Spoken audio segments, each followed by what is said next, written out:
You fool! I have 70 alternative accounts!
Hello. Hello. Good morning. Good morning. It's 11 a.m. It's 11 a.m. Good morning. Hello. Look, see, why are you complaining? You guys almost have all the fucking cards. I just added that yesterday. Ruse already has all, I have to make more cards so that you guys can collect more cards, which means I have to commission more art, and then I'm gonna be broke. Is that what you want? Is that what you want? Things catastrophe, right? I'm a kitchen sink. You don't know what that means. Anyways. We're so good at our jobs. Don't use me to justify spending. Well, if I don't use you, I'll never spend any money ever. I don't care if I have all the cards. I just want to win. Alright. Anyways, AJ, congratulations on getting first. Easy clap. AJ is now king of firsts in the channel. AJ is now king of firsts. I don't make the rules. But congrats, AJ. Also, Starburst, hello. I was lurking in your stream this morning. I hope you're having a good time. Thank you for dropping by. I appreciate it. I hope you have a good rest. I saw you were like up. I was watching you last night, and when I woke up, you were still going. So I was like, oh, nice. I had late night content, and now I have morning content. It's great. I love it. But thank you so much for hanging out. I'm glad you're enjoying Endwalker, post-Endwalker. It's gonna be a fun time. And then you'll get to Dawn Trail, and you'll have an even funner time. More fun? More fun time. Anywho. Clown, thank you for the raid. Wow, big surprise. I definitely didn't see that coming. I also wasn't hanging out in Clown's stream this morning. Dude, fucking Clown was awake so early. I never have morning Clown content. We did the Alliance raid. It was a time. Clown died, and then it was just me and the Dark Knight hanging out, having a grand old time. But hello, Clown. Hello, Clown Raiders. I think all of you know me, but if you don't, I'm Bunny. I'm a yapper. I've been getting shit for being a yapper, so I'm just gonna be honest. We're yappers here. We're yappers. Hi, Goliath. How are you? Welcome in. Penrose, cutie, how you doing? Welcome in as well. I love you with all my heart. Dude, if you guys aren't following Penrose, by the way, please follow Penrose. She's my beautiful, beautiful VTuber sibling. Also, please follow AJ, and please follow Clown. Clown's not a VTuber sibling. AJ's about to be a VTuber. Well, I don't know if she's gonna be a sibling, but she's gonna be a VTuber pet. I don't know if she's into that, though. I don't know if AJ's into being a pet, but she's gonna be part of the family. That's for damn sure. But, yeah, welcome in. Thank you so much for the raid. I appreciate it. Norin, hello. How you doing, cutie? I love you. Lau, sup? Good morning. Good morning. Hi, Zig. Welcome in. How you doing? How you doing, Zig? Hope you're having a good day. She's gonna do a flip.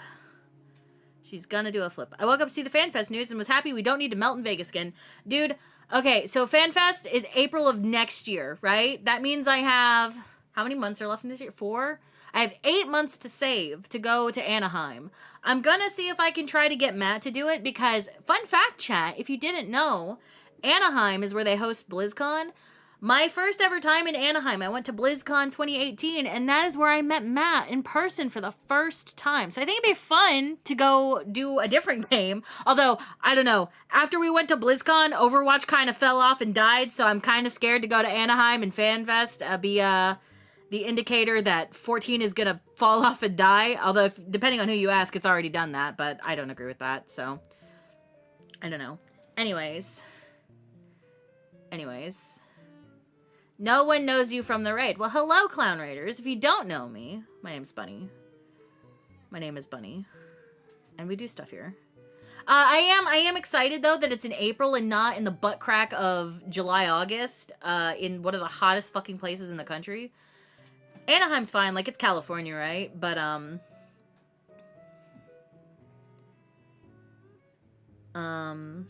Bunny going to Anaheim means Bunny gets into a relationship and a game dies. True! Except I'm already in a relationship, so I don't know how that's gonna affect anything, but...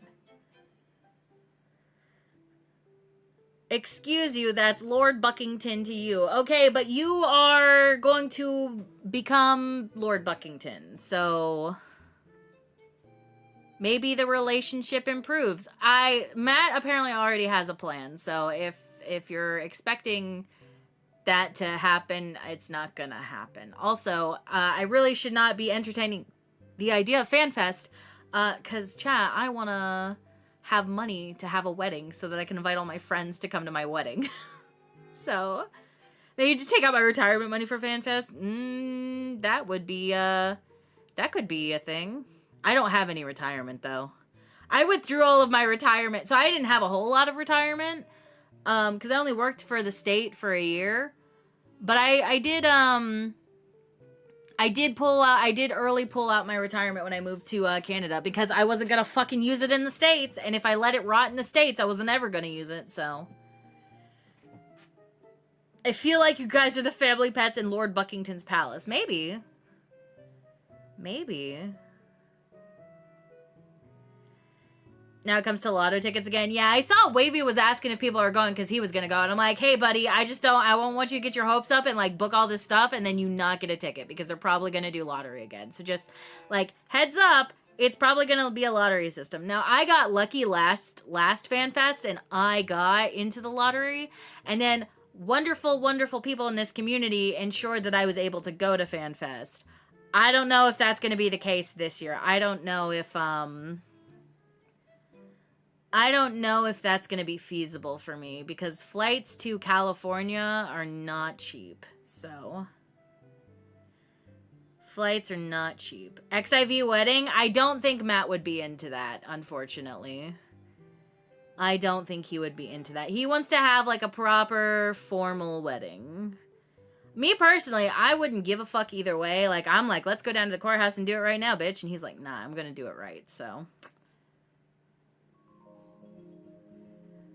I'm going to enter the lotto so that if anyone needs codes, I can give them out if I can't save up. That's fair. I mean, I'll probably also do that because that was my original plan with the last lotto, was I was just going to give my early access code to someone who could go.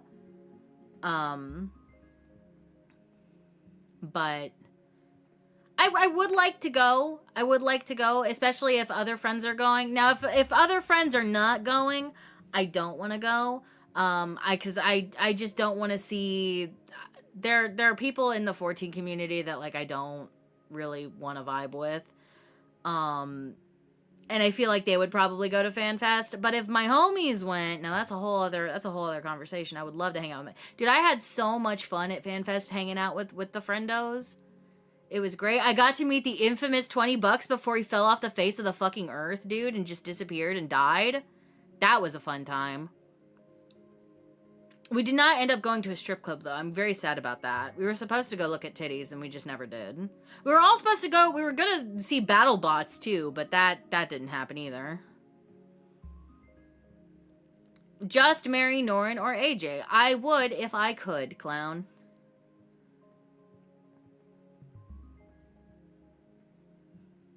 I would enter a marriage of platonic convenience with one of them if they would have me. But unfortunately, you can't marry multiple people in that way. Apparently, that's, like, frowned upon or something. Homies ago, I would try... Dude, that's the nice thing, at least. I went to the last one, and I got to meet so many cool people. I got to meet 20, I got to meet Ruse, I got to meet Sylv, I got to meet Emmy, I got to meet Bebop, I got to meet so... many wonderful friends. Why in 14? The fucking, the marriage plans are on sale. I'll marry one of them right now. Who wants to get married? I'm gonna have to make a character on Marlboro, though, if I'm gonna marry Norin. But Bunny Blossom on Diabolos is unattached. I mean, I still have my ring and shit from when I married Matt, but...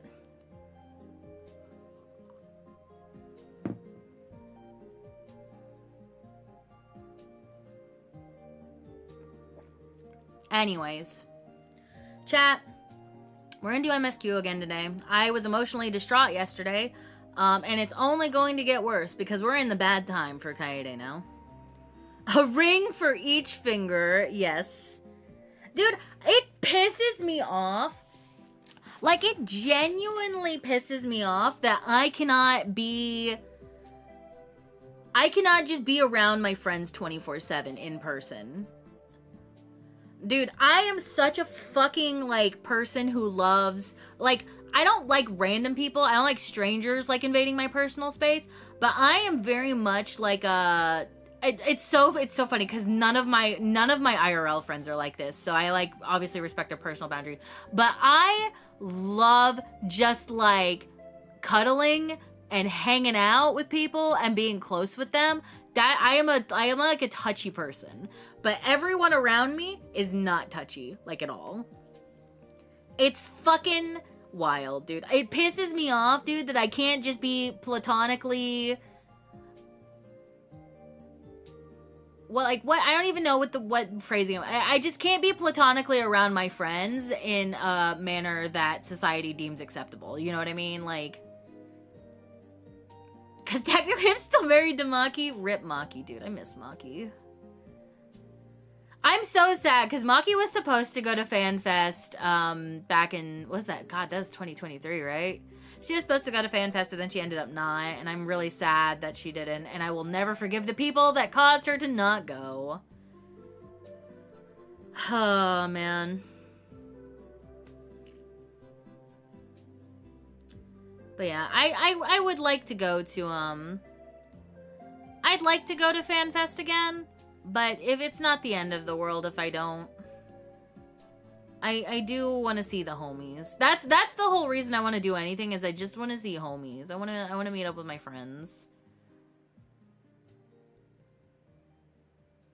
I haven't seen Bebop in a while. Bebop streams in, like, VR chat and stuff now. I still like lurk in his streams sometimes. I miss Bebop though, dude. He streams at, like, fucking, like, from 11 p.m. my time to, like, 4 in the morning. Or sometimes he'll start going live at 4 in the morning. And I'm just like, man, I miss you, Bebop. Bebop is such a cool person, though. I love Bebop.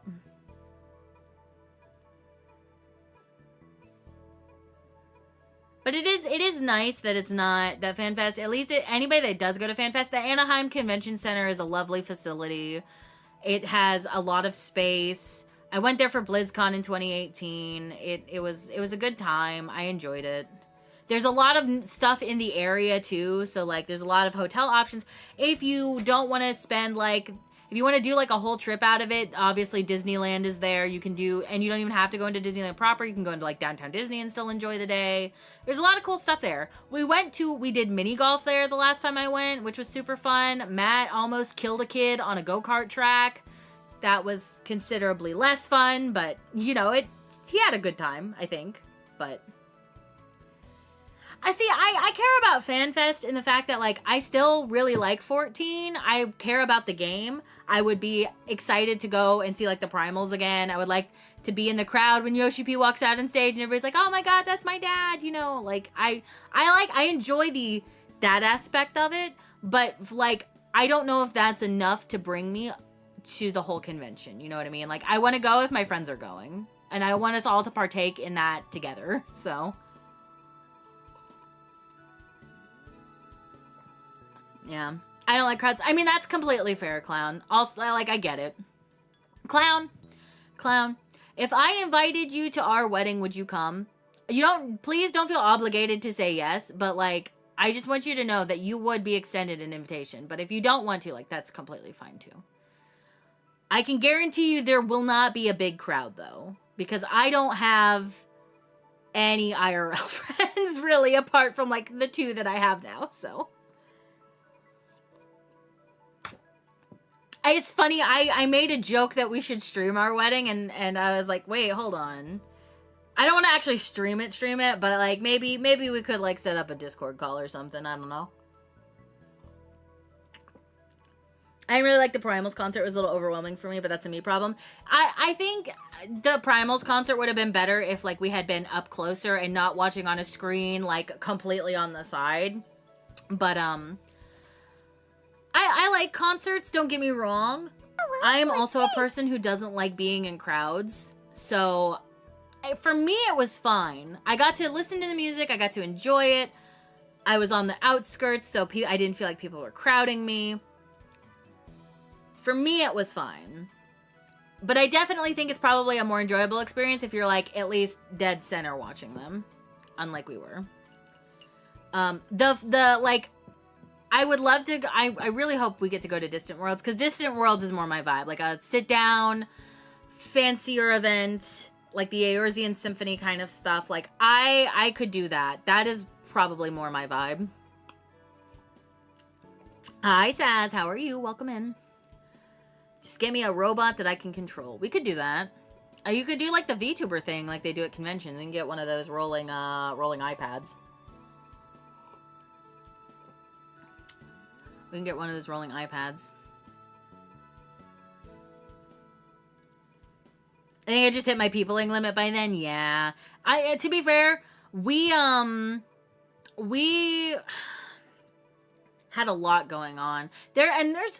I wouldn't feel inclined to like meet as many people as I did. Like when I went to FanFest last time, right? There was the big meetup. I think D was hosting it, D and Zwan. I went to that. That was cool. That was chill. But then like other people started showing up and I was like, "Oh, it got kind of out of hand really fast for me." And that's not on either of the organizers, right? It was just that I had people I was trying to avoid and they showed up to it. And that's not on them. That's on me, right? But can you imagine if I had the ouch face of my cat girl on it? Clown, I'll print out your picture and put you in your own special seat if you would like. That'll be the table card for the DGens. Will be just Clown Girl's ouch cat girl face. That'd be so funny, dude. Trying to explain to like my IRL friends and family, like, what is this? Whose table is this? Don't worry about it. Don't worry about it. Hi, Cannon.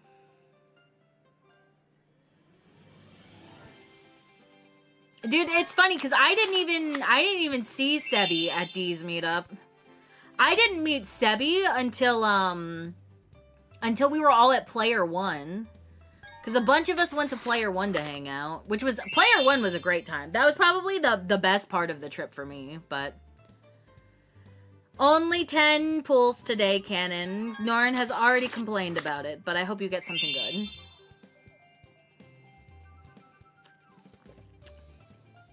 Sorry, I have to make new cards now since I have to make new cards for the collection, but yeah, I didn't even see Sebi. I was really only there to meet like D and Z. And then I knew a couple other smaller streamers who were there. Like I met Junibug. Oh, I love Junibug so much. I love Junie. She is a fucking national treasure of a person. She was super sweet. I was hoping to see Vic, but I don't think Vic was able to get into the convention center, Alkavic. I hung out with 20 a lot, obviously. I hung out with, the fuck is that?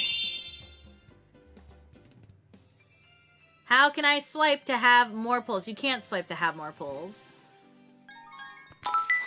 Cannon. Does it count as spending for pulls? Actually, I do think subs are an additional pull, actually.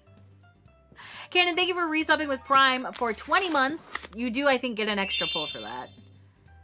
You do get an extra pull, I'm pretty sure, for that, but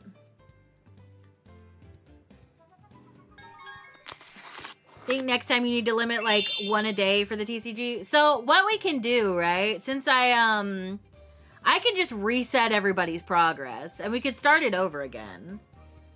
But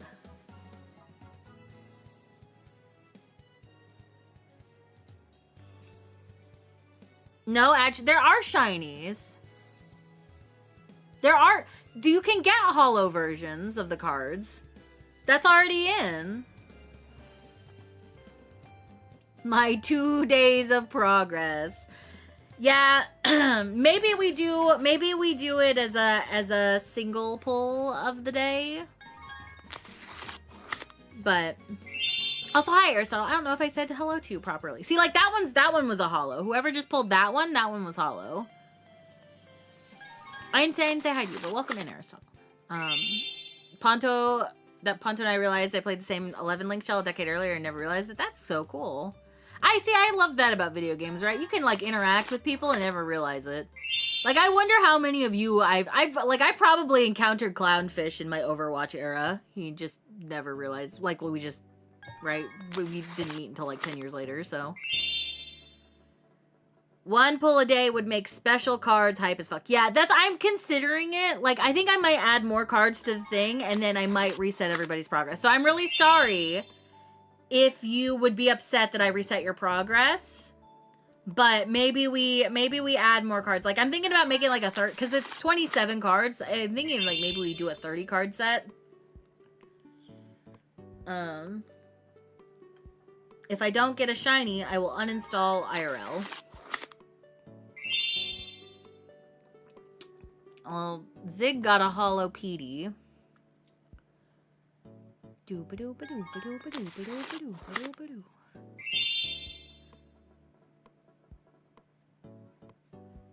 I'm waiting for clowns to show up.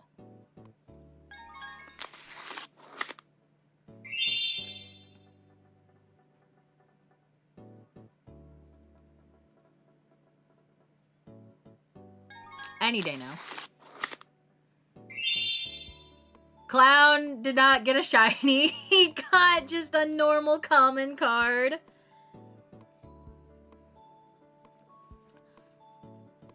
I'm gonna consider going to FanFest, but I don't know about the ticket. I only want to go if I can go to the actual FanFest.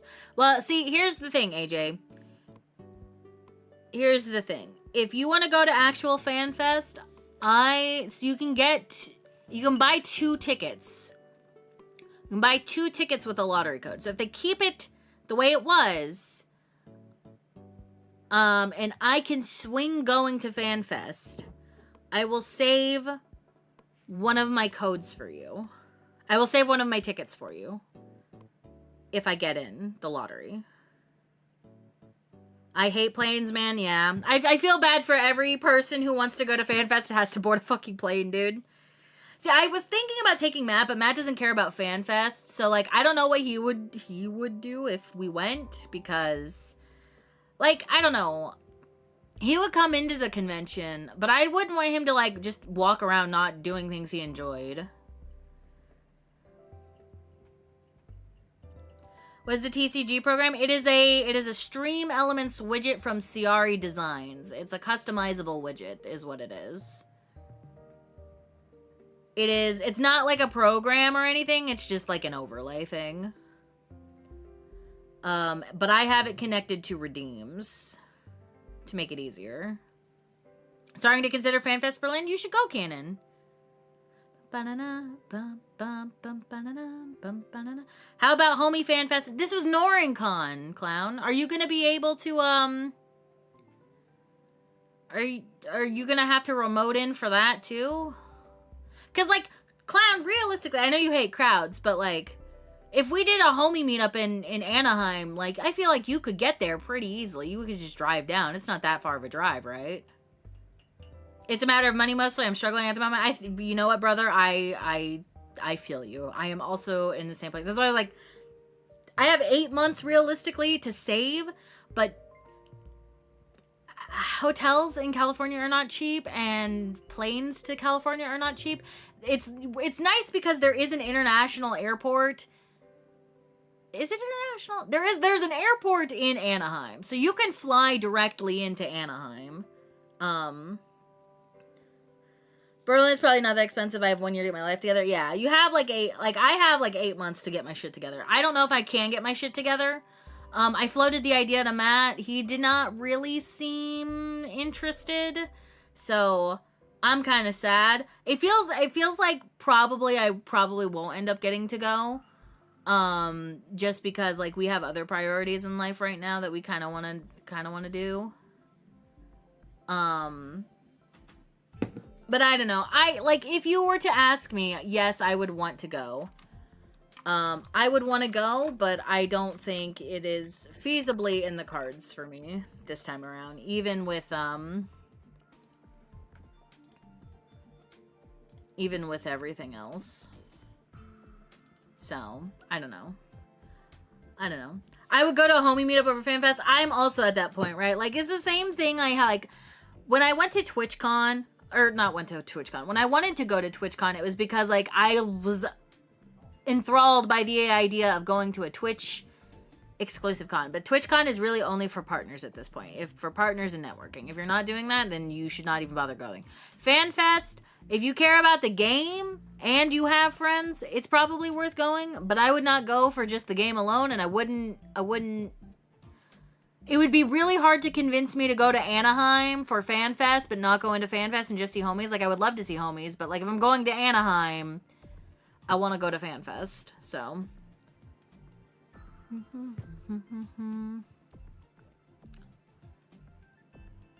Wondering with the current political climate, people not being able to afford it, ICE doing their BS, is a loss of love for the game.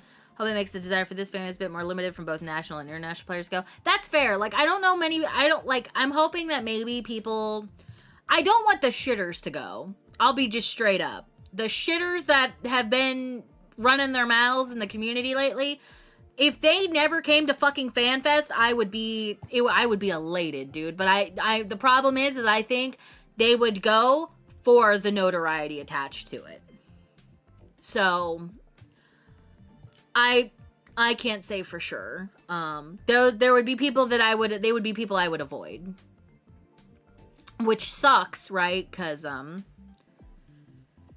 make a video to stay relevant, people. I mean, yeah, essentially. Those people are fine. They stay in their own circles. They're fine. I personally don't want drama at my FanFest. And there was a lot of drama at FanFest last time. Not around me, thankfully. But I'm gonna make a video so I can relevant then. But yeah, I would rather go to, like, a homie hangout than pay thousands of dollars to go to FanFest. If that was the choice. So I can be whatever. It's okay. I knew what you meant. I just want to meet all of the known people and act parasocial. We all have our hobbies, I guess. All my power.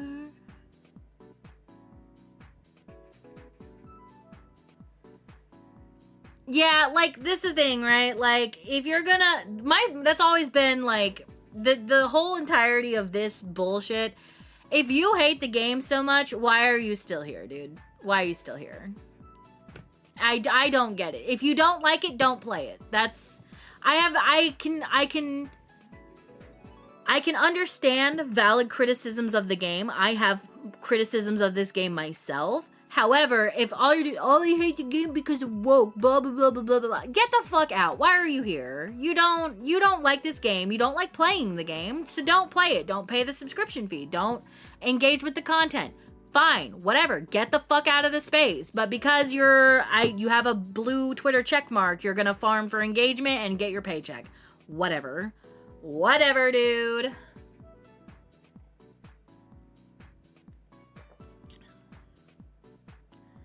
Whatever. I just don't have time for that. There's reasons I don't hang out in certain places anymore. Okay? And I'll leave it at that. I'll leave it at that. But there's reasons for it, dude. There's reasons for it.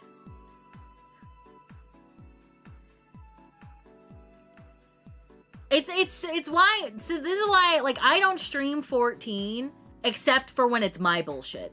This is my game for me to enjoy in my off time.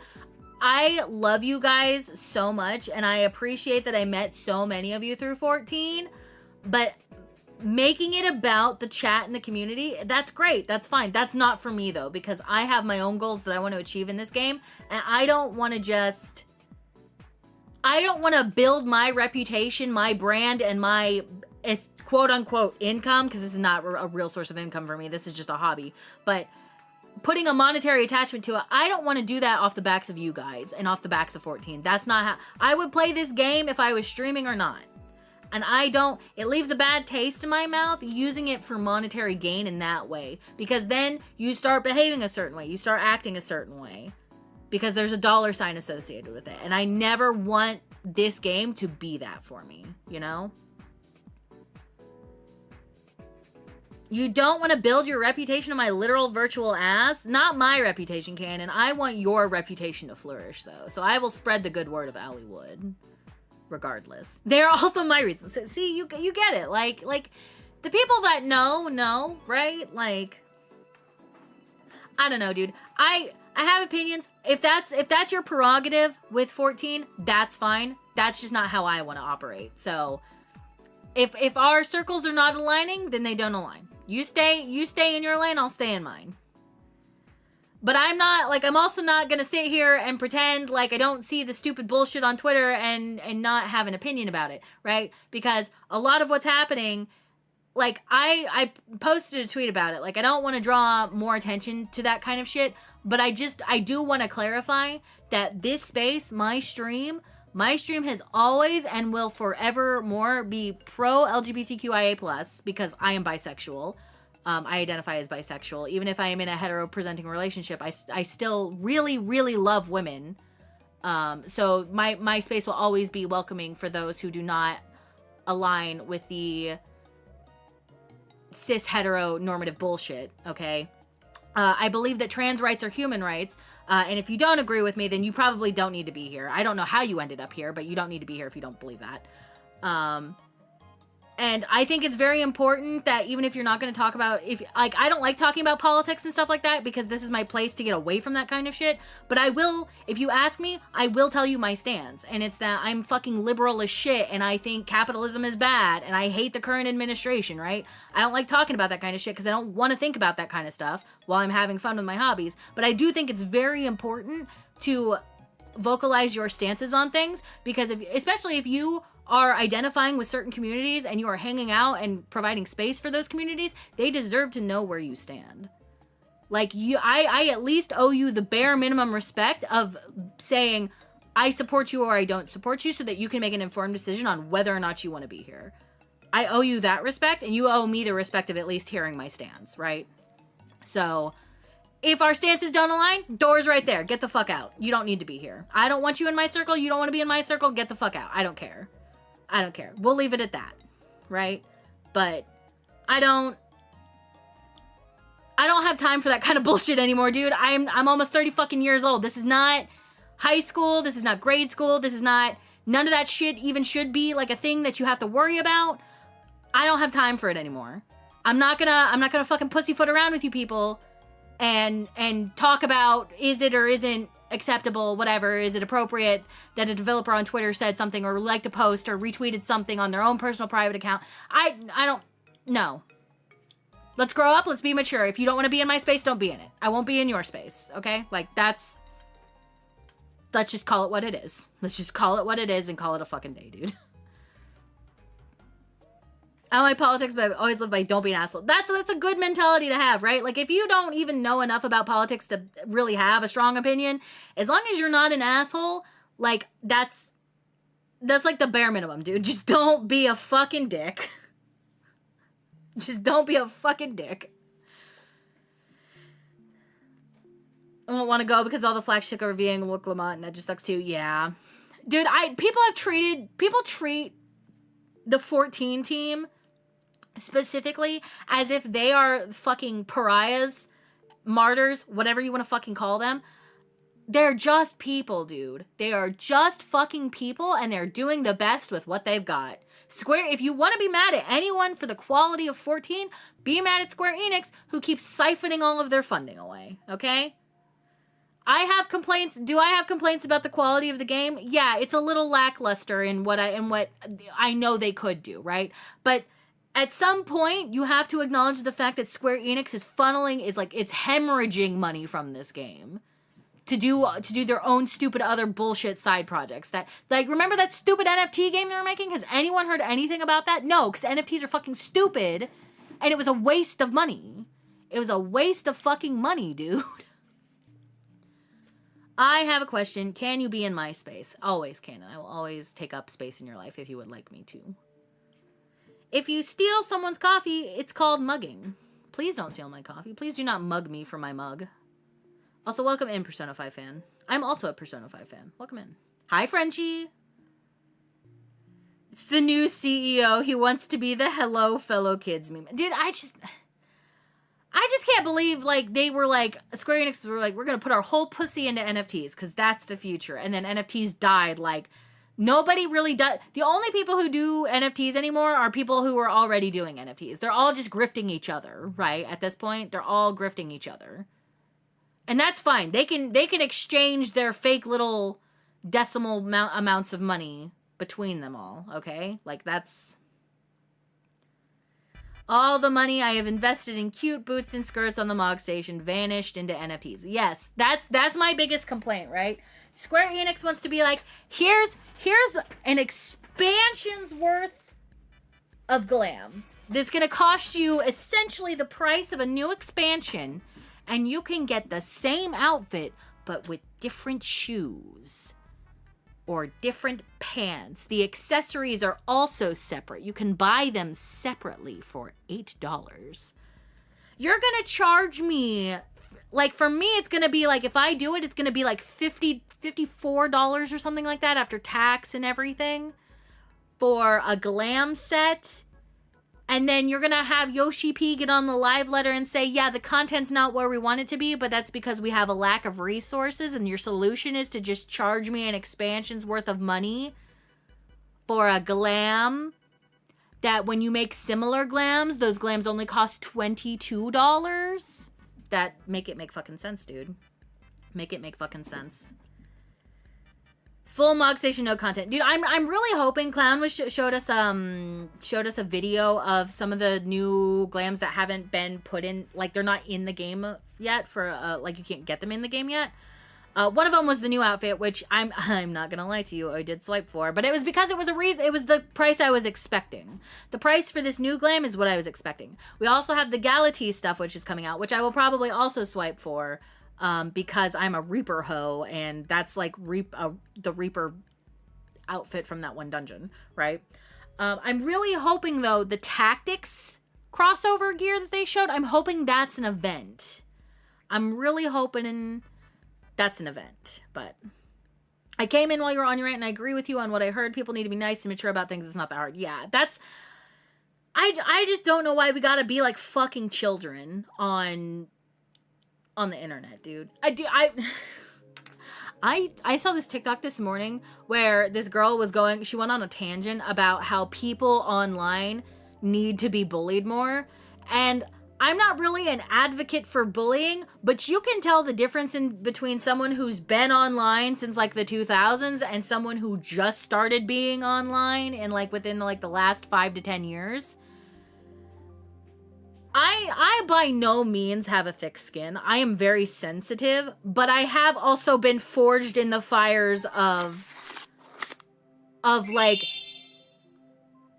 online forums and online social avatar sites where a lot of bad shit happened.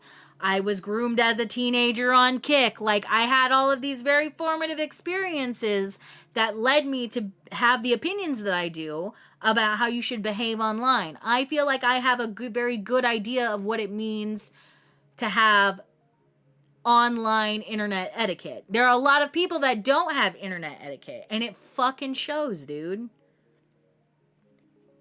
I like to swipe, but it's too much even for me. I feel you, dude. I feel you, Canon. Like, the only reason I got this glam is because I really liked the glam, and I was hoping, I am a little disappointed how the hat looks on Vera. I think it's because, I was talking to Clown about this earlier. I think it's because I'm so used to, like, seeing how tall my character is with her ears, and when you cut the ears off, it just looks weird. But...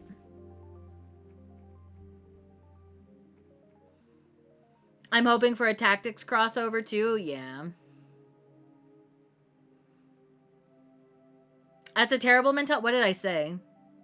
I'm not saying people should get groomed on the internet. That's not the takeaway. I'm just saying people need to have better internet etiquette, and you can tell who doesn't have internet etiquette. The only reason I have the internet etiquette that I do have is because I was forged in the fires of bullying in the early 2000s internet.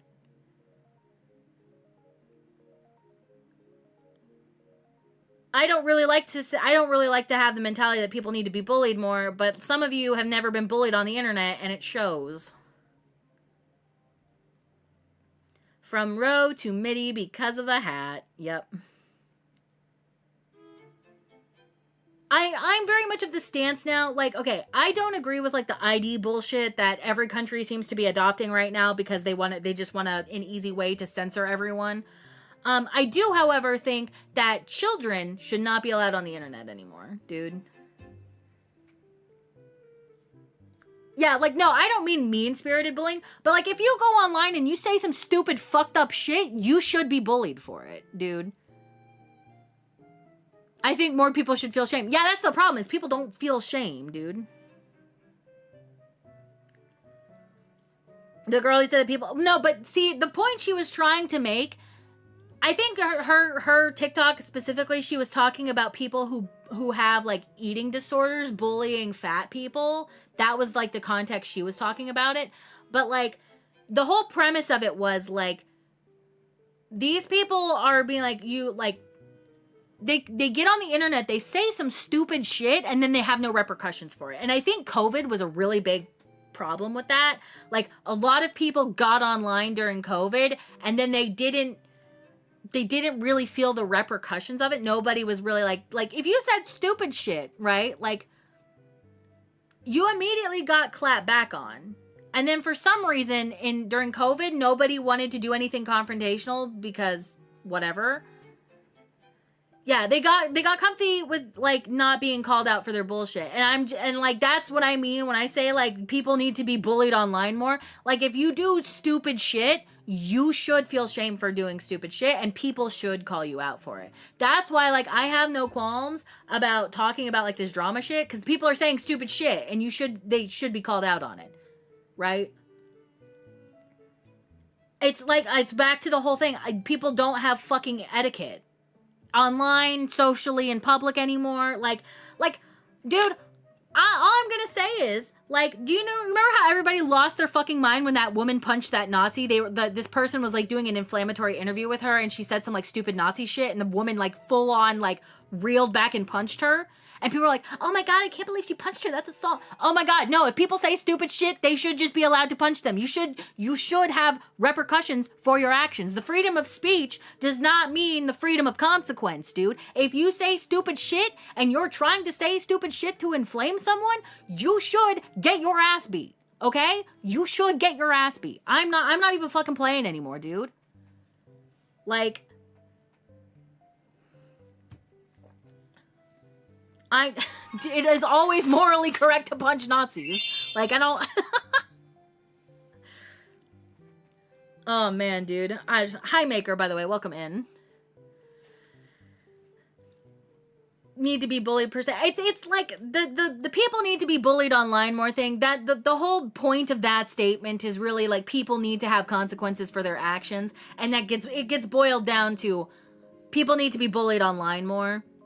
I don't like that phrasing, that people need to be bullied online more, but essentially that's what it is people need to be bullied for being shit people. So, I can never say anything fucked up on the internet because I don't really want to hurt anyone, guess I'm just too nice. But that's the thing, right? Like, I am probably one of the most baby back bitches alive on this planet. And a lot of people here can attest to that. I am a very soft person. I'm a very sensitive person. But I've seen a lot of shit happen that has still given me the knowledge and wisdom to know how to fucking act in a space, right? You can be a nice, wonderful person. But being a nice and wonderful person does not absolve you from not, like, responding to shit as it happens around you. You can be nice, but, like, at some point, the internet is going to dig its claws into you. Real life is going to dig its claws into you, and you're going to have to know how to react. You cannot be nice 110% of the time. Trust me, as a person who tries to operate at 110% niceness, it's not physically fucking possible, dude. Somebody is going to push you, you are going to snap, and how you react is how is going to determine how people interact back with you, right? Dude, I do not go out of my way to be mean to anyone, right? Like, even when people are being shitty, I just don't interact with them. My prerogative is, if they're being a bitch, I don't interact in their spaces. I don't go to their spaces. I don't come to them. If their bullshit enters my circle, I address it then, right? But I do also think it's important, if you see it affecting people around you, like in your immediate vicinity, you owe it to the people around you to make it clear where you stand. And that's really all I'm saying with this fucking 14 drama is, here's where I stand. I don't agree with any of it. That has never been welcome in my space. It will continue to not be welcome in my space. And if you come into my space with that bullshit, I will be mean to you. Because it is everywhere. I've verbally said it. It is in my profile information, my panels, everything. I've talked about it numerous times. I've made comments about it. If after all of that, if you have avoided every fucking sign that says get out, this space is not for you, I am going to be mean to you and I will get you out of my space by force. And I am entitled to that, and my community is entitled to that. You are not entitled to making my space uncomfortable. It's my space, not yours. At the end of the day, this is my space. What I say goes. I am the supreme leader here, okay? What I decide in my space is what goes, okay? My space, my rules, my peace. Exactly. Dude, I'm so fucking sick of, like, everything, dude. I'm so fucking sick. I'm just tired. I'm tired. I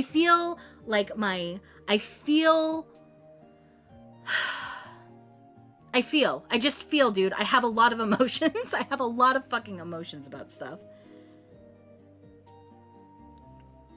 This isn't, oh my god, god damn it, clown. I came in here halfway. What happened exactly?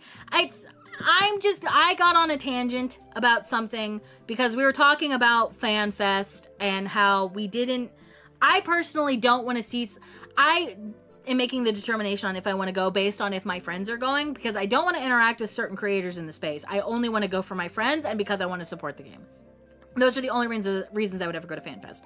But right now, there's a bunch of really shitty people running their mouths about things they have really no knowledge or business to be talking about, making the space uncomfortable. So I feel that's it. That's the tweet. I feel I'm an empath, don't you know? I'm an empath. Thank you for the cookie. I'll shut the fuck up now. I'll shut the fuck up. We're supposed to be doing MSQ anyway. And here I am not doing it. And Clown's gonna yell at me for being a yapper again, so. So, anyway, I will put the soapbox away. I'll get off of it and put it away. We'll get back to what we're actually here for. I don't like talking about that kind of shit, but like for some reason recently, it feels like it's been like a very important topic that everybody has to have an opinion on. If you put it away, you can't feel tall. That's the thing. Even if I stand on it, I'll never feel tall. I'm 5'3". I'm a short bitch. I will always be one of the shortest people in the room, dude. I will always be one of the shortest people in the room, dude. But yeah, I'm putting it out there. That's how I stand. That's where I stand. If you don't agree with it, the space is not for you. End of story. End of story.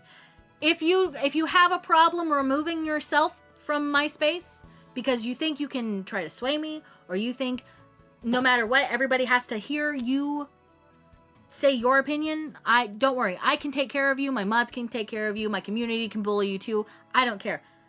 We'll figure it out. We'll figure out a solution that makes me happy, because that's, at the end of the day, that's what this is about. It's whether or not I'm happy in my space. I don't give a fuck if anybody else is happy in my space. I hope you're happy in my space. But at the end of the day, this is my space. So. Bunny and I are the same height. It's true, we are. I am 5'3". I'm a short. I am a little teapot. Short and stout. Did someone say bully them?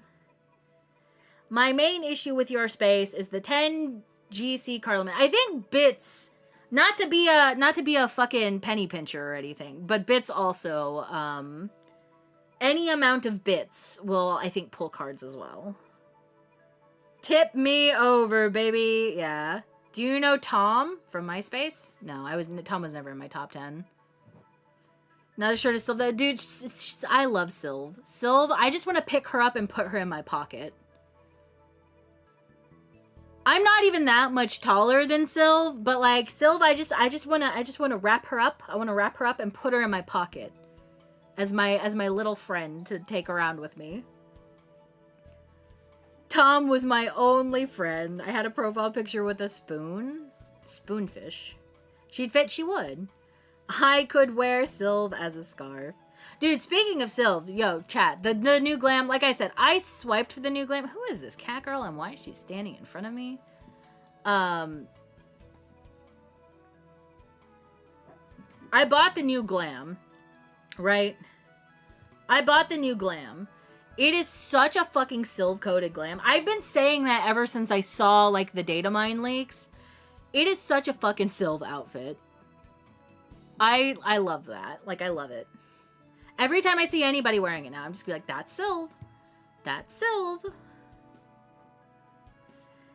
You know how Nanima sits on Raban's shoulder? Sylv could literally do that IRL with Thick. Yeah. Dude, it was great. Dude, meeting Sylv at FanFest was so... I love Sylv so much, dude. Sylv is a big cutie patootie. It's so funny, because Sylv messaged me this morning, right? Like, I'm doing Fru with a couple of homies. Sylv's in the group. Sylv is usually the one that puts the party together, but she messaged me this morning, and I was like, oh, I had a really bad night in Raid last night. Like, I was doing okay, and then I DC'd a couple times, and my mental got, like, super boomed, and I wanted to walk the plank. I wanted to do several backflips. And I wasn't having a good time. So then she messaged me this morning, and I was like, oh my god, she's gonna yell at me for something. I did something wrong, and I'm gonna have to suck it up and deal with it. No, she just wanted me to put together the party for tonight. That's all she wanted. I don't know. Sylv would never be the kind of person to yell at me. That would never ever happen, right? But like, I'm just so fucking in my own head, dude. I love Sylv though. Sylv is great. Sylv is wonderful. Anyways, hi Jaded, by the way. Welcome in. Dude, speaking of people I met at FanFest, I met Jaded too. That was a fun time. Chat, I pretty much chugged this whole cup of coffee. I don't think Sylv has the capability to yell. I feel like if Sylv even like, have you like? There's the soundboard sound we have of Sylv of her like yelling, and it's just her going ah. That's all it is. It's just a little squeak ah, like the most lowercase a exclamation mark you will ever hear in your life. It's so funny. It's so fun. I love Sylv. She's precious. I'm at $20. Yo, me too. You remember that guy? That guy, like, he fucking died or something, dude. He kind of fell off. Rip $20. Rip $20, dude.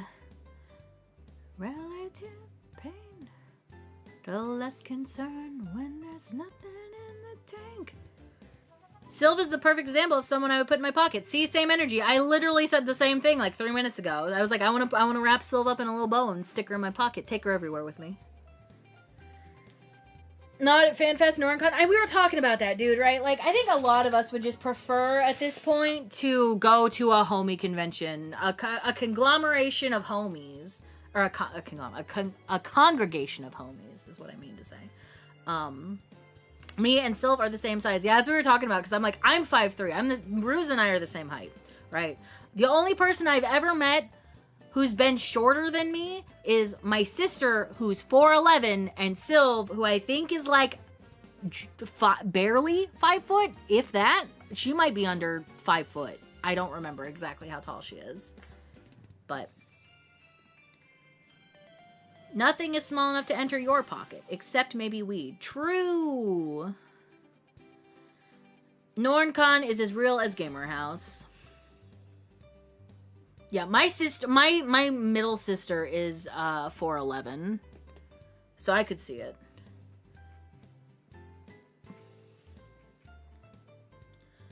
That her first dance recital, push on through. Why is everyone so short? Gravity. Hello, what's this? Gravity. Like I did say this. I am short and stout. I'm kind of chubby. I'm kind of chubby, right? Like, and I think the additional pudge pulls me down, dude. Did you hear Drum Show? Yes, I did hear Drum Show. In fact, it's on my playlist. I'm so excited for Breach, dude. We're so close to Breach coming out. It's funny because Matt keeps asking me. He's like, "Are you sure you don't want to go to the concert in Toronto? Are you sure you don't want to go to the concert in Toronto? Are you sure you don't want to go to the concert in Toronto?" I'm like, "Yes, because I fucking hate Toronto. I don't want to go to Toronto."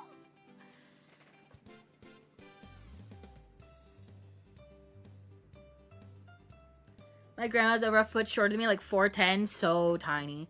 Dude, I'm not gonna lie. I'm a person who likes a height difference. But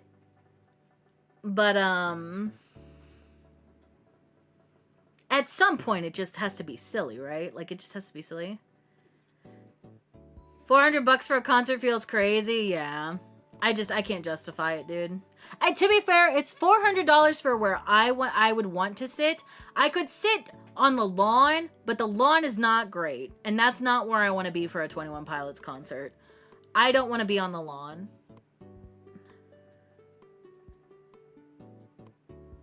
I mean, that is like, but like, think about, like, in comparison, Matt and I went and saw Porter Robinson in Toronto for $200, and that was for both of us.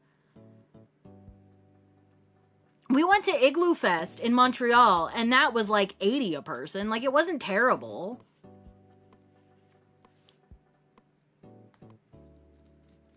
But like $400 for the two of us to go to 21 Pilots and to be not in great seats, but still seats. We have to go to Toronto. We have to get a hotel. I work that day. I work that Saturday. It's just not, it's not worth it for me, dude.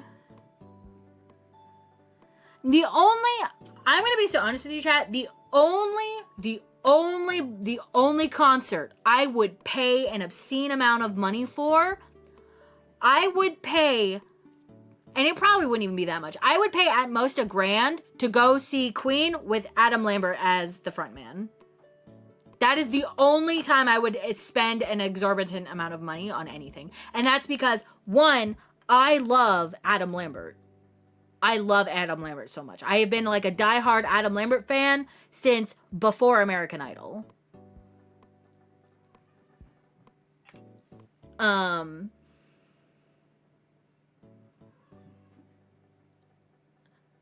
if I went, I would take my mom because my mom loves Queen. But that's like the only time I would pay a ridiculous amount of money to go. The only place I would get for a Top concert is Pit. Now, see, I've seen Top twice. I saw them in Tennessee and I saw them in Michigan. And when I saw them in Tennessee, we saw them at the Tennessee Theater in Knoxville, which was a nice, like, it was like a more intimate venue. Like, I think it seated 300 people at most. And we had mezzanine tickets. But the mezzanine was still very, very fucking close to, like, the way it was set up, it was still very close to the stage. Because, like, a historic, like, playwright theater. So it was nice. We had like a great view of everything. And then we went and I saw them in Michigan in like a suburb of Detroit. I don't remember what it was, like Rochester Hills or something like that, maybe. And they played in an amphitheater and we had actual seats for that. And we were about halfway up in the seats. And we were really close because that was when Tyler was like doing his platform shit where they would put the fucking climbable platform and like on one of the sides, and he was on our side, and I about lost my fucking shit because he climbed up there to do car radio, and I fucking I was like 20 at the time, and like 14 or 13, 16-year-old me was screaming. I don't remember when I started listening to Top. It was in high school. But like, teenage me was like losing her fucking shit because Tyler Joseph was looking down in my section of the crowd screaming car radio at me, and I was screaming right back, baby. Like, dude. Oh, man. That's like a see them once and done type thing. I mean, I would see Queen once. I would see Queen with Adam Lambert once. That would be like, I would pay that much money and then I'd be done. I'd be good. That'd be crossed off my bucket list. Yeah, $300 for Tom Petty and he died a month later. I would definitely like, that's the thing, right? Like, if I don't see them on Breach, like they're not going to tour for a while after this. They've already said that they're not going to tour for a while after this. Mainly because Tyler's kid's growing up and he probably wants to just be present in her fucking life, which is totally fair as a dad. But, I've seen them twice, so, like, if I miss this one, like, yeah, it sucks because I want to go. Like, I want to see this tour because this is the penultimate album of the Blurry Face era of, like, this saga of narrative albums. It sucks. I'm not going to get to see it. But at the same time, the positives of going to see it are vastly outweighed by the negatives of going to see it. Because, like I said, I have work that day. We have to deal with fucking Toronto. The seats aren't great. Like, I want to pay $400 to be not even in the pit. The pit, I think, is like, for both of us to be in a pit, it's like $600 or something like that. It's crazy. It's a crazy, crazy cost. I just don't want to deal with it, dude. I would rather spend the money to get, like, the vinyls and stuff and finish out my vinyl collection for them than I would spending money on an experience that wouldn't be as good as I wanted it to be, you know? Like, I don't mind spending money for experiences, but at some point, like, the dollar amount versus, like, the enjoyment of the experience is, like, not worth it, dude. 2004 was peak. Should I tell her how old I was in 2004, chat? Should I tell her how old I was in 2004? Shit's too expensive. Yeah. Dude, the first time I saw 21 Pilots, do you know how much it cost us? It was $30 for our ticket at the Tennessee Theater to see 21 Pilots during the Vessel era. They were performing Vessel. I will never forget that high, dude. No, stop. I won't tell her how old I was because she knows she is a dinosaur too.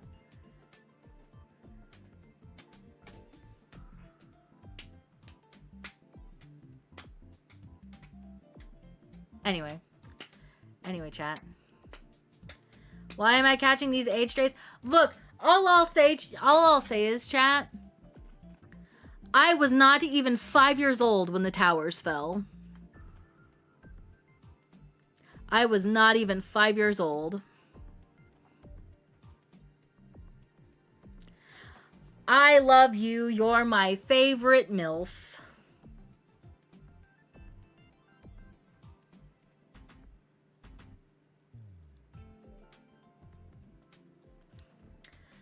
Dude, it fucks me up, chat. Jaded is the same age as my middle sister. Jaded does not... When I interact with Jaded, I do not feel like she is the same age as my middle sister. Right? I guess that's because, we don't need to focus on age. I'm not trying to focus on age, but, like, I was not yet 5, but I was going to turn 5 that month, so. Don't worry, Ruse, you age like fine wine. Ooh, that was smooth. That was smooth. I like that. For ya. Anyways, chat, we have, I know Clown is probably seething somewhere because I've been yapping so much. Also, Kanan, I know you asked me to do a frontline, but I'm going to switch characters. I'm sorry. I meant to answer you and then I didn't, so. You're only 30, though. I wish. Dude, this is the last birthday I'm celebrating. After this, I stop aging. Enjoy. Have a boop one. Eat homemade cheesecake. Be well. Be well fed, be happy, be loved. Yo, Ollie, thank you very much. I wish I had cheesecake, dude. I wish I had cheesecake. My tummy would probably hate me, though. My tummy would really hate me, dude. Dude, I've been developing, like, lactose. I don't want to say a lactose intolerance because that's just never, ever gonna stop me. But my tummy does not like dairy as much as it used to. I stopped aging at 29, but we won't talk about how long ago that was. I feel you. This is the last time I stopped. This is the last time I celebrate a birthday. This is the last time I celebrate a birthday, so, we're gonna get fucking litty, dude. We're gonna get litty on my birthday. Matt wants to go on a trip, so I might not be able to do anything on my actual birthday. I have to wait and see. He has that whole week off, though.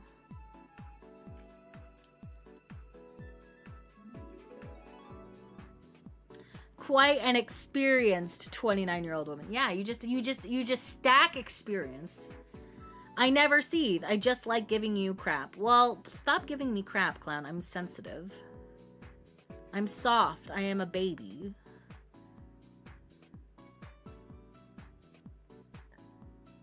I have cheese. Bring the cake. Bring this, butts. No, you're an adult. Okay, well, you know what I mean. I'm an empath. Please. Please. I'm an empath and I'm sensitive. Now you just prestige. Yesterday, duh. That's also smooth. Anyways, chat. Let me show you this real quick. Turn this shit off. We don't need that. Chat, this is the new glim. I don't know who this cat girl is. But Canon's here.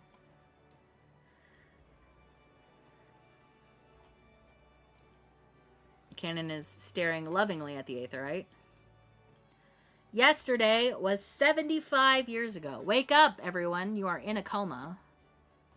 I am not real. None of this is real. This is just where that cat girl parks herself. Well, doesn't she know this is our bench now? But yeah, chat, look at this stupid shit, dude.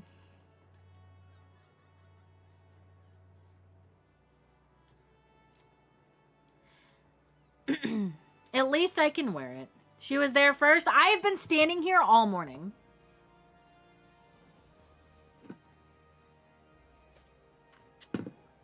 But yeah, this is the new glam. I like the shoes. I like the pants. The top, the top is something to be desired. Which cat girl is that? This one. I don't know. Clown's the one that made us move here. Yeah, I think it is Mizzy Jasper. I don't care if she's been standing here. This is our place now.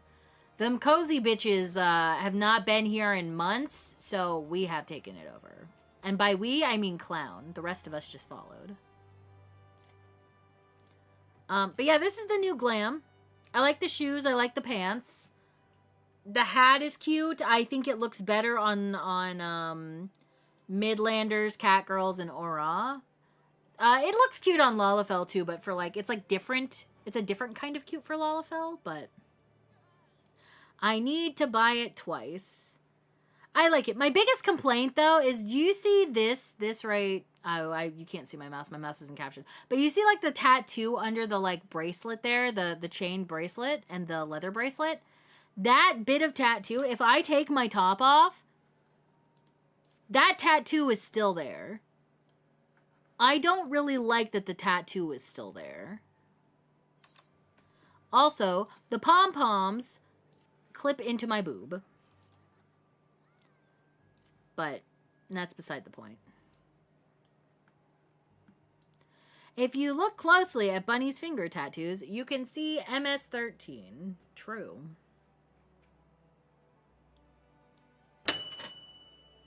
Chat, you know what? I haven't messed with this button in a while. Here you go, Canon. You can have this too. Someday we'll use this outfit. Someday I'll do a debut. Someday I'll do many things, but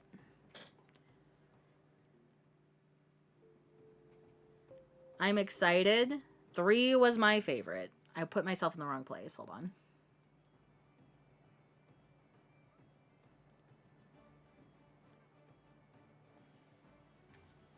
Three was my favorite out of the 2 I played. I have, what's the one you told me to play canon? With, it has the twink in it. It has the twink. Alright, anyway, chat, I don't need to be on this character. So I'm gonna just really quick, because I don't know what's gonna show up if I log out. OG and remake. I haven't played 2. 2 has the femboy? No. There's like a specific one that Canon told me to play. I think it's Revengeance?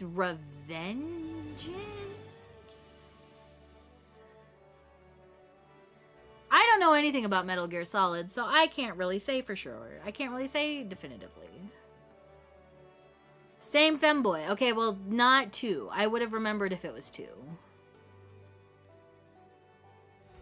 It wasn't me then. I've only played 1 and 3. 3 is one of my favorite games of all time. Okay, fair enough. Gollum. Oh, fucking chat. I remember, dude. I remember. We made Kaede a dramatic little bitch. She cut her hair and dyed her clothes black. She is in mourning now. She is in proper mourning. So, on the agenda today, I would like to beat up Thornton. That is my plan. I would like to avenge my dead husband. That is my goal. I don't know if we're going to, get there, but we're gonna try. She's having her Britney moment. She's gonna crash the fuck out, dude. She's gonna have such bad depression that the entirety of Stormblood for her is gonna be a haze. Like, she's not gonna remember anything that happened in Stormblood. Stormblood will happen, but it is not a defining character moment for her. She is just gonna go through the motions of being the Warrior of Light.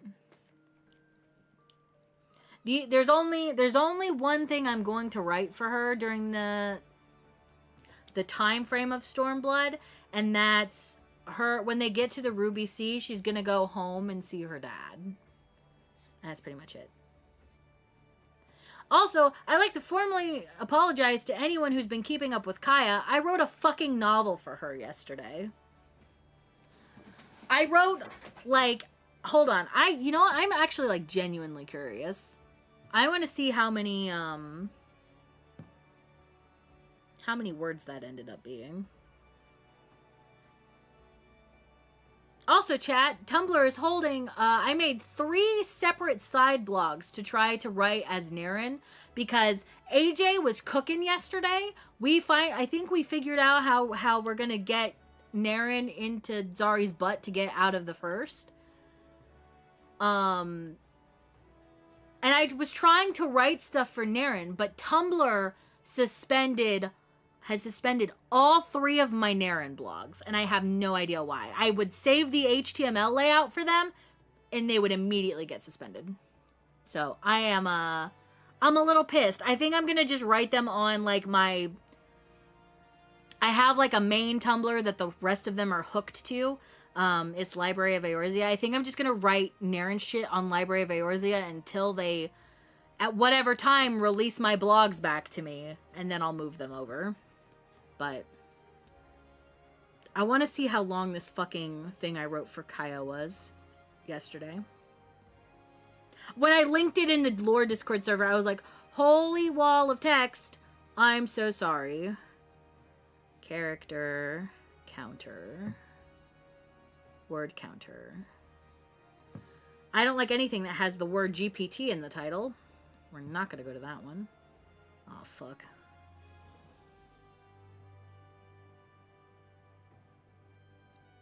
I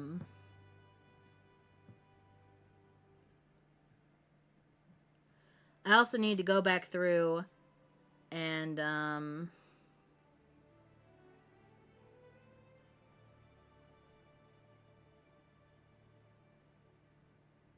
Can I not copy them? It's literally just Naren. I didn't have that problem with Kaya or Kaede.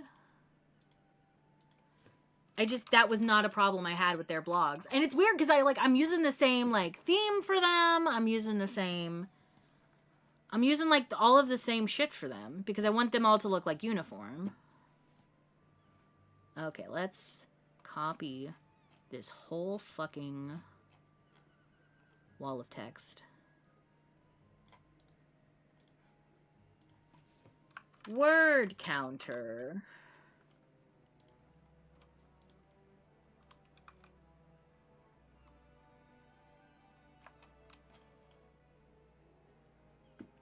(2,863 words, 16,131 characters. Yeah.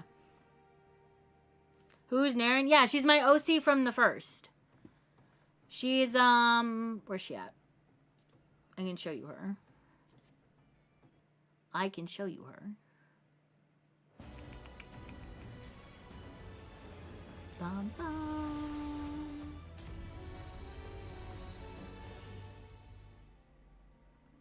Yes, this is Naren. She's very peepo cute. I love her. But this is gonna be love interest? Possibly. Is she Naren 57? No, her name... I've had the character Naren Asan since before I knew Norin. It just is a weird coincidence, okay? It's just a weird coincidence.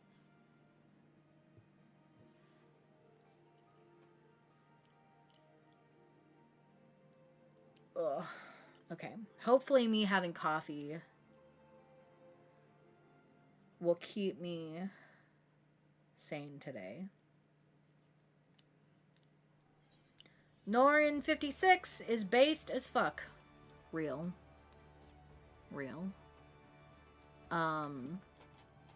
Okay, so Kaede cut her hair. I really wish these little horns weren't on her, but it is what it is. And now she's wearing... So her accent color for everything is like ice blue, but she's in black now because she is,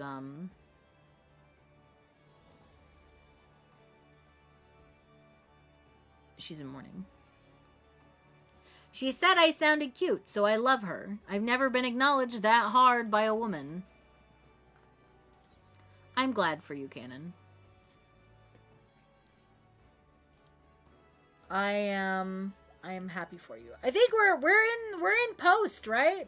No, we're not in post. Thordan, killing Thordan, and then after that, that's post. All right. Speak with Sir Emmerich. My mom is based as fuck. That is what Canon said. That is indeed what Canon said.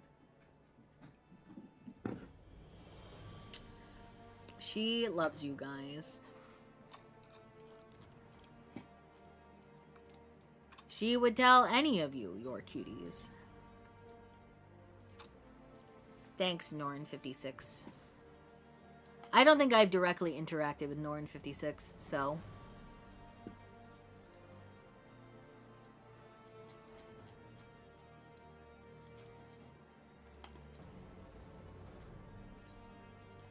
Everybody's still sad, dude. I'm gonna fucking cry again. I'm gonna cry again.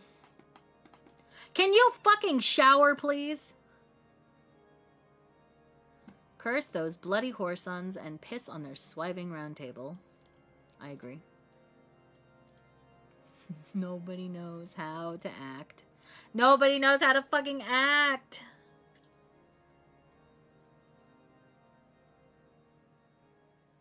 My friends, I am in your debt. Think nothing of it.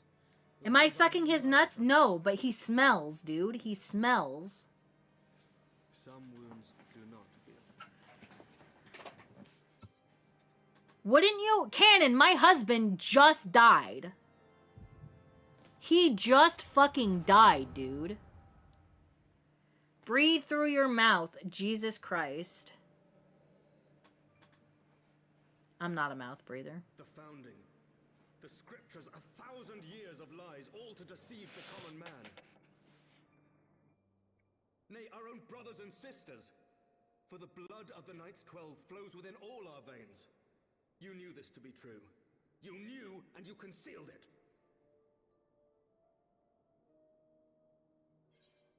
I don't want to sniff your man. He is in my space stinking it up. But yes, you have the right.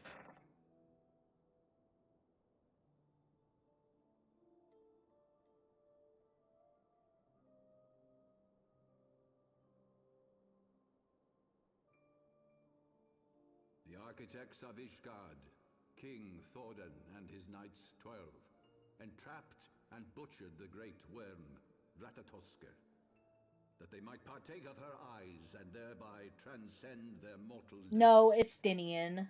Upon learning of their treachery, Nidhogg was consumed with a murderous and justified rage. I dare say you know what followed. La Brea. The great worm slew the king and half of his knights. Aye, but Nidhogg was subdued, and his eyes plucked from their sockets by the knights that remained. Their one mistake was to show mercy, for from his brother Hreisvelger did Nidhogg receive a new eye, thus rejuvenating his form and empowering him to embark upon an eternal quest for vengeance. Whilst Thordan's son Haldreth took one of Nidhogg's eyes and learned to wield its power in defense of his people. Thus was the first Azure Dragoon born, and ever since that time, his honored successors have risen to drive Nidhogg from our lands whenever the worm has returned to plague us.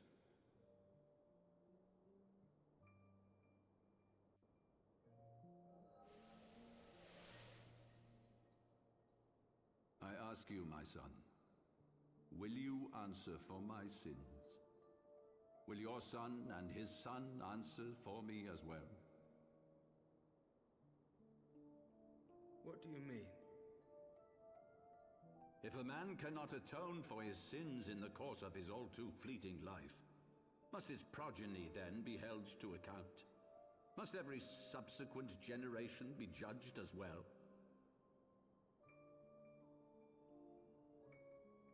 Thorin's betrayal of Ratatosker was an unconscionable, unforgivable sin.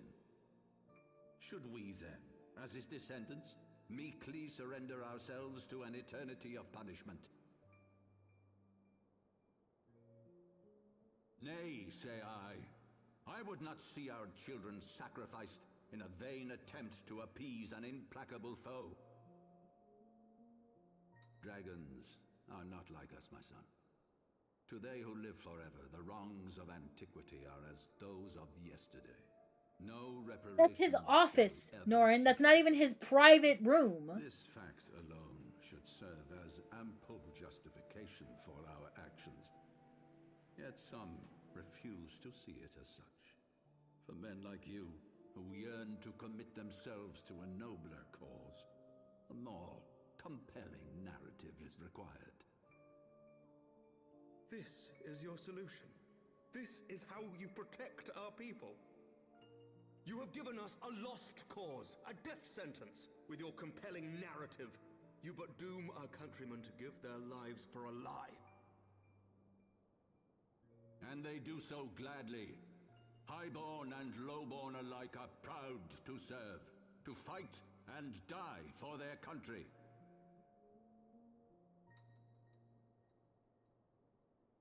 And what would you say to them? What would you tell the wives who have lost their husbands? The mothers who have lost their sons? That their loved ones died for naught?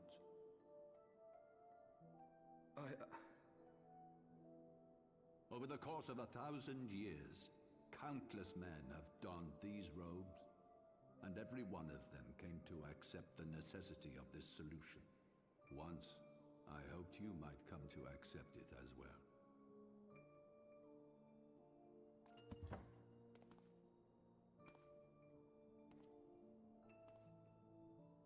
Dude, everybody in this game got fucking daddy issues. Do not despair, my son. Soon I shall free us from the sins of antiquity, and bring about the change you so fervently desire.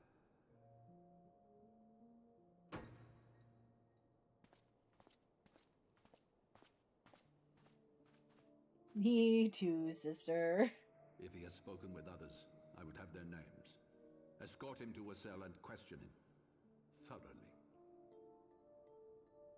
Your Eminence.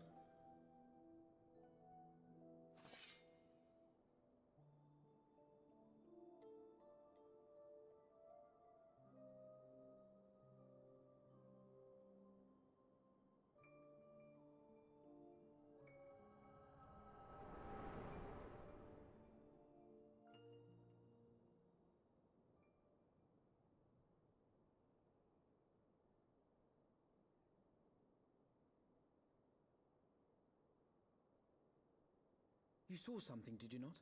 A vision of the past? Yup. So this is the power of the echo. Would that it had shown you a finer moment from my past. 'Twas an exercise in futility, as you saw. The echo literally showed me what happened like 2 hours ago, dude. It's fine. My words deserted me. To be frank, I am embarrassed to recall it.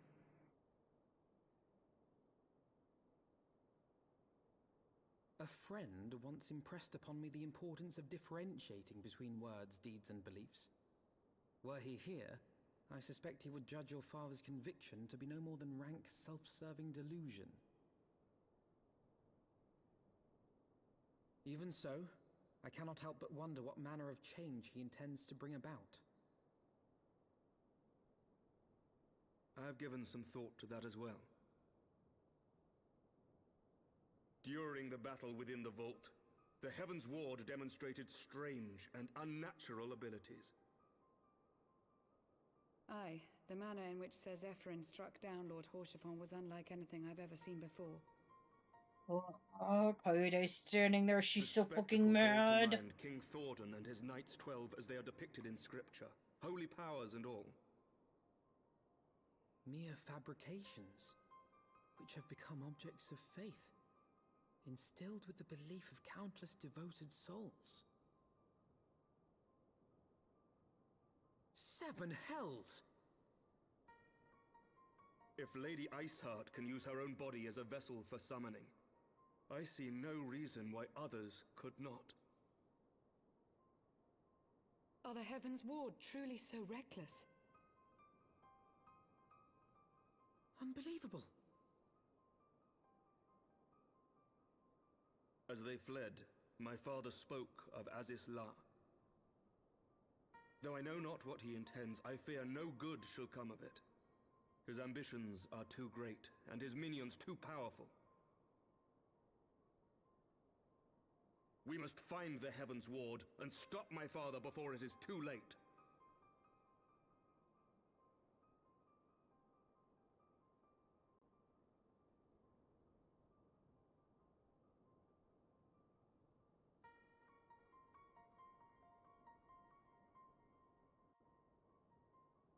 Meanwhile, she's standing there depressed as fuck, about to be, like, on the verge of tears again. Mistress Kiryu, Master Alphino, I, Aymeric, Lord Commander of the Temple Knights of Isgard, do hereby entreat the aid of the Scions of the Seventh Dawn. Our aid in preventing whatever it is the Archbishop intends. Your aid in bringing him to justice. Too much blood has been spilled for the lies he perpetuated. No more. Life for death. I will have Ser Zephyryn's heart for what he did to Haurchefant.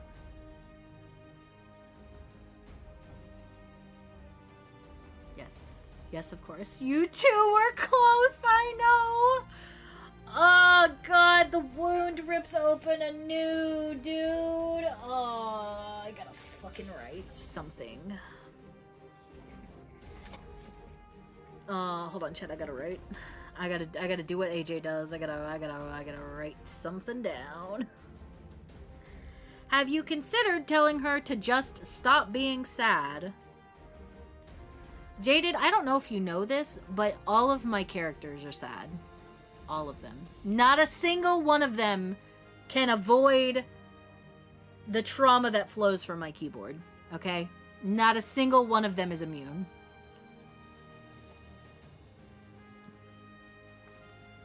Hold on, I need my event box.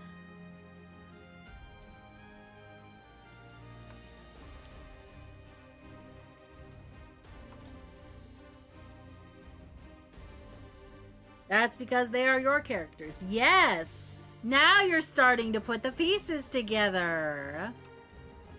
It's hard enough trying to get Bunny to not kill them. Dude, it's so... It's so fucking funny, dude. Because, like, at every single point in every single character that I have thought about how they would die for the narrative. Kaede was gonna die at the end of Endwalker. That's not happening now. Kaya, she was gonna be super dead. Super fucking dead before Endwalker. That's not gonna happen now. Naren probably would have just died alone. At a young age. On the first, with no attachments.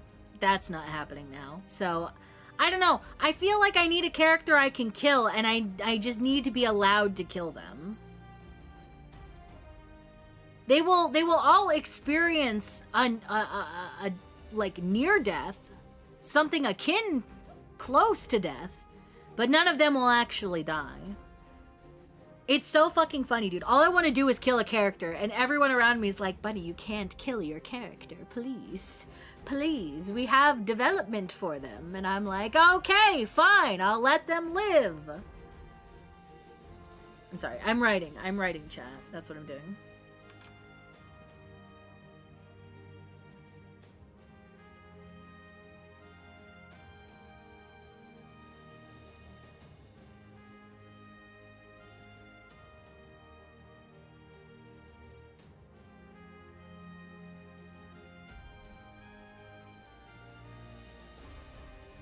You laugh, but you know it's true, right? Dude, dude, I'm like, okay. So I already know how we're resolving Kaede's bullshit. That's fine. She doesn't have to die. She's my canon warrior of light with stuff happening after Endwalker, right? Like it makes sense that she can't die because other stuff is happening. But like if I were to end her narratively, she would have died in Endwalker. That would have been it. She would have been done. She would have been checked out. She would have been whatever. Kaya, dude, I still really like the idea of killing Kaya off. However, I am more invested in whatever the fuck is going on with her because AJ and I have plans, and the plans are more traumatic than the death that I wrote for her. So I want to do that. I want to do the thing that's going to cause me in the long run more emotional pain. So I want to do that. That's why she can't die the way I wanted her to die. We have to do something different. And it's gonna hurt way more by the time it's all said and done. And then for Naren, the whole point of Naren's character is she hates Vothri, just wants Vothri dead. And that gets accomplished. So at that point, she kind of doesn't really have anything to live for. She kind of just was gonna fuck off, and I don't know, maybe she would have killed herself. Maybe, I don't know. I don't know, like, the extent of how her emotions run right now. I don't have, like, the depth of her emotional stability set. But she can't die now because she's gonna form an attachment to Zari. And they're both gonna have to, like, grow up and learn to have how to manage their emotions and their feelings, right? I think Ruse mentioned that Zari has to do that. So she's also gonna have to do that. Bunny sharpening the narrative knife to plunge into her chest. Shit's not sharp enough. Shit's not sharp. No, that's the problem, Jaded. I don't want it to be a clean, I don't want it to be a clean, neat wound. I want it jagged and rusty and to cause me more pain. That's like the whole thing with Kaya. Kaya's arc, she's gonna like, she's fucking scared for her life for like most of, dude, I wrote out her confrontation with her mother the other night. And that alone, like, gave me a lot of feelings. She had the confrontation with her mother, right? But a lot of what she's in now is her, like, learning to not be scared of things and to not be afraid of things around her. So she's coming into her own. She's decided she wants to reach out and take this power, specifically the darkness, the thing that she has been told is bad her whole life, but she can feel it. She can feel how powerful it is. And it scared her how powerful it was. That's part of the reason why she's so scared of it, is she just knows that it's dangerous. It's a deep-seated power. It requires a lot from her. So this is like, she's in the arc where she's learning about that, and she wants to reach out and grab it for herself. She wants to utilize it and use it to make herself, instead of being someone who's scared of everything and wants to, just kind of lay down and take it, she's gonna like reach out and have this whole big like coming into her own. And then when she's finally built up confidence in herself and she's met someone who genuinely cares about her and cares about her having like nice things in her life and being treated with respect that she has not been given, then that person she's closest with is going to destroy her by both ripping out her source of power and completely removing the foundation of support that she has built off of them. So it's kind of like a 1-2 punch, right? She loses her power, she loses her boyfriend. The only person who's ever genuinely cared for her in a non-transactional way. And it's gonna destroy her. And then Clown came by. He didn't mean to cook anything, but he came by into my DMs and was like, what if you did this? And now we're gonna do that so that the pain hurts more for AJ's character, right? Like, I'm so fucking excited to get to that point, but we're not there yet. I don't know when we're ever gonna get there. I'm very patiently waiting to get there. In the meantime, this is why we're doing Naren and Kaede, is so that I have other stuff I can explore while we wait for that stuff to happen. I love this for you guys. I want to do it so bad, dude. And I want to do all like the soft cute shit. I want to write the fucking silly thing where Kaelin thinks he's smelly and he doesn't know why he's smelly, and then we find out later why he's stinky. It's a whole fucking thing, dude. I'm so excited to explore that stuff, but it's so far away. So like I'm just not worried about it right now. That's why I want to do the Naren stuff, because like we all kind of did Shadowbringers. Like, I'm going to do Shadowbringers on my own. But I want to do the stuff with Naren because, like, I feel like that's compelling. And I don't really have a character who doesn't really have, like, a relationship that's manipulative or quote-unquote toxic. I don't know how toxic we want to make the relationship between Zarya and Naren, but, like, I'm game for, like, literally fucking anything. I'm sitting here trying to kill off my bitches, so, like, almost anything is fair game, really. But I want to do that. I wonder why. Wonder why what? I'm like 3,000 miles ahead. I don't know what I said that you were responding to, but I'm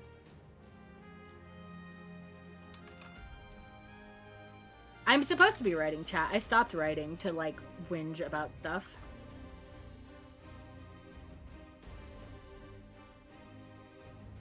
I can't type, dude. I'm almost down with fucking anything. Okay, that's... You know what I mean. You know what I mean.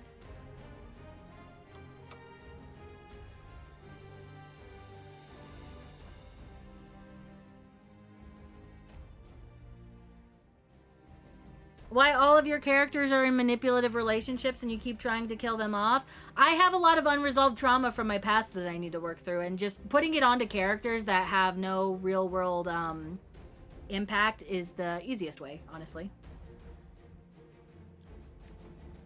It's a form of therapy, okay?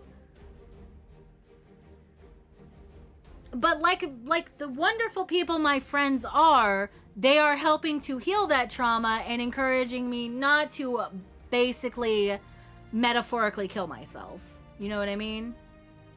I have a Kakiwa in my front line. Is she pretty? Is she like an accurate Kakiwa? Like, did they make her look like her? Because I see people with NPC names around all the time. They don't fucking look like the NPCs they have the names of.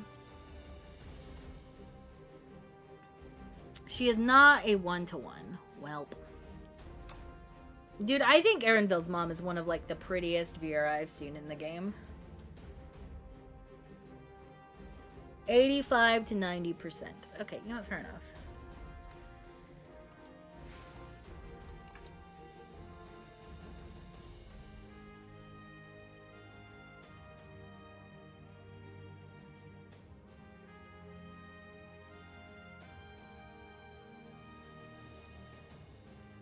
I'm sorry. I'm supposed to be writing, but I keep getting distracted. Chat, do you want me to narrate as I'm like typing out this shit, or would you rather I just post it when it's done? Cause like, I don't know. I don't know what the best way to write while while trying to do MSQ is.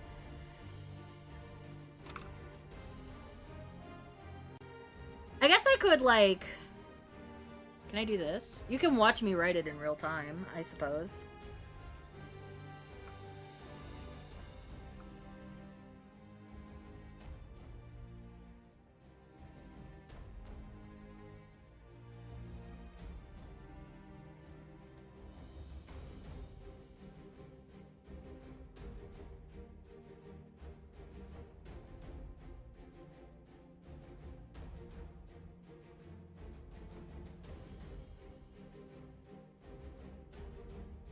I don't know. Is this entertaining to watch? I don't know.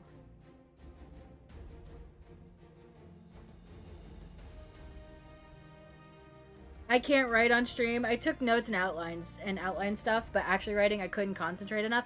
I wanna do it while I'm like thinking about it, because if I don't do it while I'm thinking about it, if I don't at least like I might not post this. I might just like leave it as a draft and then go back and edit it later, maybe add things or remove things as I deem necessary.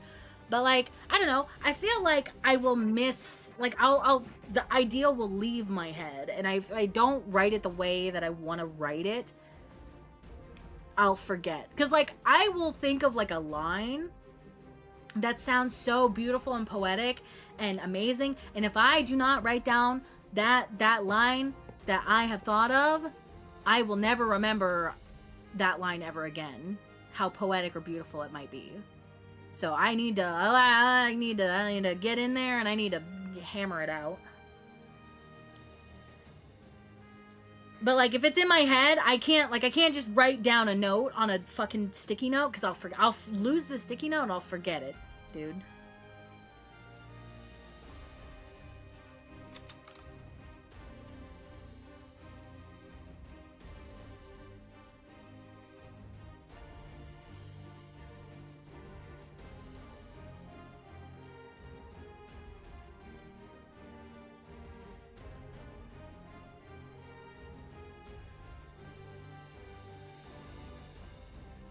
What did he say? What was the line he said?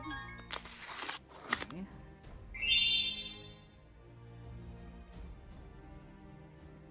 They talked about the fact that they're primals. Yeah. Do I revive? What do you mean? I couldn't tell if it was holographic. I'm gonna be so real, I didn't even see it pop up on screen because I have Tumblr open. Roll it again. Run it back. I can refund if you would like your points back.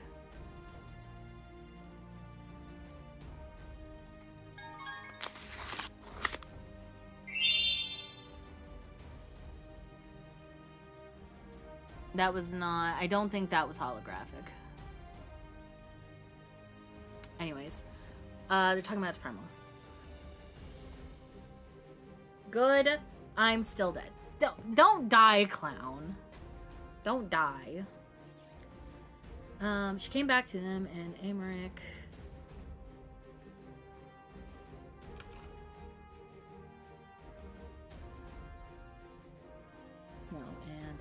muzzled the truth of the matter out.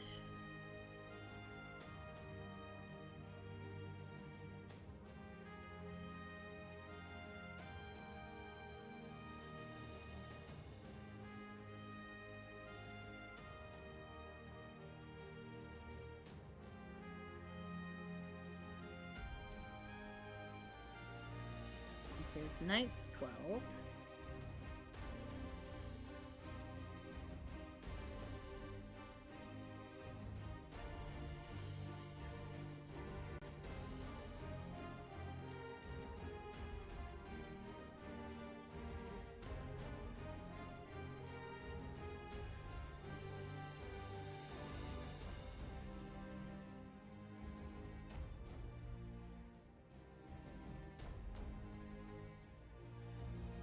What is their it's Ishgardian Orthodoxy, right? Like that's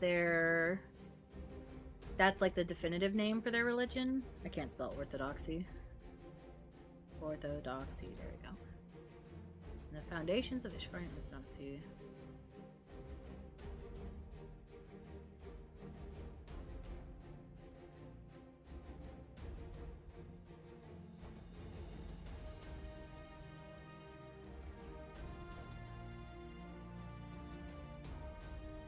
The Holy See of Ishgard, but I think the technical name for what they practice is Ishgardian Orthodoxy. Like it's the Ishgardian Orthodox Church, right? Like I wish we could make Fordola and Lucia. What do you mean? Can you not? Or do they have custom models? I thought Fordola was I thought she was just like a face. I don't remember what face it is. I mean, she's a little more jacked than your average Highlander, I think, but she is custom? That's kind of lame. There's a lot of NPCs that are like that. Like, I would love... Dude, do you know how much of an insufferable slut I would be if I could use Amaric's face on a character?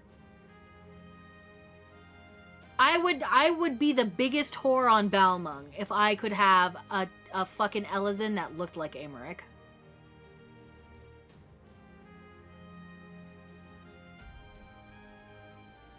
Cat moms are so cute. Okay, well, I'm here talking about being a whore, and Clown's like, yo, but cat moms, they're pretty cute, right? Oh, with the hat? I haven't seen any cat moms wearing the hat, to be fair.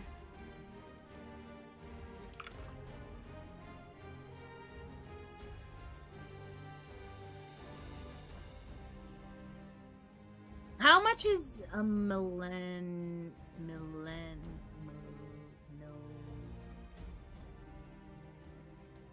I can't spell.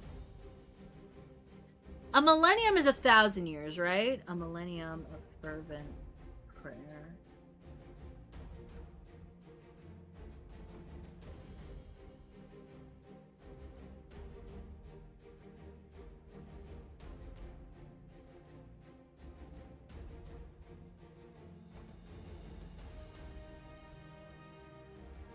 It just works on the body type. I see, that's my biggest issue, is I feel like I look so strange. It feels strange to look at on a Vera, because, like, I think I'm just used to how tall the ears are on my player character, and, like, when I take them off the hat, it's like, I don't know, it's weird.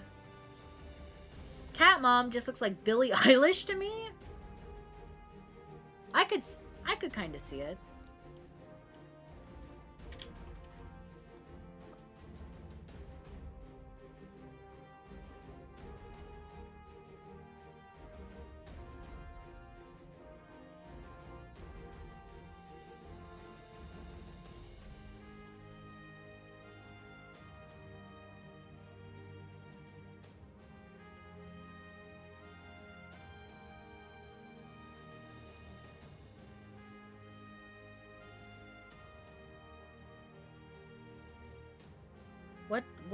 What is Lucia's line directly?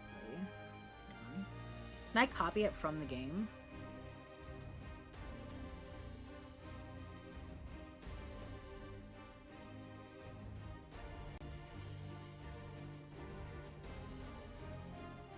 Please let me copy this.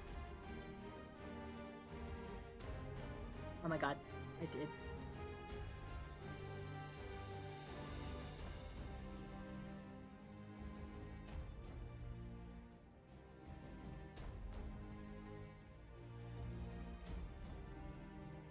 They puzzled it together.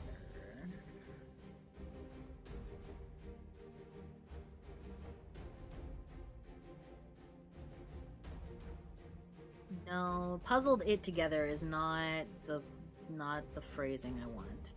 They puzzled out the truth of the matter. Dude, I love padding my writing with many words. Dude, I can't believe I fucking yap when I write, I yap when I speak. This bitch never shuts the fuck up.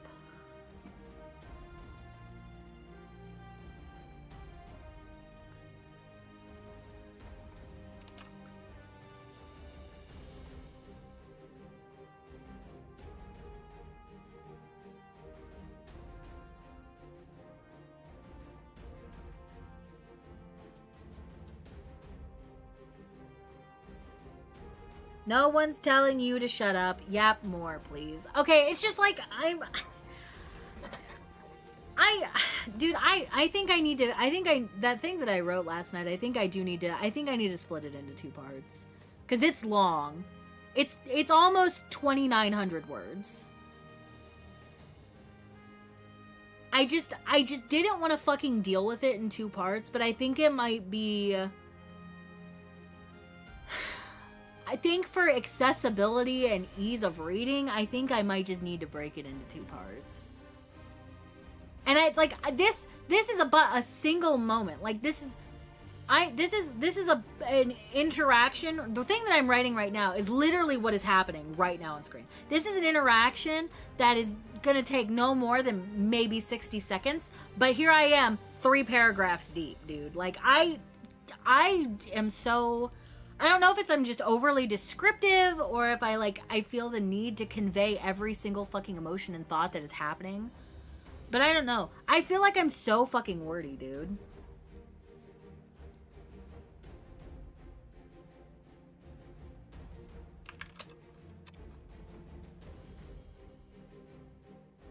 Like, do I need to essentially re-explain everything the cutscene is saying? I mean, kind of.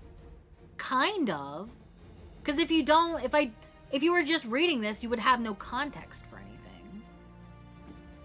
Because, like, right? Like, the thing that I'm writing here, she came back to them and was when Lucia spoke, they puzzled out the truth of the matter. The manner in which Sir Zephyrin struck down Lord Harshaphant was unlike anything I've ever seen before. Kaede gritted her teeth, the anger making her jaw twitch. Archbishop Thornton and his Knights 12 were guilty of the same practices as Iceheart. In the foundations of Ishgardian orthodoxy, those who would sit at the head of the church and his retinue were blessed with untold power from a millennium of fervent prayer and devotion from the citizens of the city. Primals. Like, that's very fucking wordy, but, like, I feel like it has to be wordy, like, because if I don't explain, like, the train of thought there, like, if I was just, like, primals. Okay, what about it? Like, what about it, you dumb bitch? Don't be like me. What do you mean, don't be like you, clown? What do you mean, don't be like you?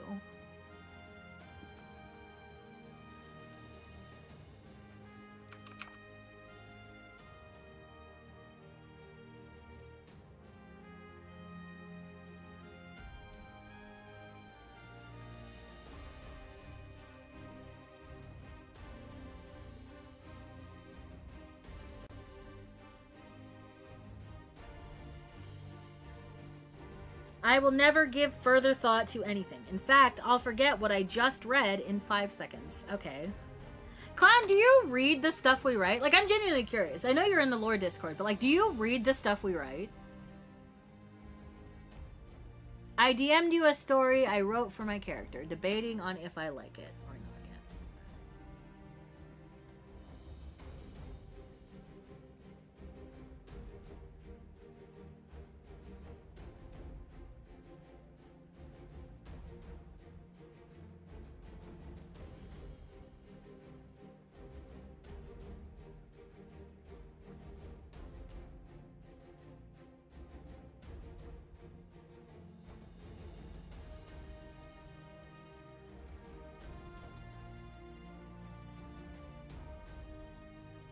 Sorry, I'm reading chat. Jaded put shit in my DMs and now I am locked the fuck in.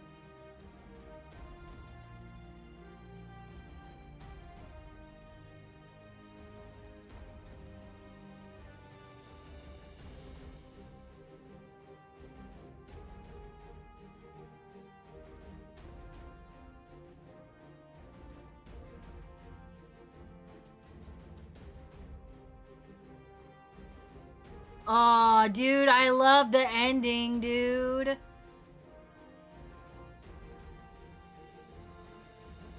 I was quickly reading everything that was posted whenever I did the emoji. I haven't checked back in a while. You know, like, there's like, between AJ and I, there are probably like at least 80 new posts for everything.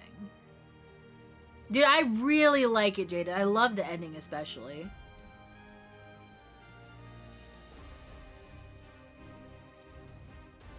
Like, I can feel that occurring. Which I don't know if that's a good thing or a bad thing, because I don't usually like feeling like I can feel pain, but, get Ruse to do a video series of the fix. Dude, if I could get, like, an audiobook version of Ruse reading my character lore, I think I might actually just ascend and splooge everywhere, dude. Can I describe her getting shot in the spine in the most visceral way I can? I can feel it, like my back hurts, dude. My back hurts. Oh, I like it though. I like it. See, I like when I can like, this is like what I have with like when I read AJ shit, especially like when she writes cute shit. Maybe I am an empath, because like when the cute shit happens, I'm like sitting there, I'm like twiddling my thumbs, I'm kicking my little feet, like oh my god, I'm good, I'm so excited, they're gonna do it, they're gonna finally kiss, they're gonna finally do whatever, and I'm just like, I don't know, maybe I'm like, I like said this yesterday, I live vicariously through AJ's shit, and maybe that's why, dude. It's why I like this kind of stuff, because like I can feel things. I like feeling the things that, like, if you can evoke the emotion within me, it's a good fucking time. That's what I'm here for. I'm here to cry. I'm here to share in your character's joy. I'm here to share in their pain. Whatever's happening to them, it's like I want to be there with them, you know? I like the immersive part of it. Which is like why I feel like I talk too much when I write, right? Like I feel like I talk too much when I talk, and I feel like I talk too much when I write, because like I want you to experience it. I don't want to just be like show and tell, like X happened and she felt this way about it. I want you to like if something's happening, like so you wrote in the case of your character getting shot, like you described it in a way that I could feel it. I could empathize with what was happening. I could imagine it happening in such a way that like I now feel like a dull throb in my lower spine because I am empathized. I'm inserting myself. I'm immersing myself into the narrative you are writing, right? That's what I want. I want you when Kayla needs Kaya's void scent. I want you to feel her pain. I want you to feel like you're on the precipice of dying. I want everyone to experience that, because that's what I'm experiencing when I'm writing it, right? I think reading things is harder for me to feel, but that's probably more a bad reader thing. I mean, it's the thing with like reading is you can't like think it's cringe. This is like a thing that like we talk about this a lot, especially being as like, I'm sorry, I'm supposed to be writing and we're just sitting here at this cutscene while I figure out what the fuck I'm doing. But to get back on my tangent, that's a side tangent. This is a thing we talk about a lot, especially if you are like an educator of any kind, or if you do any kind of literacy, whatever. So as a librarian, we talk about literacy and literary consumption a lot. If you feel like you are forced to read, you are never going to enjoy it, right? Like that's a thing, right? Like when they make you read in high school, you don't typically enjoy the things that you read because you're being forced to read it. If you're going to read something, you should want to read it. You should want to be drawn in by it. You should want to consume the media. However, if you go in with like the context that like reading is not a fun activity for me, I don't like reading because I don't like reading words on a page. I don't like having to, like my brain, I just can't think of I can't take it and put it in my imagination. I can't like visualize what's happening in my mind. Some people need like visual aids to understand the context of the words that they're reading. And that's perfectly fine. That's a valid complaint to have with consuming media. If you're just reading words on a page and you can't visualize it, then it's not going to do anything for you, right? Like that, and that's not any failing of your own. That's just how your brain is wired to process information. But if you are going in and you're going in with the mindset like, man, reading's fucking cringe. I don't like it because like I just don't like it. Everybody tells me to read and I don't like doing that. It's fucking cringe and I just know I'm not gonna enjoy it. If you don't at least like open yourself up to the experience, you are never going to enjoy it, right? Like, I can't tell you how many people I have talked to who have been like, yeah, I don't read because reading is for nerds and it's cringy and I don't want to be seen as a cringe nerd. Okay, well, you're actively cutting yourself off from something that you might potentially enjoy. Some people who rediscover reading learn about themselves that, wow, actually, no, it's really fun. Like, because especially if you're the kind of person who has like an active imagination, you can quite quickly visualize things and like put yourself in those situations and immerse yourself in it. If you can immerse yourself into whatever you're reading, it becomes infinitely more fun for you. It becomes so much more fun. And that's how I read. Like, I have like, because that's why it pisses me off when I like watch a movie adaptation for something, because I have such like, I have such like, it's easy for me to visualize what I'm reading on the page, especially if someone is writing descriptively, right? Like, maintaining that balance between like it being concise enough that you're not just writing run-on sentence after run-on sentence after run-on sentence, and like being able to describe something in a way that the reader can visualize it themselves, right? It's so much more fun for me to participate in the act of creating the world myself in my brain than it is to... In return for the tasty strumateers yesterday. Thank you for the resub, Beard. Thank you for the 21 months. Enjoy your free card that you got as well. We're just yapping. I'm writing and I'm also yapping about writing and reading. But half of the fun, right? Half of the fun is visualizing your interpretation of the words on the page, right? So what's a movie franchise I really didn't like?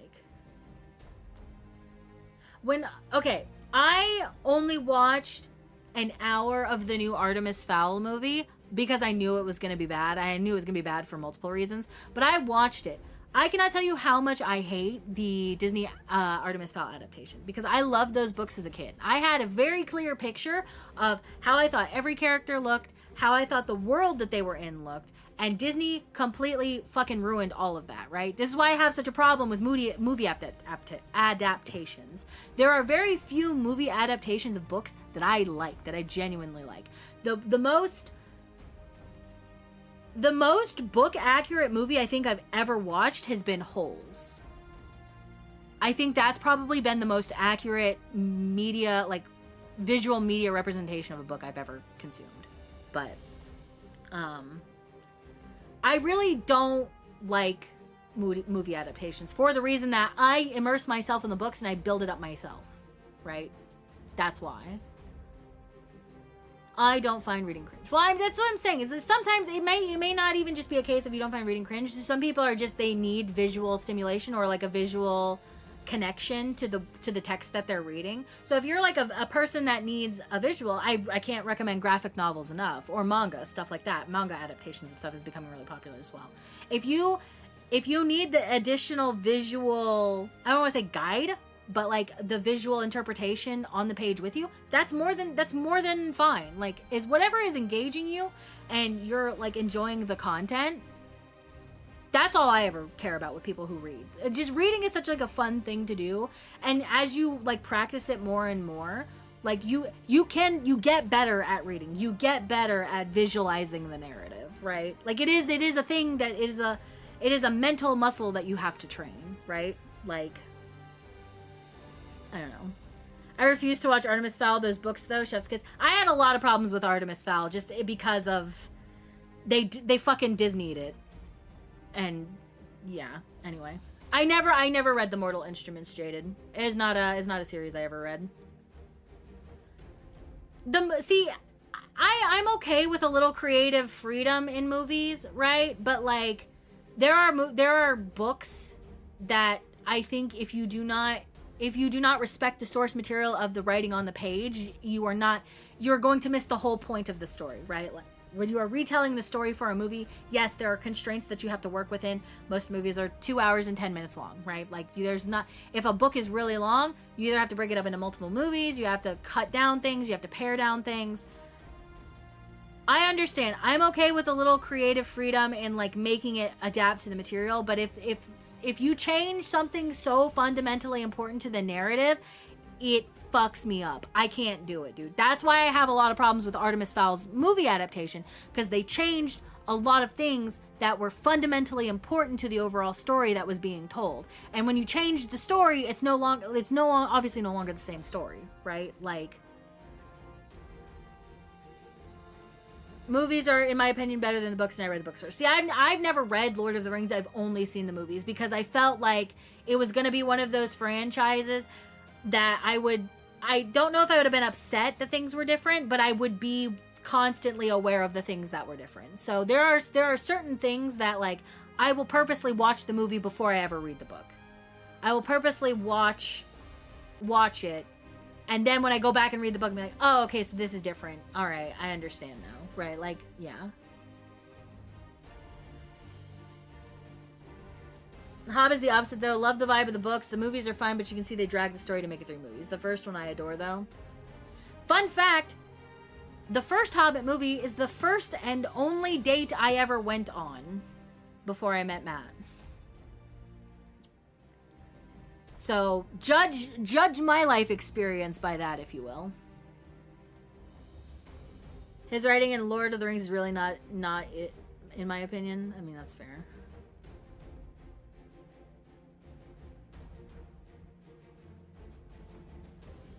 I'm talking about the books, yeah. If Lord of the Rings was written on a set of boobs, I would never consume the story in any other way. Speaking of boobs and Lord of the Rings, hello, Matt. Matt likes both of those things, if you didn't know, chat. Matt actually didn't see Lord of the Rings until, like a year and a half ago, 2 years ago. We sat down and we watched the director's cuts with my mom when she came to visit, and he really enjoyed them. I just like Lord of the Rings because I like high fantasy. That is my medium of fantasy. I prefer, like, I'm not like a huge sci-fi person. I like high fantasy. Like, this is why Heaven's Word is one of my favorite expansions, because I love like the political intrigue. I love the idea of knights and castles and dragons and stuff like that. But I prefer Lord of the Rings movies over the books, and I'm a Tom Bombadil enjoyer. But see, like, you can supplement, right? Like, that's the nice thing is having media literacy and being able to consume different formats of media, is that you can pick and choose what parts of it you like, and you can acknowledge the criticisms and complaints of other parts of it, right? Like for me, I know enough about the Artemis Fowl books that I can definitively say I don't like the movies because I don't like how they change the narrative. Right? So, I gotta go back to work. No worries, Bearded. Thanks for hanging out and chatting. And thanks for the resub again. I do appreciate it. I'm sorry we're kind of yapping and not really doing anything. I'm supposed to be writing, but we kind of got on a tangent about reading, and I'm a librarian. What do you expect me to do at this point, honestly, right? Right?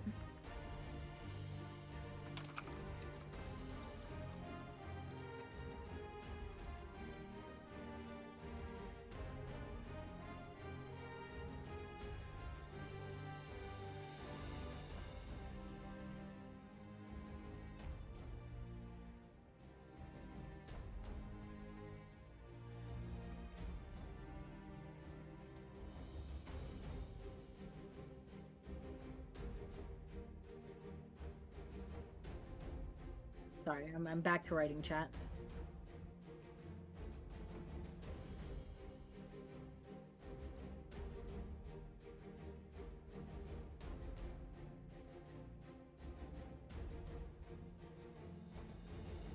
My only knowledge of Lord of the Rings before 2 years ago was we had a supply teacher in elementary school who we called Smeagol. For obvious reasons. Okay, Matt.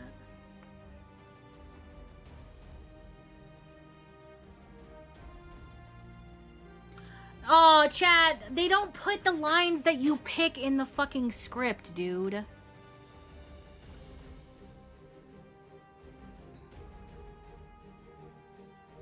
Oh, they don't... XIV script.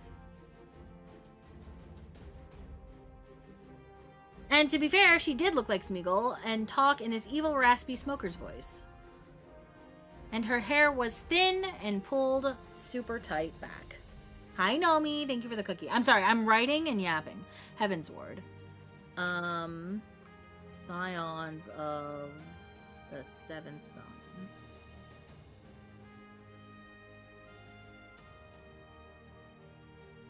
What does Amric say? Do hereby entreat the aid. I think he's the only motherfucker that would say hereby entreat the aid.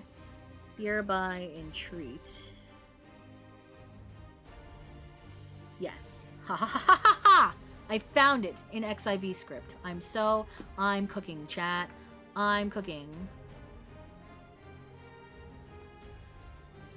She would also sit at her desk and eat full unscaled fish whole. Okay, so she is Gollum. Also, my god, I'm so tired of ARR. I'm sorry, Kanan. I got to the Crystal Brave shit, and then I wrote it out. I'm like, I'm done, dog. I'm done.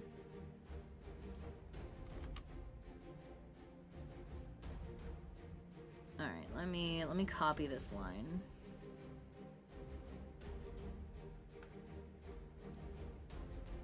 I'm copying this. I like putting like actual lines from the game in my writing. It makes it feel more. She was every pubescent boy's fantasy, Jaded. I'm about to do the bridge stuff duty with the dragons. Understand.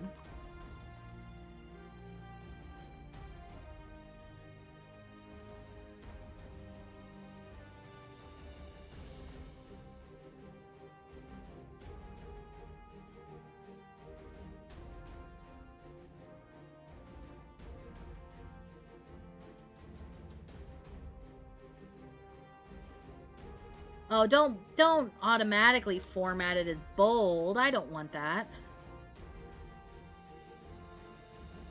Hear you.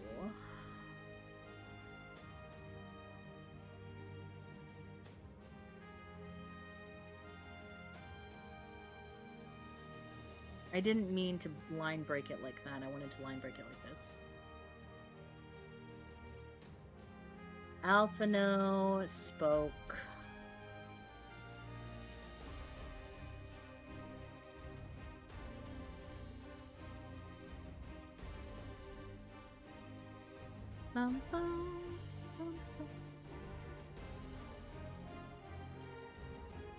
Nope, don't do that. Get that out of there.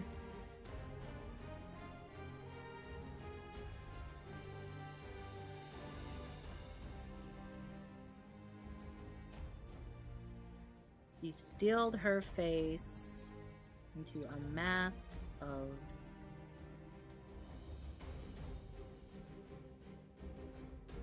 not cool, hardened resolve. And then what is the line I said? I said life for death.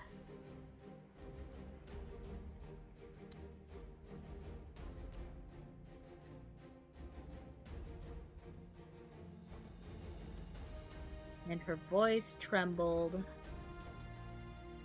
as she no, it's not spoke.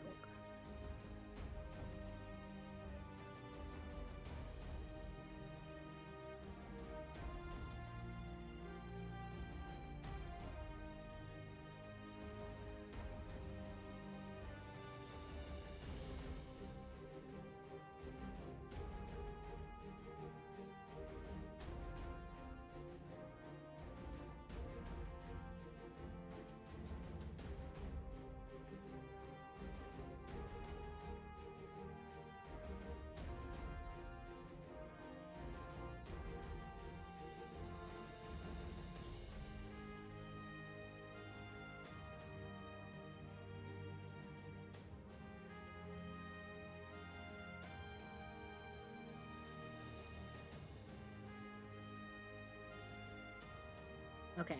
I'm almost done, chat. I promise. I'm almost done. Oh my gosh. Okay. I don't think I have any other dungeon before Ishgard, but so much yapping. I just saw a cutscene with Yassail laughing like you when you write trauma. What do you mean when I'm laughing like when I write trauma? So I cackle a little evilly. So I cackle a little evilly. I wonder if they had planned to redeem her when they wrote that patch. Who knows, dude? I think I'm much more into the grounded part of high fantasy, like the normal people instead of the supernatural. See, I like, you know, taverns, bar wenches, adventurers, like going back and forth. I like a little bit of the super, like I like dragons and shit. Dragons are fucking cool. I like the concept of like dragons and stuff. This is good. I read a lot of like, I don't want to say YA fantasy, but it is YA fantasy. I read a lot of stuff that has like a lot of like political and court intrigue because I love, for whatever reason, I like the drama of like court politics. Like I don't know, I know people have mixed opinions about Sarah J. Maas, but I really enjoy her Throne of Glass series. Throne of Glass is probably one of the more recent like fantasy series that I've read. I really enjoy the story of Aelin Galanthius. Galvanthius? I don't remember how you fucking say her last name, but I really enjoyed that story. That was a good story. If you are into more of like, I will always recommend, if people like not high fantasy, but like medieval fantasy, I will always recommend the Ryuria Chronicles by Michael. Is it Michael J. Sullivan or Michael C. Sullivan? Ryuria Chronicles. Michael J. Sullivan. I really love, that's like, there's like several series, there's like spin-off series and stuff like that. There's 6 books in the main series, but it follows these 2 guys, Hadrian and Royce. They're just 2 like mercenary type guys. And then they unravel like this whole like political plot within like the church and these several neighboring kingdoms. There's like a psychotic evil wizard that they have to deal with. His name is Eshradon. I'm not actually sure how you pronounce it. I always said Eshradon in my head, but I think it might be Eshradon. That is a really good series. I really liked how the series ended. And the way Michael J. Sullivan writes his characters, his female characters, there's like one really prominent female character who I love. She starts out as kind of like a naive, like princessy type character, but she like really comes into her own and she's really smart. And she kind of learns about like, she's a teenager, right? So like she doesn't know a whole lot about like the world around her, and then as stuff happens and more like of these big traumatic events happen, she kind of comes into her own and she like learn. It's a really good series. I will always recommend that series for people who like fantasy. It's not there's like some weird stuff that goes on, but it's not like overwhelmingly weird. Like, I don't know, dude. It's one of my favorite series. In 10 years, there's 100% going to be a study saying that tormenting your OCs in fan fiction is a better indicator of sociopathic and psychopathic behavior than, like, killing small animals. That's not even true, Matt. This is therapy for me. If I didn't do this, I think I might, you know, I might just walk the plank, dude. I think I might have. I think this is actually healing and very therapeutic for me. All right, hold on. We're going to advance this one line so that I can copy this.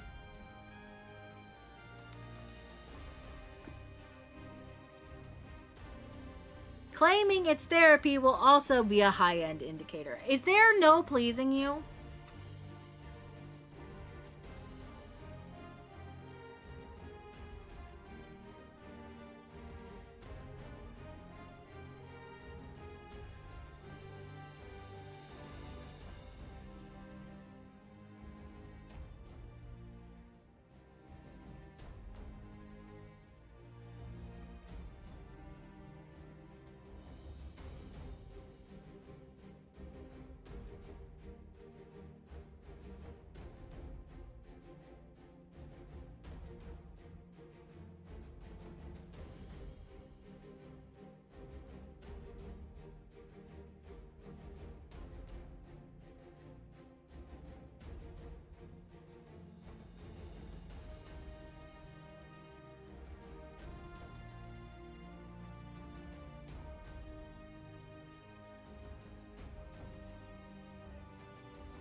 Okay. All right. I wrote it, chat. We're good. It's not very long, but this is probably a very important conversation for her. So, CIA is going to start recruiting AO3 writers for their ranks. Matt, are you trying to say something? We're not psychopaths. I can't even type. Matt is trying to get punched. It's, dude, after he came home and fucking shitposted. He verbally shitposted on my stream, and I wanted to, like, I don't know, dude. You Zombie! fool! I have 70 alternative accounts! Hi, Zombie. Hello, Raiders. Welcome in. Zombie, you ended early. I know you started early, but what were you up to? Thank you for the raid. What's up? Hello, Raiders. Hi, Nomi. Welcome in. How are you guys doing? Yo, Blue Protocol. How's Blue Protocol? I signed up for it because Wavy asked me to, but I have not. I'm gonna be so honest, Chad. I don't think I could do another gacha JRPG type game. I don't think I could do it, but I'm supposed to finish watching episode 4 with him when he gets home. It's very fun. Oh, I'm glad. It comes out in October. Oh, is this like pre-beta stuff or stuff like that? I'm not sure. We heard y'all got lore around these parts. Dude, I just wrote we're having a conversation with Amrik. Kaede, of course, lost her husband tragically yesterday. And we are fresh off of that. So we're having a conversation with Amrik, and I feel like this is going to be a very important conversation for her. So I wrote, like, her... There's an exchange here that, like, I just think would be important to have locked and loaded in the barrel, dude. So I'm going to post that. HC Heaven's Ward, so that I can find it later. Make sure that's posted on the correct blog. Post now. I am on Kaya for some reason. And we were talking about this earlier, chat. I'm just so in love with... We were talking about... Matt is accusing us of being psychopaths and sociopaths because we like to traumatize our characters. There, by the way, is the post. If you would like to read what I've written. It's nothing fancy. It's just her immediate feelings in this moment. I mean, I didn't even proofread this, chat. I should have proofread this before I posted it. Oh, I said the word conversation twice within 5 words. I want to die.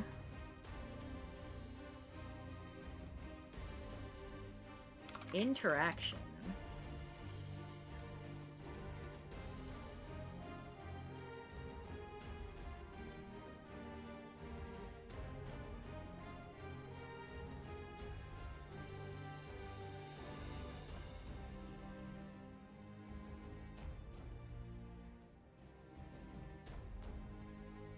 No. Sorry, I'm proofreading this myself now.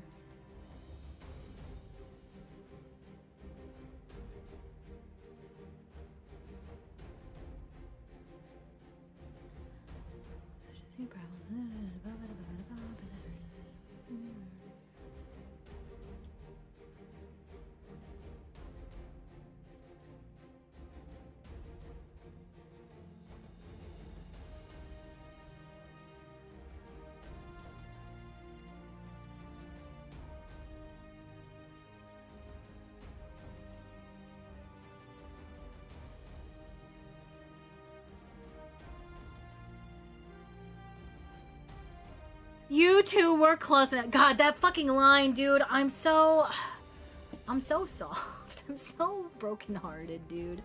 Anyways. Some people like to traumatize their characters so they can lead them to happiness. Some people like to traumatize their characters so they can traumatize them more and again and then again and more. Yes. Both are true for me. So like, I've said this. I like killing my characters because I think it makes a compelling narrative for them.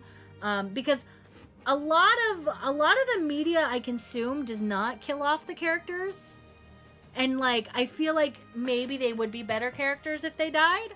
So my goal with my character, especially if I feel compelled to have them die, right, is that there is something going on where Nothing about the whole thing is redeemable for them. Death is the only sure thing in their existence. And if they are to die tragically, poetically, in such a way that it affects things around them, maybe that's more poetic, that only in death is their existence found meaningful. You know what I mean? Hi, Smoke. Hi, Smoke. Welcome in. Some people like lighting fires for fun, Jade. It doesn't make it well-adjusted behavior. Listen, I never claimed to be well-adjusted. But, like, for me, right, like, this is the whole point. This is the whole point and why I wanted to kill Kaya. Kaya spends her entire life trying to live up to lofty ideals that are placed before her. She is quite literally chosen to be a savior in some capacity, right? She's a Pagel. Only Pagels have the ability to have white magic and essentially carry forth the legacy of being a healer and communing with elementals. And elementals are powerful entities. They are so powerful that the people of Gridania still fear them to this day, even if they're only operating at only a fraction of their power, right? They are still so concerned that if they piss off the elementals, the same shit that happened between the 5th and the 6th era, the astral eras, is going to happen again. Right? They're so concerned that the elementals will freak the fuck out and wipe them all off the face of the earth again. So Kaya, who has been blessed by them, has been basically trained from a young age, not birth, not quite birth, but from a very young age, that this is why, if you haven't read the conversation between her and her mother, I can link that one too. The thing, she has a confrontation with her mother after she abandons being a Pagel and being like, she can't really abandon being a Pagel, like, it's still very much physically affecting her, like, she has her horns still, she can still access her white magic. She has a conversation with her mother, and what's the line that I wrote for her?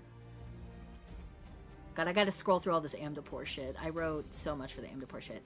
Her mother says something like, yeah, okay, she says to her mother,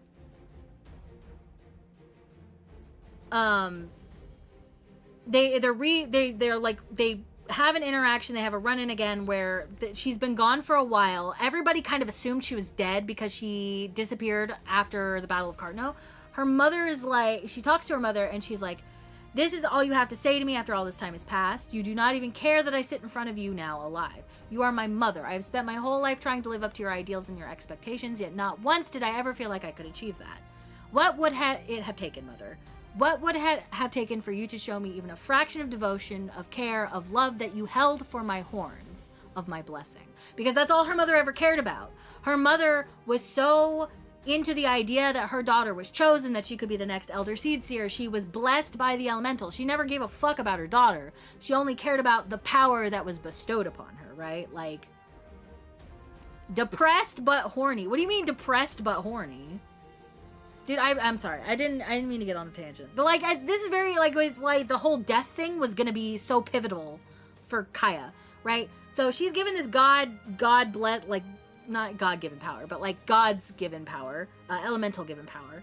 And it's always been, like, a point of contention because she was chosen, she was blessed, she should be able to do all of this stuff naturally, but then she watches her father die at a very young age, and she is not able, she's been blessed with magic that is supposed to be able to heal people.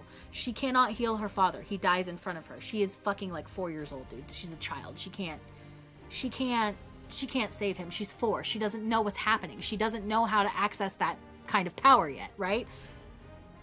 And it becomes such a big point of contention for her. It becomes such a big point of contention between her and her mother because she wasn't able to save her father. She isn't able to master magic because the whole point of her, like, her doing everything she does is she's never been able to master the spell raise. She's never been able to manipulate the life stream and pull someone back from, like, the brink of death and put their soul back in their body, essentially. Put their aether back in their body, right? Bunny writing a recovering gifted child for real.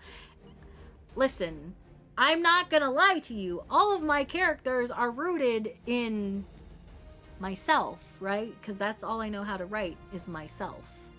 But anyways, so this has always been a big point of contention for her. She is not able to cast raise. She's not able to do this one thing that is fundamentally, you learn this in Conjury. Like, you don't even learn this as a white mage. You learn how to raise in Conjury. She's not able to master it. And it becomes like a big, she knows it's like a personal self-failing. It's something she can't do. She's traumatized. She's never really dealt with the trauma of losing her father. She didn't really know her father. Her mother, was in love with her father. Obviously, her mother, really cared about her father. And the position and status they were afforded because of who her mother is and how she's been blessed with it. So, her mother had this very picturesque, perfect family unit thing going on. Then the father died, and Kaede can't master her magic. So it's all starting to crumble apart. And her mother's very trying very desperately to hold onto that perfect image. And she's never give a fuck about Kaede, right? She's never really given a fuck about anything to do with Kaede other than that Kaede could potentially uplift their family into further higher status, right? Because she's a Pagel. Even if Kaede has to fuck off and go with the Pagels and hang out, and she can't really communicate with her family beyond that because she's got to go learn sacred Pajali magic, and she's not really allowed to share with that. Once she reintegrates back into Gridania after completing her training, then it becomes a whole different story, right? But Kaede never gets that far. Kaede is made a white mage, then immediately deploys to Cartno, and during Cartno, an event happens, which that's also on her Tumblr if you care to read that, where she again she heals someone who then immediately dies later, and she's a very big impactful thing. She's so disgusted with herself, she can't do anything right kind of thing, that she goes and she walks out into the middle of the fields of Cartno and is waiting for the shards of the moon to fucking kill her, right? She's consigned herself to death. That doesn't happen. She wakes up in Ul'dah, and then we're on this whole, I'm gonna abandon the white magic thing because clearly I'm not cut out for it. I'm gonna try to figure out who I am as a person, right? But later on, after she's started doing all of this stuff, she's dabbled in alchemy, and they do a stint in Palace, and she doesn't really become obsessed with the idea of necromancy, but necromancy is something that she does genuinely take an interest in because of the implications of raising someone from the dead through non-white magical means, through other more maybe darker, more taboo means. She takes an interest in that, but it ultimately leads into nowhere because necromancy is not really a thing that they really talk about in 14. It's not like a real definitive thing. We don't have actual necromancers in 14 beyond what's in Palace. So she abandons that, and then she runs into Kaylin, and Kaylin is she can feel the dark, she can feel the void power emanating off of him, and it's scary because it's very strong, very powerful, and she can sense it. And she freaks out. She doesn't know what it is. And then at some point she decides, you know what, she has a whole Crystal Braves arc. She decides she's tired of being powerless. She wants to do something for herself. So she picks up thaumaturgy, which is kind of frowned upon because she's a white mage, right? But she's not a white, she's removed herself from the white mage shit, right? So she starts doing thaumaturgy, and then she discovers that black magic is a thing, which is way more taboo. So then she starts having to skirt around that. She learns about black magic, and then kind of by association learns about void scent. And then in her research of void scent, that's how she ends up at Amdapor Keep, which is fucking swarming with them. And that's how we get onto, this is why the void arc is going to be so important for her. I had her essentially narratively do Amdapor Keep and the Lost City of Amdapor, because that's where we get Ferdiad and Diabolos from the Maki Alliance Raid questline.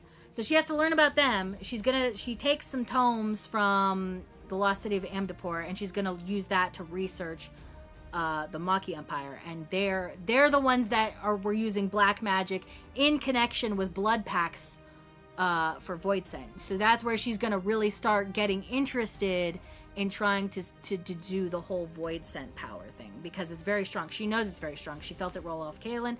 When she gets into Amdapor, she realizes it's at a much greater magnitude than she could ever feel from one person, and she wants that for herself. She's tired of being told what to do, of what kind of power she needs to have. And then she has this confrontation with her mother. I'm not really sure where the confrontation with her mother is going to fall into play. I have it tagged as Heaven's Ward. Maybe it happens during the Maki stuff, or maybe it's right before the Maki stuff. I'm not really sure yet. But essentially her mother is like, I will not waste my breath on a girl who abandoned her talent in favor of whatever it is you're doing now. For her mother, she says, like, she quite literally tells Kaya, my daughter died on the flats of Cartano, honorable to the last in doing her duty. You're undeserving of the name blessed upon you, and you are no longer my daughter to me. And that's kind of like the snap point for her. That's maybe I do tag this as Heaven's Ward, because that's kind of the breaking point where she's like, all right, I'm gonna fully commit to this void scent bullshit, because like nobody gives a fuck about me, nobody cares about me in any way, shape, form, or capacity. I'm just gonna do my own shit, right? But like, so that's why the death thing was gonna be very powerful, because originally what I was gonna have her do is I was gonna have her do all of this. I was gonna have her like touch the void. She was gonna get excommunicated from like the Padules and shit like that. She was gonna like go back to Gridania, and then she was gonna like lose her void scent, and then she was gonna die. She was gonna die under the Evershade tree, and she was gonna die under the Great One. It's like the big important white mage tree in all the white mage quests. It's in the Evershade area. In the Shroud. She was gonna die under that tree, having lost her white magic, having lost her black magic, having lost her void scent, and being completely fucking normal. Just a normal fucking woman. She was only gonna ever feel normal right at the very end. But I can't do that now. Because now she has to have a romance arc. And it's gonna hurt way more. So I'm excited for that part. But, yeah, I'm not allowed to kill my characters. So I don't know why I got on that tangent. I'm sorry. I really like talking about my characters. Orville's canon is he drinks 20 meads and burns his dick on the Magitech radiator, then wakes up and does it all again. Matt, are you gonna log into the game? Since it's a free playtime, are you gonna dust off the Gump and bring him about? Because I think it would be so funny to bring him into the game world again. Then everybody can add you to their friends list and be like, oh my god, I have the Orville Gumpanolt on my friends list. I would need to fully reinstall the game. I mean, I could log into your account. We could do that. You could log in on my computer. That could be a thing. Also, chat, it's already 1:40. How have I been streaming for 3 hours? I feel like I've done nothing of value. I came back to I'm not allowed to kill my characters. Because I just fucking laid out Kaya's whole pussy on the table, Ruse. Like, her entire character arc and motivations for everything I have just laid out. And then I was like, now I can't kill her. She's got to have a romance arc now. Which I'm excited for that part, but she's not allowed to die now. None of my bitches are allowed to die. You know my Steam login, don't you? I think it's in our DM somewhere, but it's not the same. It's not the same. Pussy where? Okay. Anyways. Yeah. I love my characters a lot, chat. That's why I'm excited. I'm excited to explore Naren, because Naren isn't really... She's not really a character that I've made characters like Naren, but I don't think I've ever fully explored them or developed them in such a way where they don't have any... I mean, she's got trauma. Her parents died in a Sin Eater attack, but I feel like it's pretty common. And it would be like, she can't walk around the first and be like, oh, my parents died in a Sin Eater attack. Everybody's parents died in a Sin Eater attack. Like, that doesn't make you special, right? But, like that's a big motivation for why she wants Vothri dead. Like, that's her parents dying in a Sin Eater attack and them, like, being forced to eat meal to, like, survive is a big reason why she wants to kill Sin Eaters and kill Vothri. Right? Okay, back to work. Have a good day at work, Matt. So like the idea of her having like a romance or like at least a friendly companionship with someone and develop feelings that are more than just a hatred for the world around her is an interesting concept, because I don't really my characters don't fall in love, and they certainly don't do it if there isn't trauma to be healed. so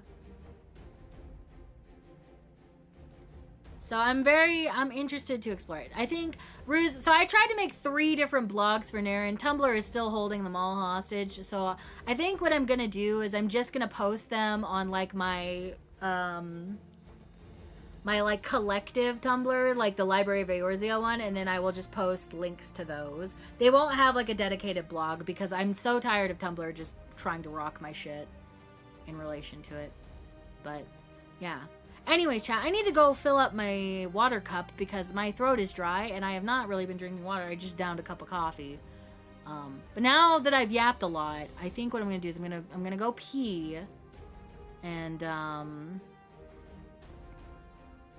refill my water.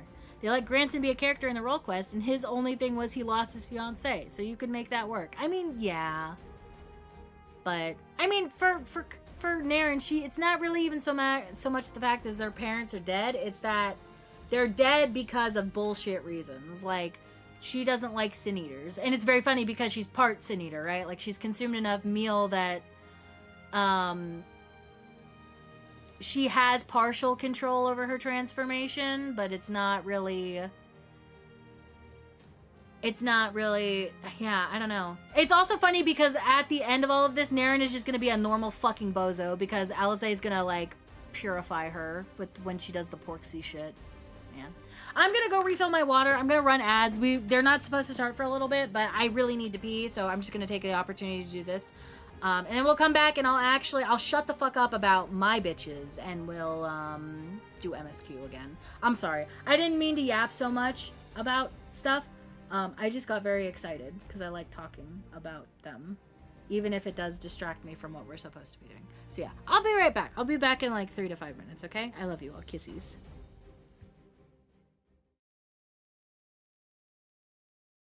P8. Dean to Say hi to Momody. She's my favorite. You just said all Lalafels were evil.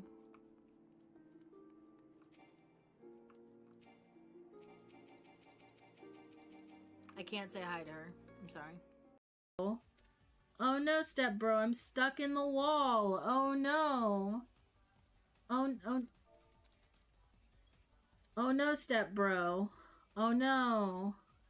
We're here.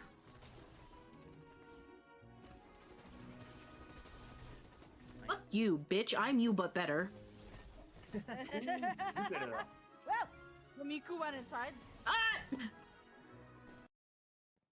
Because I am not gonna do that Koi right now. and I weren't able to see it until we relaunched it.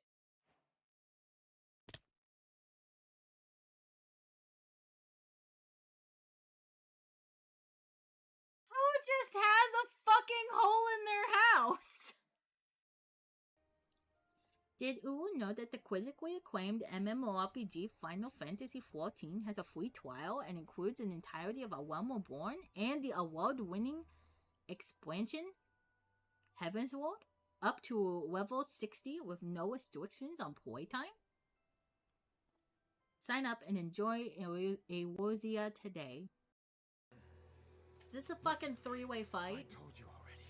This is not your...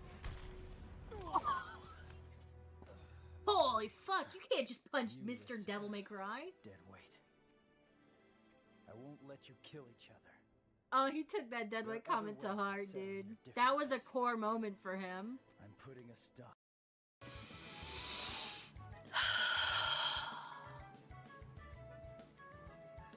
You are but a small part of the universe. You are letting small things affect you. You are not meant to harbor such feelings of hatred. It is fine. It is fine. You are but infinite dust in the cosmos. None of this will matter. None of this will matter when the sun explodes and kills everyone. You can move past this. Okay. Hold on. You can't see this. You don't understand, chat. You don't understand. I'm fucking shitting myself. Never fuck with me.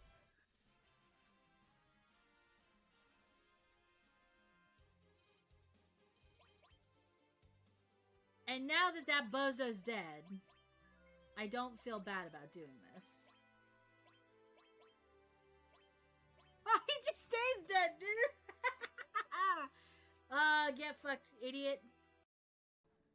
I fucking love this game. Final Fantasy XIV Online is the best video game to ever exist. What's that on your head? Never mind, I'm not a fan. Do you have beef with Petey?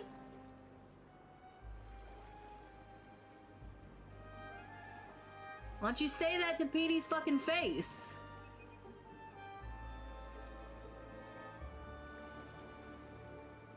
That's what I fucking thought. How would bunnies wear headphones? Would they wear them like this, and it's like the pants image, you know? Would they wear them like this or like this?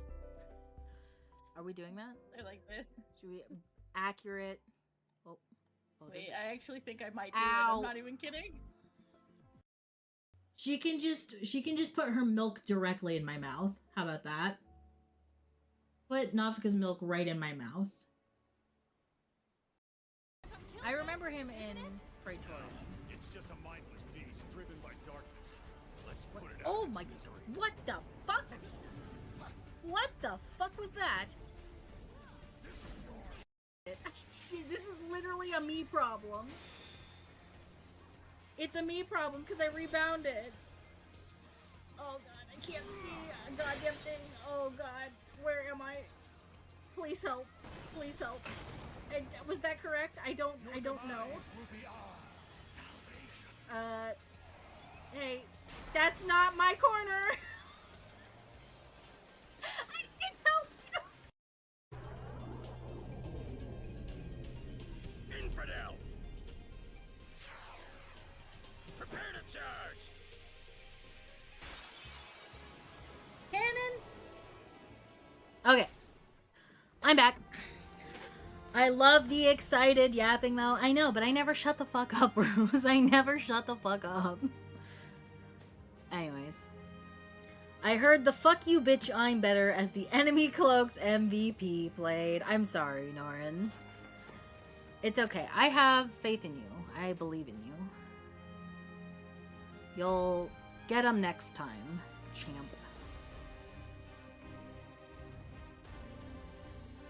Did I link this? I don't think I did.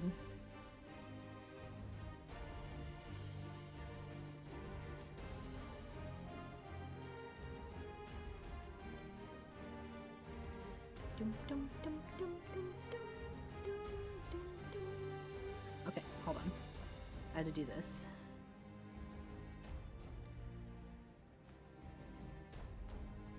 I need to link this post. I posted it in chat, right? Like I did do that? I did.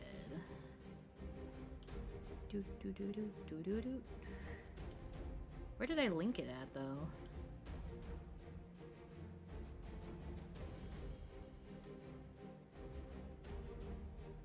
There it is. Copy selection. And we'll call that one Resolve. I need to make a post list for Kaede, like I did for Kaya. Bum, bum. I've been listening to this fucking Ishgard music for like the past hour, dude.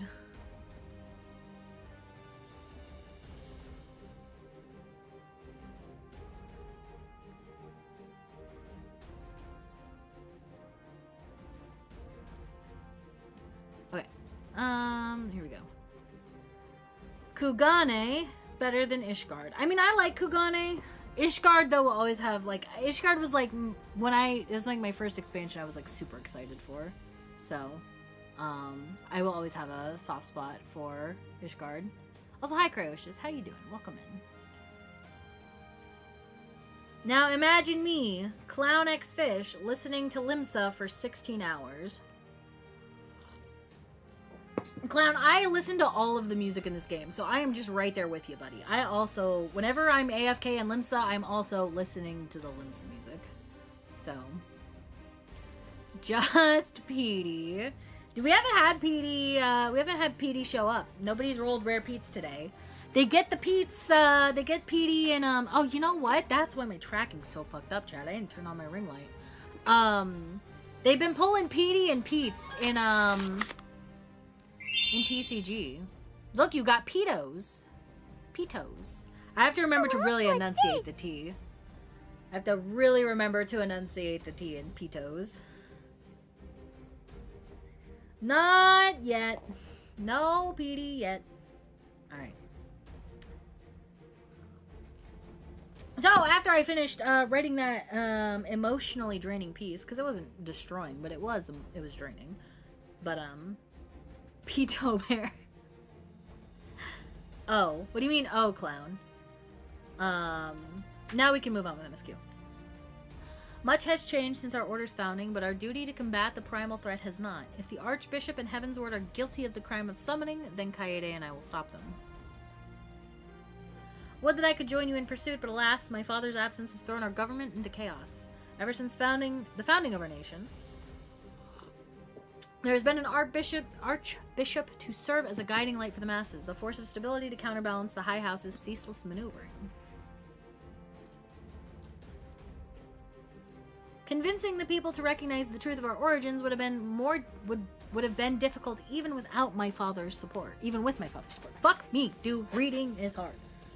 The road ahead is that much more fraught with peril without it. Yet walk it we must, for unity is more vital to our survival than ever. After all, Nidhogg's death did not mark the cessation of the Dravanian hostilities. Far from it. We have great need of each other in the days to come. No, Petey. Just Pete's. Let's let me move myself up so that, there we go. That's fine. That's fine. Yeah, there we go. That's good. You may ever count on my lance, Sir Imric. To my dying breath, I shall defend Ishgard from the Horde. If I may, Lord Commander, I would like to assist the Scions in their search for the Archbishop. Kaede, Master Alphino, pray attend me outside. Very well. With me, Kaede, I believe we have much to discuss. Dude, Alphino is like... During this time, Alphino is very much just like tiptoeing around her because he's like so afraid that something will set her off. And he's not wrong to hold that opinion.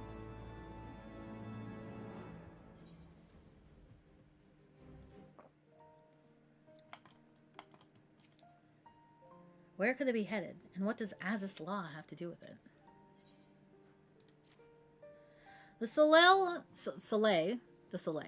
was eastward bound, so I sent word to Camp Cloudtop on the off chance the airship passed nearby. Sure enough, Lady Lynette informed me they had been sighted by her scouts. Then the Archbishop is somewhere in the Sea of Clouds? Or was, not long ago. The airship has not been seen since it disappeared into the northern reaches near the Blue Window. Alas, because the region is firmly held by the Vanu Vanu and not easily accessible from Camp Cloudtop, House Hyanar has yet to establish a foothold. We will need not only an airship, but a captain bold enough to risk the beastman's wrath. I think we both know the perfect candidate, Kaede. Let's pay a visit to Master Garland at the Skysteel Manufactory. I see. Then I will take my leave for now. There are other matters which require my attention. Okay, so we have to kill Thornton. Am I gonna be a rat and skip, the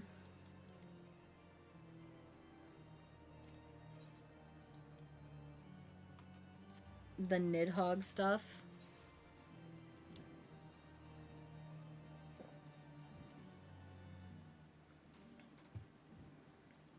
Am I gonna skip post patches? I'm trying to think what happens in post patches that would be important for Kaede. But she doesn't really give a fuck about Estinian. So, like... Hello.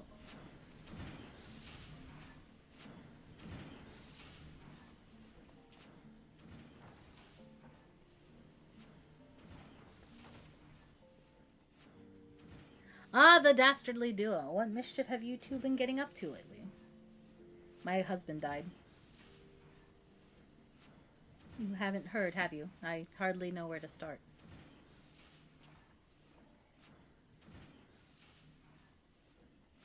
My husband died.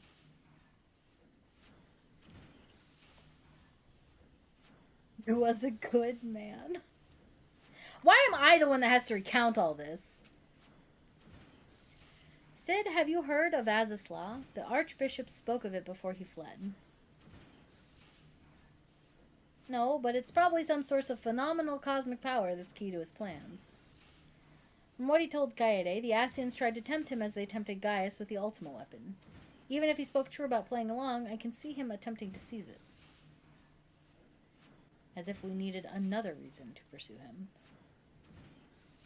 Well, I'm convinced. The Enterprise is at your disposal. Come to the airship landing when you're ready to depart. Oh, well, what's this? Nope. Not yet. Not yet. It's just as well. After pulling you out of the fire these last few times, I reckoned I was due to deliver you into it.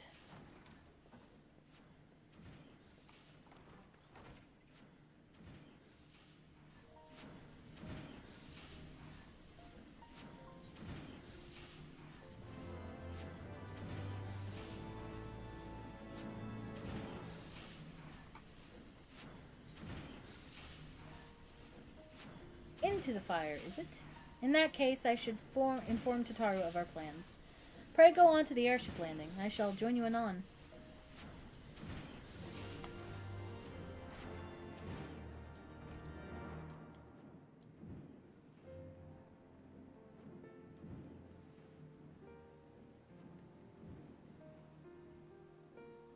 Airship landing.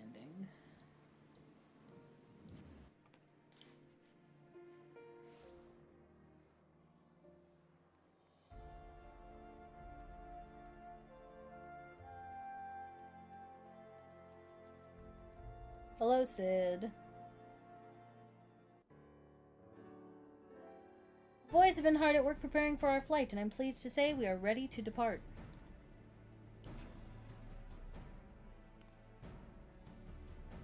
That is as soon as a certain... Ah!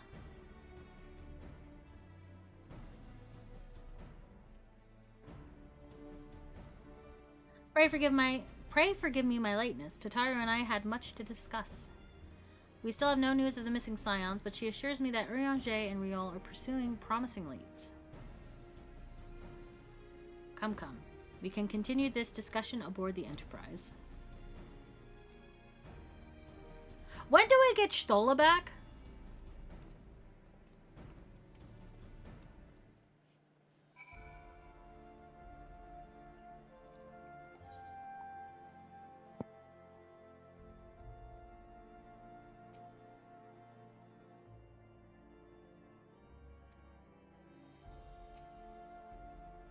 The others are waiting for you aboard the Enterprise, Kaede. Shall we get going? Sure. When she stops taking a vacation. Well, right now she's floating in the live stream, so I don't know how much of a vacation that really is.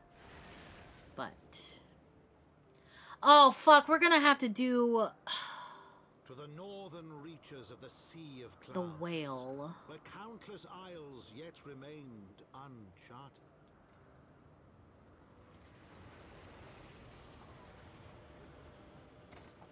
In search of a mysterious land known as Azisla, and the unmasked villain who sought to claim its secrets.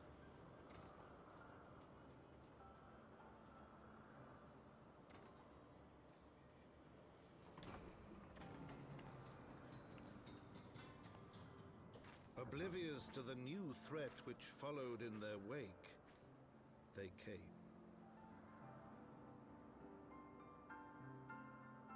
Right, we don't even really get to do the second half of this until now. From here, Camp Cloudtop looks rather far. Be on your guard, Kaede. The Vanu could be anywhere, even watching us as we speak. Umbral wind, huh? Assuming the Soleil is here, I doubt she will come to us. We should begin searching the Isles in earnest. Of course, we must remain vigilant for Vanu scouts as well. I would rather avoid needless bloodshed. Yeah, me fucking too, brother. Where is, Oh,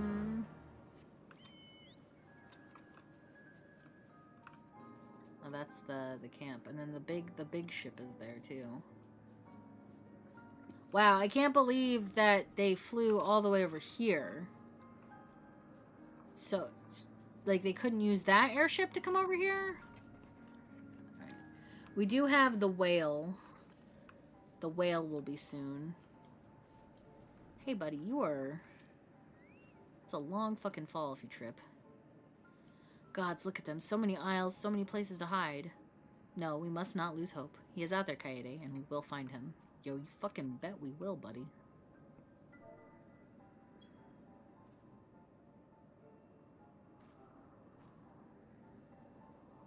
You searched the skies for the Soleil, but see nothing resembling the missing airship.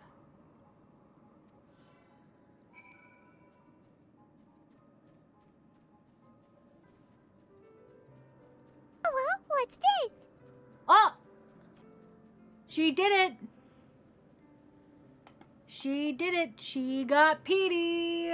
Petey's here. Hello, Petey. Ah. A duty. A duty.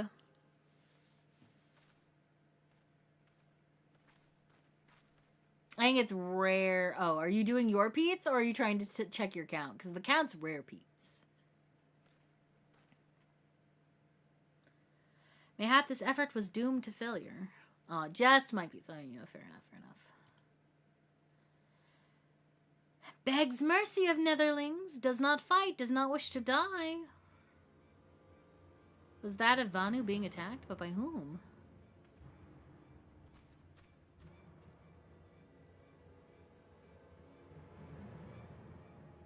Garleans? Garleans? Over there. Imperial troops. Hello, what's this? Now, why are you trying to take Petey away? Why is she trying to do this, chat? Can you find my wife? When do I find your wife? I would like to find your wife. Because I think her and Kaede need to talk. I think her and Kaede need to talk. I don't know. Soon. Okay. Dude, what is using up all of my fucking CPU? Ishgardians, seize them. They'll know where the Archbishop is. The enemy of my enemy. We've no choice. With me, Kaede. Protect the Vanu. AJ, did you read my story? Yes, AJ! Jaded Cooked. I also wrote something. That's why I had to stop and fucking waste an hour yapping. But AJ, she cooked. It was good. I read it in my DMs.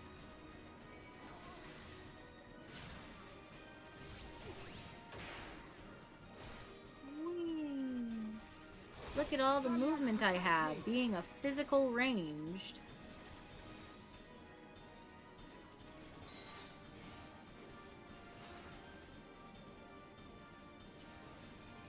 There's no end to them.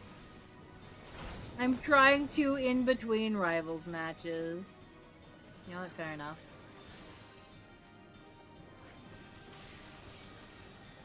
I'm sad. I thought Norian had to work today. If I had known, maybe I would have canceled my stream and I would have hung out all day.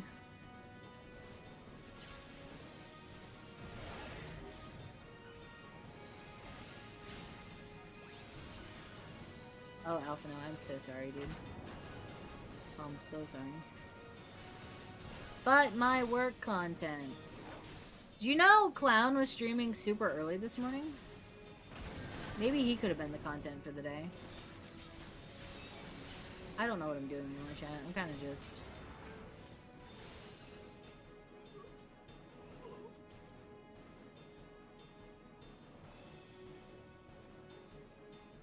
Then he had to work too.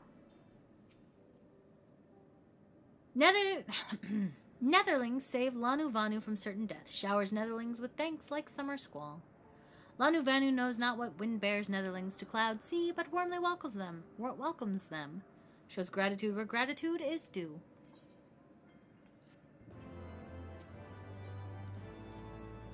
Lanu Vanu owes you much. Okay, slow down. Slow down. Lanu Vanu owes much and more to Netherlings. As saviors, as heroes, Zundu welcomes you. To village we go, to north. Come, come. Wait, what about me? I said... Why is my... Is it slow on stream? No. Interesting. Maybe it's only slow when I am on... When I have the game focused? I don't know. I was just saying, if I had known you were off today, maybe I wouldn't have streamed. I would have just hung out instead. Because I asked AJ this morning, and she didn't know if you had work or not today. It's like, alright, well, whatever.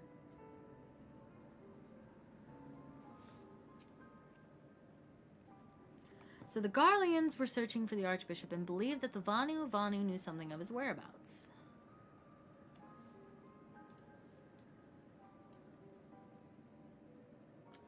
What is making my VTube studio lag so bad? I don't know. Anyway. Methods notwithstanding, they may have had the right of it. I conclude that we should accept Lanu Vanu's offer of hospitality and visit his village.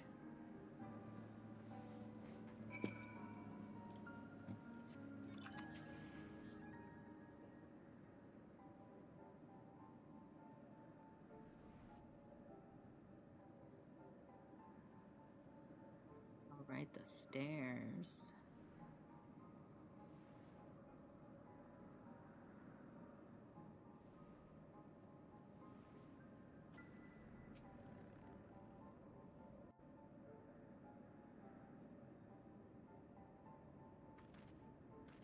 Like breeze guides leaves to rest, come and lay down your burdens, Netherlings. Lanu Vanu throws wide arms in greeting. Behold, Okzundu.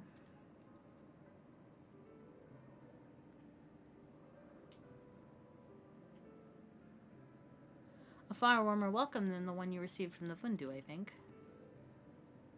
Ha! Vundu bluster and blow hither and yon, sound and fury like aimless gale. What unseen lightning begets such thunderous rapport?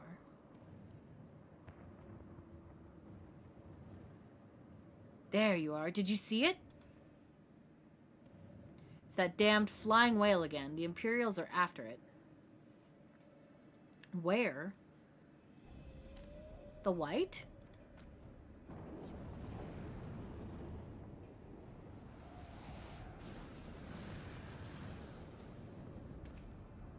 He's wounded.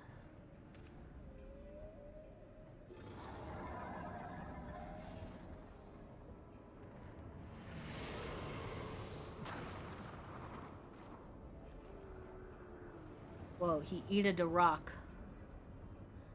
By the 12, did the beast just eat that island? Oh, insatiable white, oh, devourer of worlds, why must you torment us? Bah, Lanu Vanu wastes no more words on his unfathomable deeds. Come, Netherlings, come and break words with the chief of Zundu.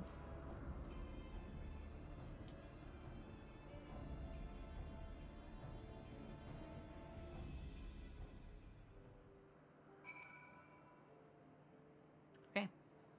Hi, B. How are you? Welcome in.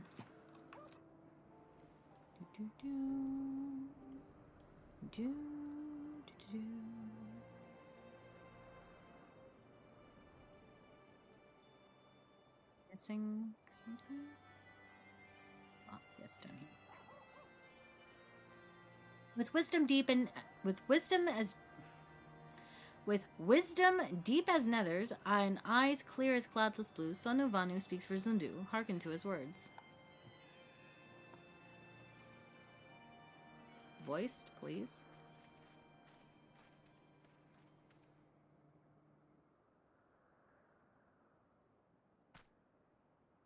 Netherlings delivered Lonu Vanu from claws of steel shod fiends and proved nobility. He knows not to ignore Zephyr winds and brings before you with all haste. Soft rains to soothe the heart and sunshine to warm. Gratitude of Sonu, chief of Zundu, is boundless. Yeah, sorry about that. That's Clown's favorite emote, so it's named after him. Yep, that's how that works. We are honored to meet you, Chief Sonu. I am Alphino Levier, and these are my companions Kaede Kiryu and Sid Garland. We are come in search of an airship, a flying vessel of the Nethers, which we believe is somewhere in the Cloud Sea. Ah, like to black steel shod contraption from which you say of the Lanu Vanu? Alas, no. That ship belongs to the Garlean Empire, an old enemy of ours, though not the enemy we are looking for at present. The men we seek wear armor of purest white and are led by an older man in white robes. Wait, Lanu Vanu here tell of these Netherlings. You do? Are you certain?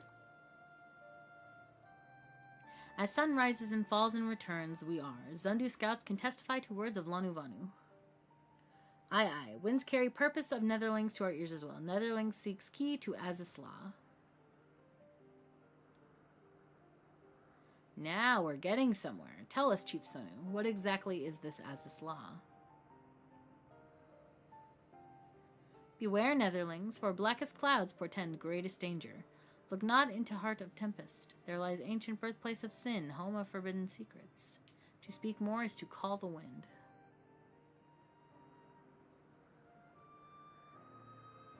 But the white devours isle where key is kept. Deep within bowels of mighty Bismarck it lies, beyond reach of the foolhardy.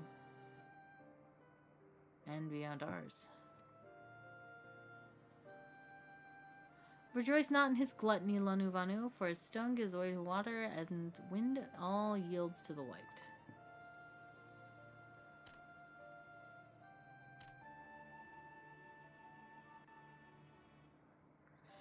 This he knows, Chief Sonu. Madness of Undu bodes ill for all Vanu.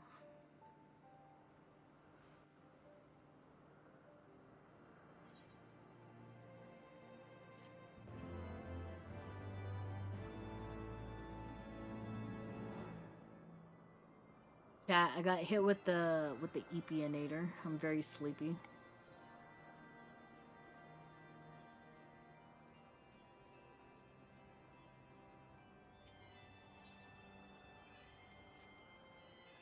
So Azisla is home to forbidden secrets, accessible only to the bearer of a key which the Archbishop covets. Much as I would like to believe it's safe within the belly of Bismarck, and the Knights of Heaven's Ward will wield primal The Knights of the Heaven's Ward wield primal powers. If we do not slay the whale and claim the key first, they surely will. Imagine not being eepy.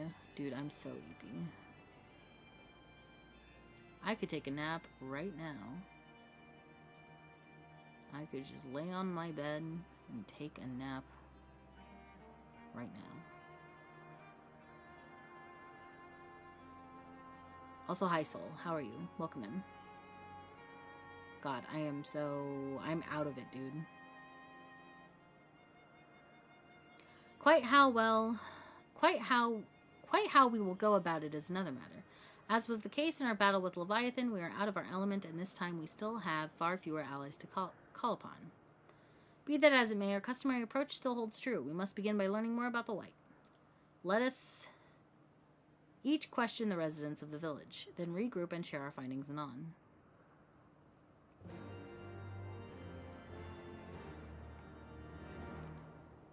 Sorry, I didn't mean to yawn. God, tired.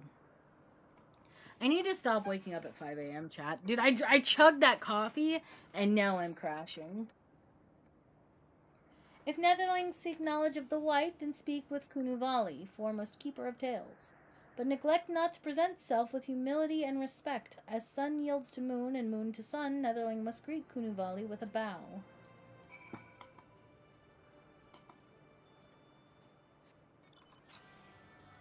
Chad, if I fell asleep on stream, would somebody tell me?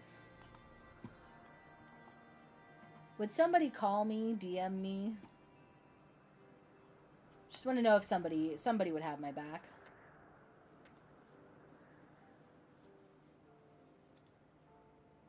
I didn't mean to click on you. I meant to bow.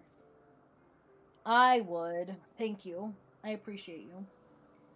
Zephyr winds at your back and sunshine to warm your brow, traveler from below. Kunuvali, keeper of tales, hears your words and she remembers. In times long ago and lands elsewhere, before even the clouds see, the white is one among many. Newborn, he swims beside his many brothers in seas of endless water. But hated the white is, for his brothers are purest black.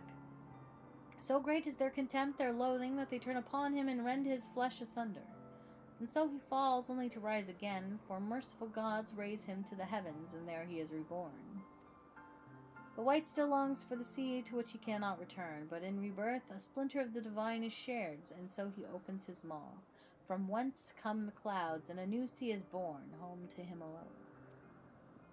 Content he gazes below and sees others who are as he, hated and hunted. He weeps, and in his benevolence he raises up isles of earth and guides these people to the cloud sea. Such is the tale of his rebirth and the salvation of the Vanu. May it never be forgotten. But this demon which menaces the cloud sea, his rage is that of the Vundu, his hunger that of a wild beast. The isles are his gift to us, yet now he must consume them? Kunuvali knows no tales like this. Okay.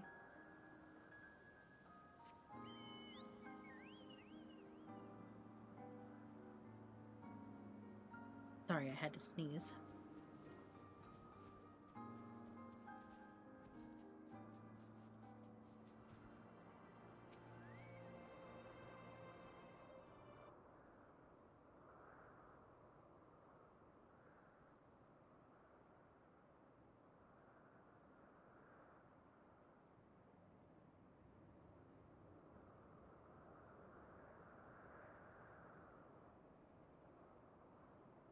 Sorry. So according to the Vanu, the Sea of Clouds and the Floating Isles were gifts from Bismarck to his people. I just finished reading, Jaded. That was good. Yeah, it was. It was great. Gifts which he has taken to eating, yes. Technically within his rights, I suppose, if perhaps a little ungenerous. Gods, eh? But what of you, Alphino? Did you learn aught of value? No. Alas, no, that is, unless you have an interest in the intricacies of Vanu sky fishing. Sky fishing? My gods, that's it, Alphino, my boy, I could kiss you. Oh. From what we have observed, Bismarck is a creature of pure instinct, driven primarily by hunger. When wounded by the Imperials, it fled, but not before devouring another island to restore its strength. Oh, also, it's shortly after Bismarck when you find my wife. Okay. What I propose is this. We tow a suitably appetizing island through the Sea of Clouds, in essence fishing for our flying whale. Say hi for Leo, thanks. I will. Once we draw Bismarck out of hiding, we shall use dragon killers to fire grapnels into the beast's hide. Then reel it in close, enabling our resident icon slayer to engage it directly. A bold plan, Master Garland, but an exceedingly dangerous one. Should Kaede fail to subdue the creature, she would almost certainly be eaten along with the rest of your appetizing island.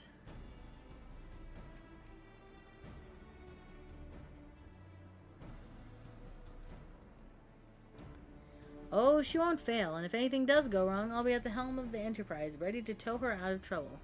Wouldn't entrust a task like this to anyone else. Nor I. I trust you have no objections to my joining you as well. Not at all. The more the merrier. Right then. Seems the boys and I have a lot of work to do if the Enterprise is to be ready for our fishing trip, while you two need to find me some bait. Not just any island, mind you. I want a mouthful at most.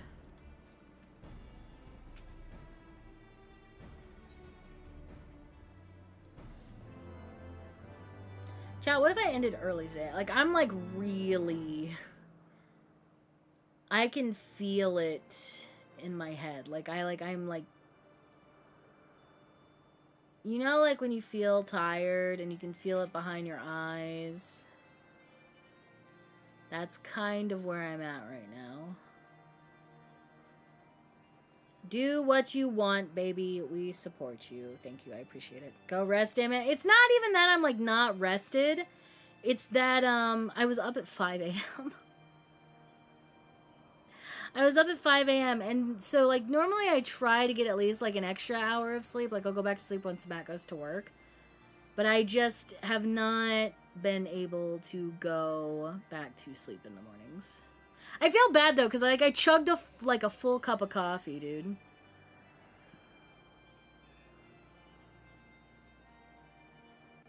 Okay, if you don't end, I'll just close the tab. Thank God, finally, she'll leave me alone.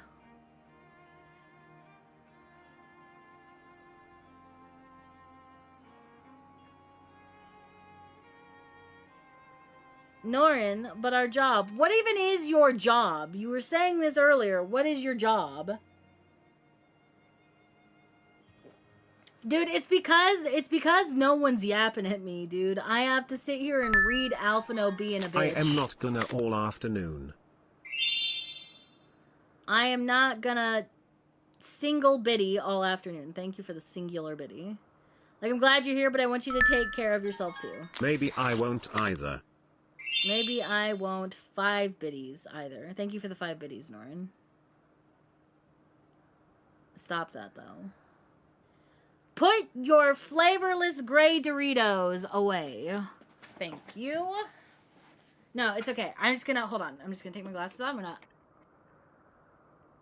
gonna slap the face. We're gonna get the blood pumping. We're gonna pay attention.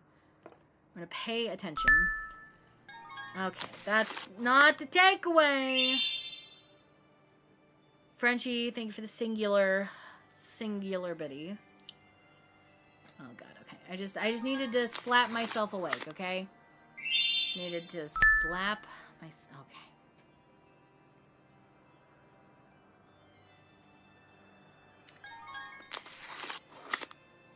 Thank you for the 100 biddies, Norin. Enjoy your card, too. I wasn't sure I had any left. It's okay. Don't worry about it. At least she put some flavor on those ones. I don't know what flavor purple is, but it is a flavor. Okay, I'm gonna yawn. I'm gonna get out of my system. Oh god. Ow! Here, take the rest. Here, take the rest. Ow. Thank you for the... Get off my head. Thank you for the 38 flavorless Doritos, Frenchie. Okay. Fuck, dude. I just need to... slap myself awake. Okay. Plain sun chips. Alphino loves it when a plan comes together. Well, you heard, Sid. We need an island to bait the hook. By way of a first step, I propose we speak with Chief Sonu. If the Zundu are concerned by Bismarck's behavior as they have given us to believe, they may well be supportive of our efforts to slay him. Fuck me. Dude, is the normal whale soloable? I don't remember.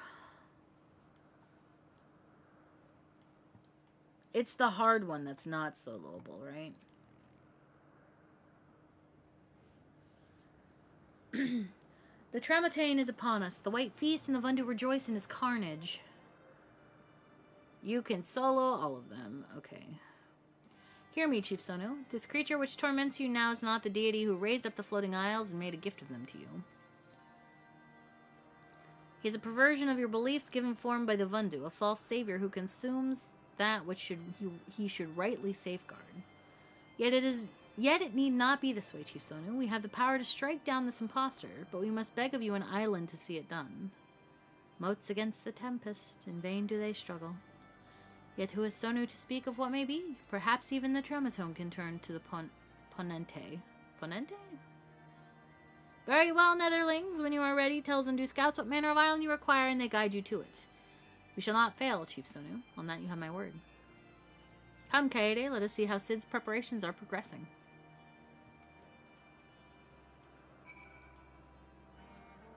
I solo EX all the time. Dude, maybe I'm just bad at the game. I just remember it being like... Now, this was like years ago at this point. But I remember trying to solo... I think it was Limitless Blue EX. And it was not...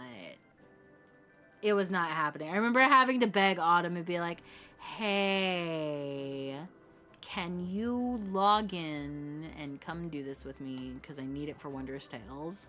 So yeah, it would have definitely been the EX. Our Guardian friends have furnished us with dragon killers and ammunition, and I've taken the liberty of procuring a Magitech field generator as well. Rest assured, we've chains to spare, every link forged by the manufactory's master craftsmen. If you have any lingering doubts as to their strength, know that they were originally intended to bind dragons, and were not found wanting. It pleases me to inform you that the Vanu Vanu have agreed to furnish us with an island of our choosing. Then all that remains is to confirm the readiness of the poor buggers who will actually be doing the fighting. Kaede, let Wedge know when your party is assembled. Bismarck is the only kinda annoying one to do solo if you can't blow up the snakes easy. But I imagine at 100 that's way easier. I think I was doing this at like level 80, and I remember I was only playing Dancer, and Dancer just does not do a lot of DPS, right? Like... So it was like I actually had to like hold my burst and shit to like do it, and I just was bad at the game at that point in time, so I had to just beg her to do stuff with me. Skill issue. It is very much a skill issue. I probably shouldn't be telling you this, but I don't like this plan. I don't like it one little bit. But I can't help being excited all the same. So tell me, Kaede, are you ready to hunt the white whale? Yes.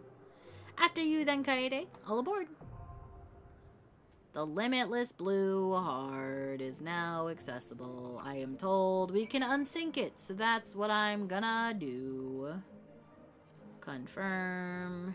This is a trial, right? Yeah.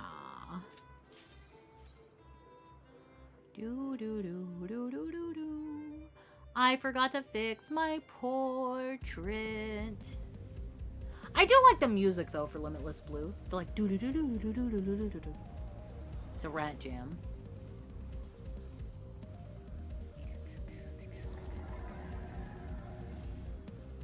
Good chip. Good chip.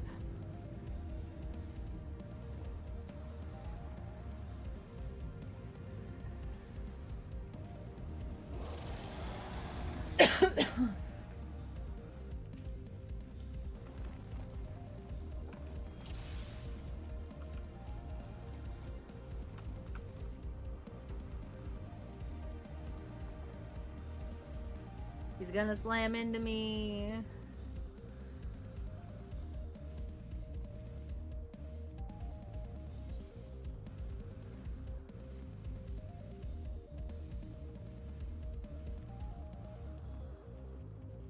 Hello?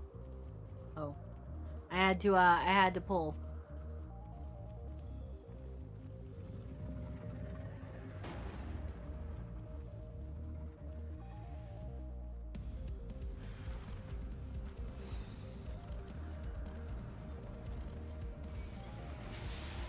What do you mean?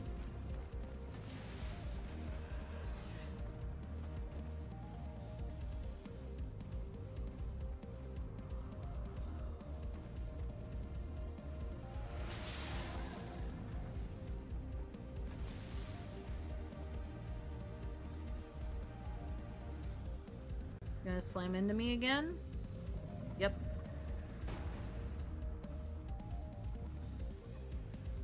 The dragon killers are readied.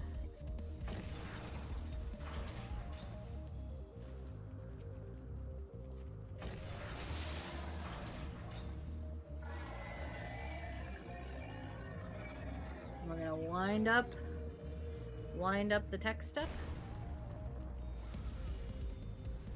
What?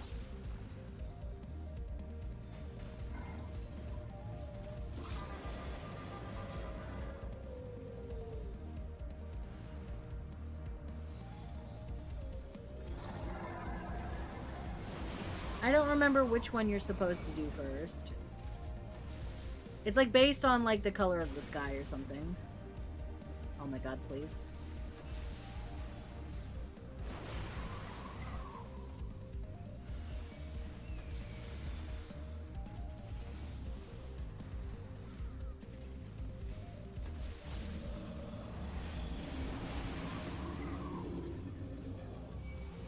Oh, he jumped over me. Oh my god.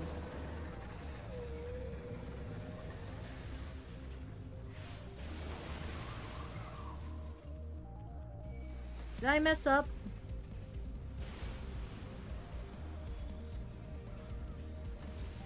They're tethered. I can't break them apart, dude.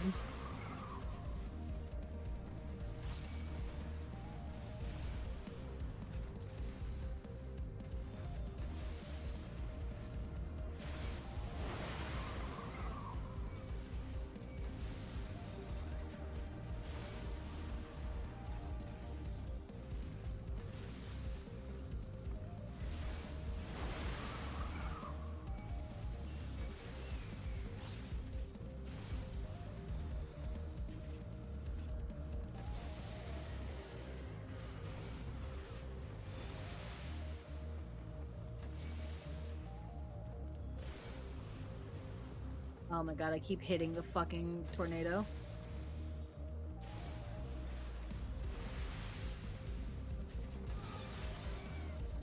Whatever.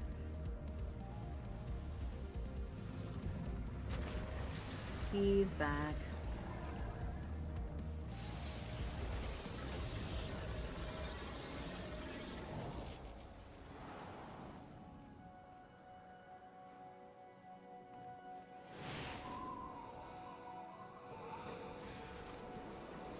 We've lost the generator.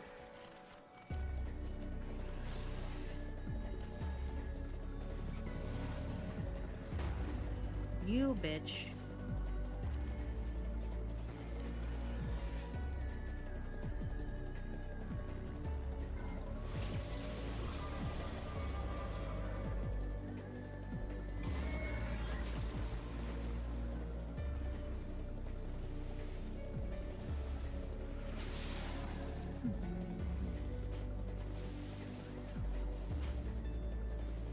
Killers?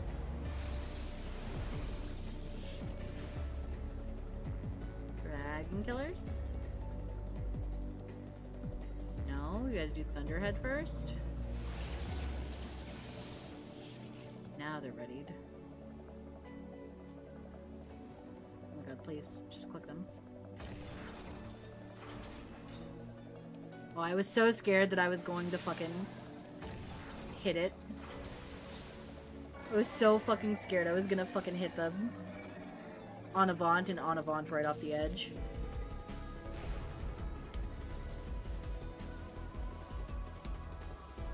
Oh right, fuck. Alright. I don't remember that fight, dude. Been so long since I've done it.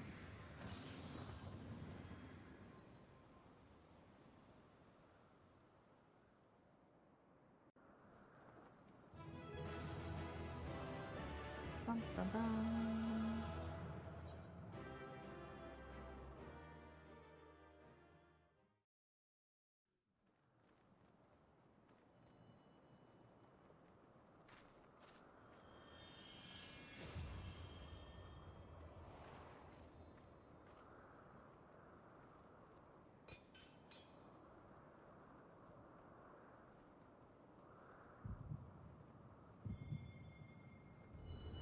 My heart. I'm having a heart attack.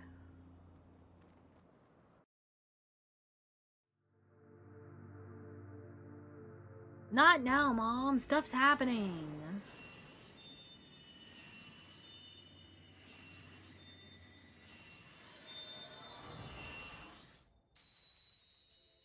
That's wind, right?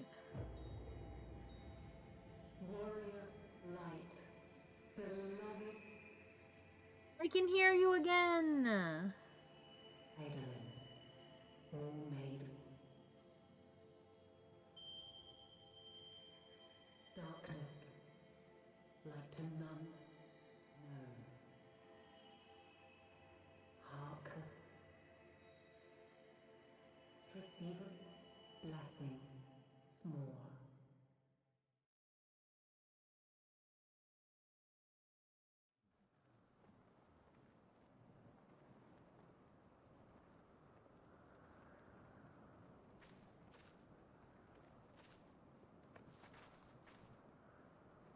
Now put it in your jacket. Don't hold on to it.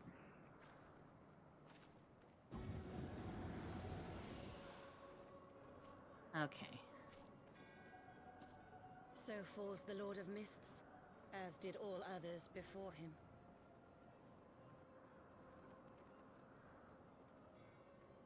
Oh shit, this is an automatic. Fuck, I'm sorry. How many times does this make, warrior of light? Ah, how much you have grown, far beyond the limits of mere mortals. I will kill you. What we seek?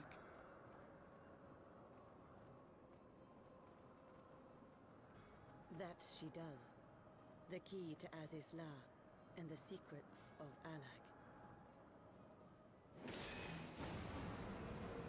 Alag. Ow! The fucking coin clink. I see you have regained the blessing of light, albeit at a fraction of its former strength.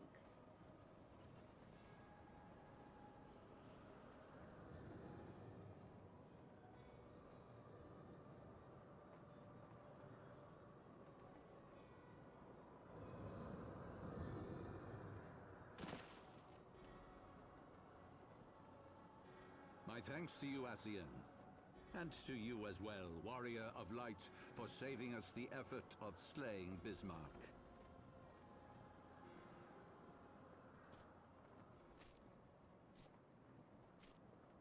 Now that the key is within our grasp, the path to the heavens shall at last be laid bare. Shut up, you stinky old man.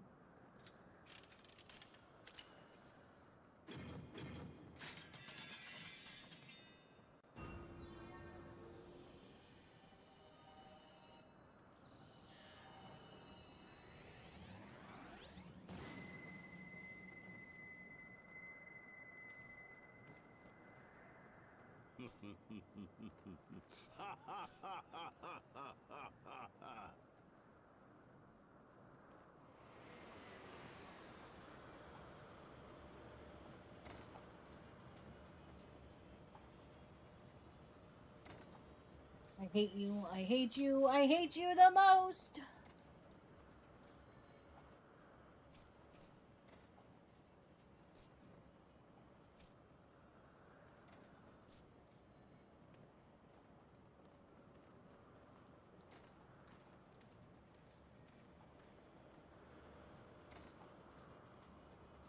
By our deeds shall the wrongs of antiquity be righted, and man reclaim the reins of history.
Alright, well now that those fucking idiots have done that.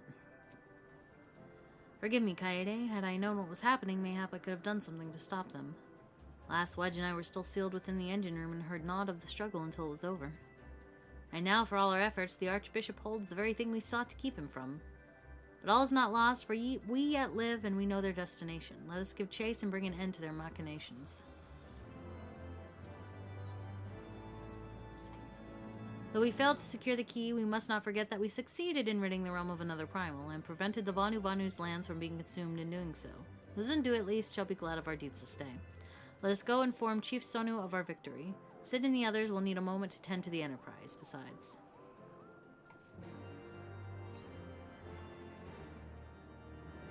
Oh.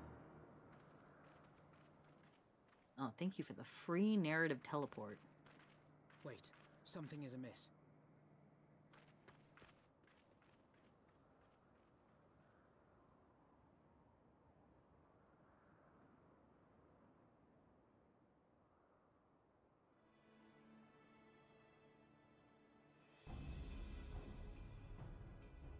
We're gonna meet Regulus. Imperial troops.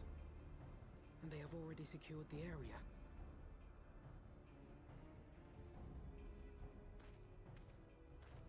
Reveal yourselves at once!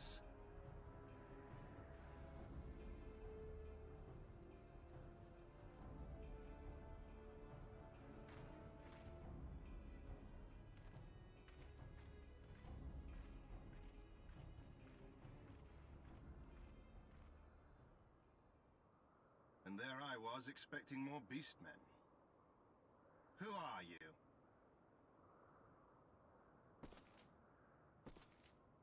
I thought Ishgardians responsible for the disappearance of our scouts, but I see now that I was mistaken.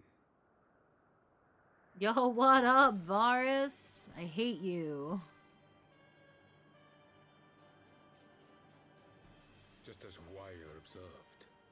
The Warrior of Light is wont to appear at the most inopportune times.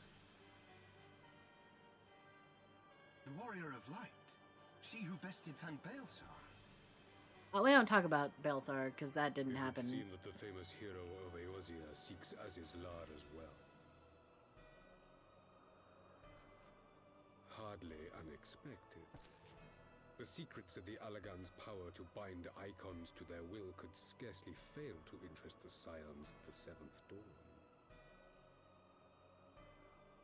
You know as well as we what will ensue should these insatiable creatures be allowed to roam free. That their very existence threatens the life of this star. We but disagree on the solution to the problem. Genocide has ever been the Empire's favored recourse. And that is why we will continue True, to oppose genocide your every is attempt to claim bad. eorzea. You do not hesitate to speak your mind, even when your every word could be your last. Alas, your sentiments betray the narrowness of your view. The fate of eorzea and its inhabitants is of little concern next to the fate of the world.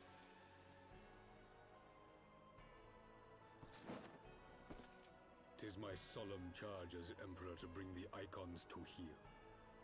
If this requires the extermination of certain elements, then so be it.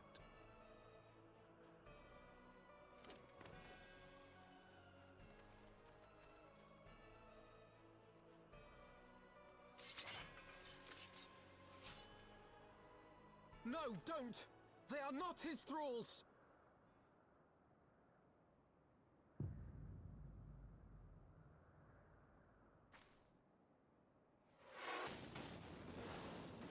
Thank God.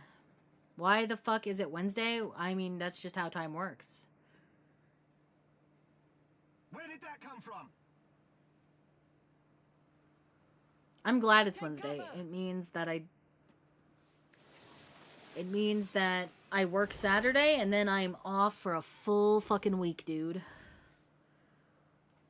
Your Radiance, we must withdraw.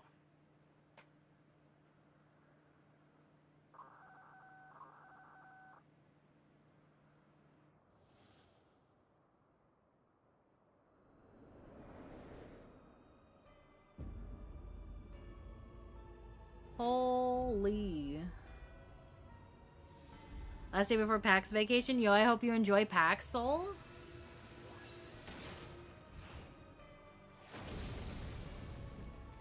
We shall meet again, warrior of light. The fucking dramatic On smoke that you bomb. have my word.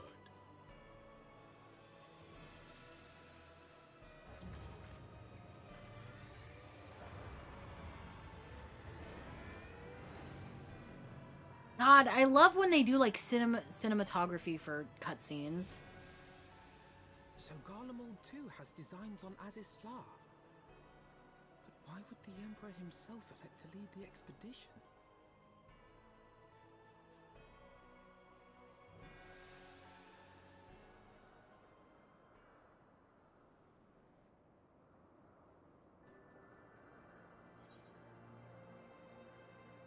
Right, thank you, Lucia. Never in my wildest dreams did I think I would stand less than 20 paces from the Emperor of Garlemald, Varus so Scalvus in the flesh. I assume the commander that accompanied him must be the legatus of whom the centurion spoke. Ah, forgive me. This is neither the time nor place for idle speculation. Pray return to the Enterprise at once. It occurs to me that our friends may have run afoul of Imperial forces as well. I have yet to apprise Chief Sonu of all that has occurred, but once I have, we will join you at the airship. Hello, Lucia. The armor? I had it sent here as a precautionary measure. I'll bet you did. I'll bet you did. Alright. Doo-doo-doo-doo-doo.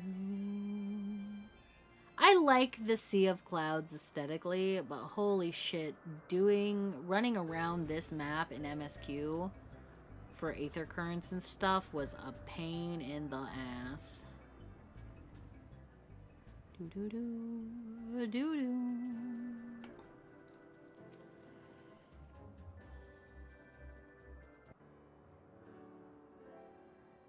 Thank the 12-year alive kaede. When that battleship appeared and fired on the village, we feared the game was up for you in Alphino.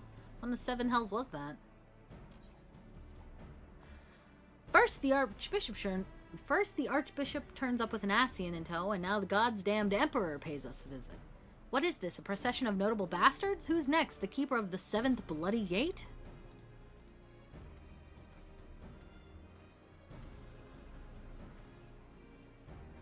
No one's so notable, Master Roland. I am happy to report the Zundu were overjoyed to learn of Bismarck's demise.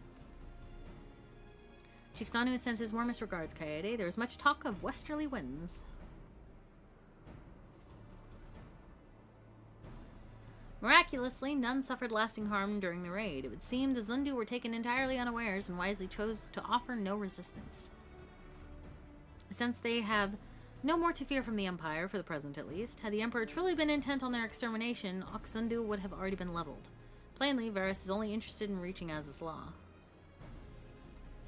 Speaking of which, if you're all ready to continue the chase, the Enterprise is as well. Shall we?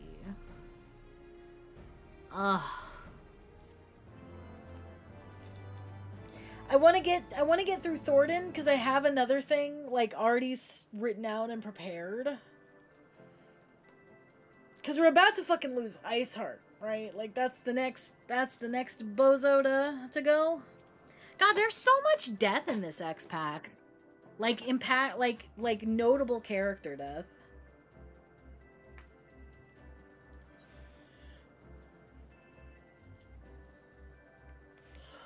Okay, sorry.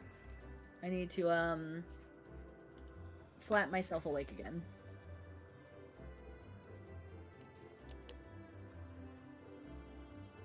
Okay.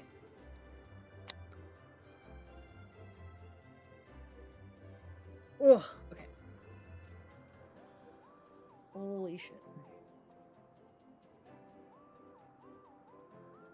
They're expendables. Well, they aren't real scions, right? So, only here for the one X-Pack.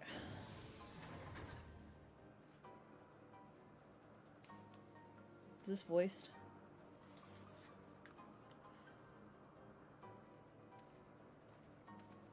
No. Lest you wonder, Wedge was able to calculate the heading indicated by the beam of light emitted by the key. As this law lies in that direction, we'll find it. Nodders! Soleil may have a lead on us, but she's no Enterprise. We'll catch them, you'll see. Just like all the other token characters that leave after the credits roll. I mean, some of them make appearances again in other X packs when they need to fill a scene with notable NPCs to show how your journey has been shaped thus far.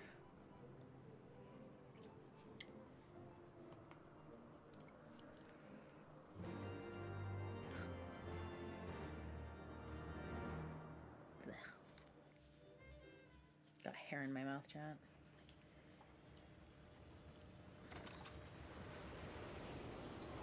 Can't remember if this is voiced or not. I think it is.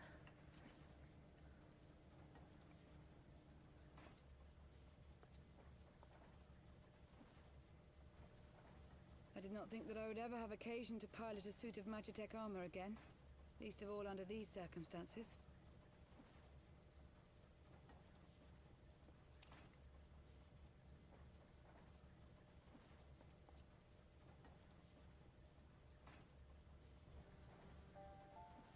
My full name is Lucia Go Junius, and I was born a citizen of Garlemald.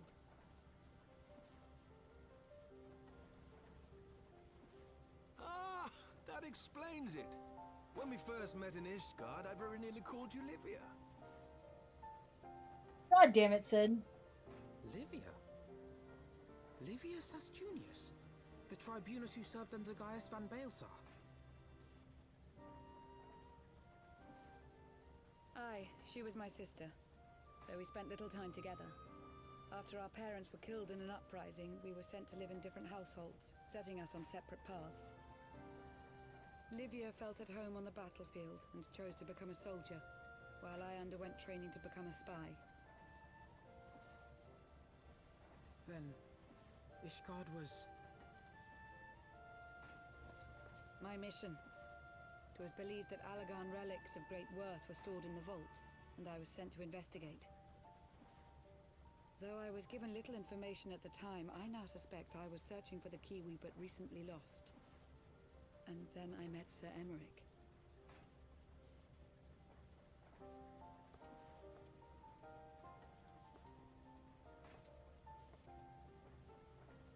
'Twas his usefulness to my mission which prompted me to approach him, but I soon found myself drawn to him for other reasons. He too was a prisoner of his past, judged for his heritage as a bastard son of the Archbishop. Yet unlike my sister and I, he did not curse his fate. He simply rose above it. In time, I came to realize that I had found a man worth following, and a new home besides. And when I subsequently confessed all to Sir Emmerich, he was good enough to accept me into his service. That's gay, Lucia. I do not question your loyalty to Sir Emmerich. It is your loyalty to your sister which concerns me. I have long been of the opinion that those who dwell in the past risk losing sight of their future.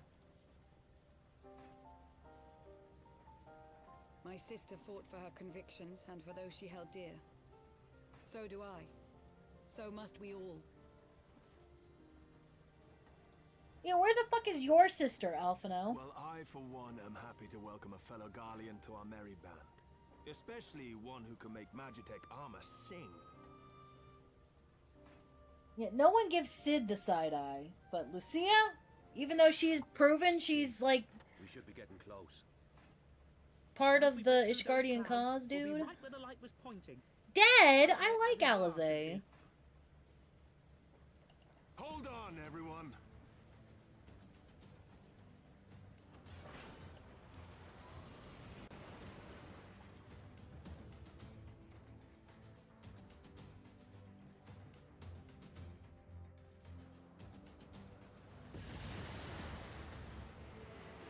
I'm gonna lose Ice Heart. I'm gonna be sad. I'm not gonna cry, but I'll be sad. Look! I think that's it.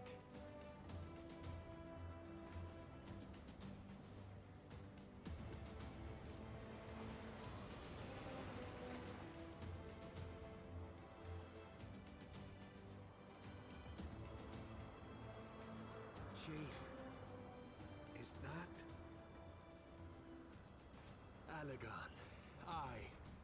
There's no mistaking their handiwork. Are you comparing Alice to chicken? What was that?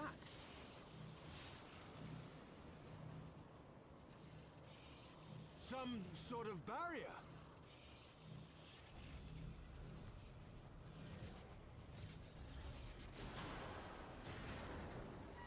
She won't hold, Chief! She's breaking up! I've lost the auxiliary propeller! Sid, it's no use! We must return to Ishgard and find another way!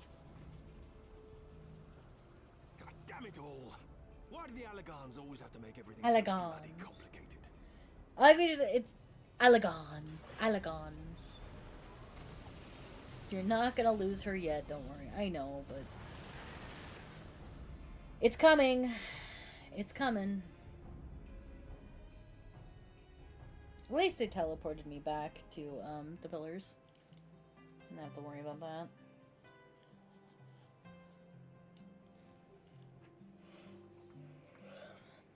I thought that said Alice, and I was like, damn, alright, speak of the devil and she appears, but no, that's a Lissy.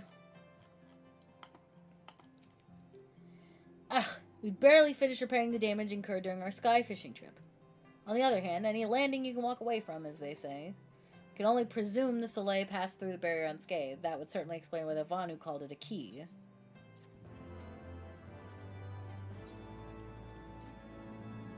Assuming Sid is correct, and I have no reason to think that he is not, the Vanu's key is required to pass through the barrier protecting Azazla.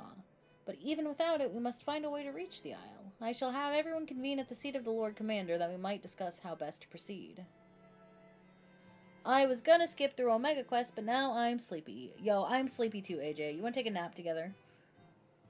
I'll make up the bed.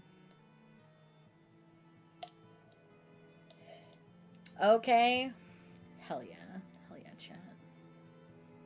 Oh, I'm gonna get to take a nap with AJ. As before, make yourself known to the guardsman when you arrive, and he will show you in.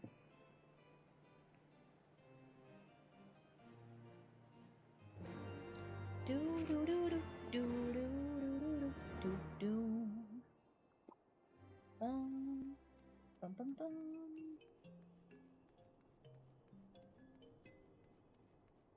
Dude, I am a big fan of naps. I love a good nap. However, if I could trade having to have to sleep, I would trade a bit away the ability to sleep.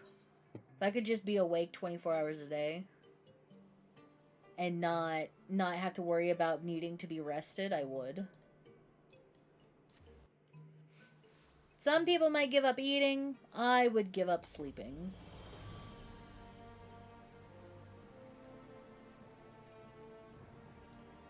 Although food is expensive and sleep is free. Time or money? I don't know. I enjoy eating good food, though.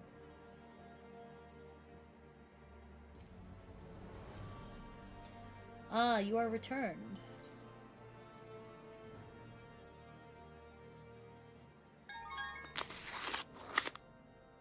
Hi, Lau. Lau, you got Pete's.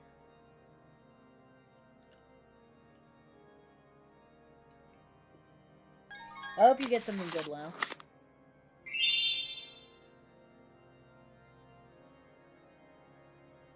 I gotta remind myself. I think, chat, I'm gonna add... Oh, you got rare Pete's. Let's go. I think I'm gonna add 3 more cards to the set. Sleep is the only thing holding the capitalists at bay. They'd work us 24 hours a day if we didn't need sleep. They already do that, Jaded.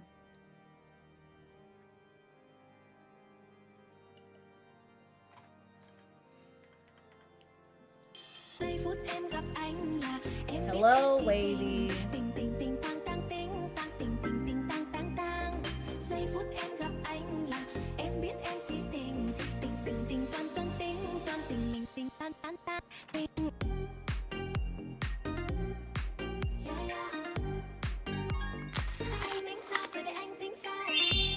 Yeah, but they do it harder, implying that they aren't already actively trying to fuck us over as hard as they can.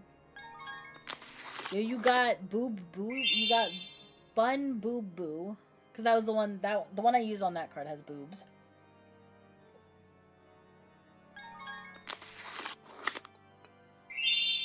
Good morning, Wavy. How are you?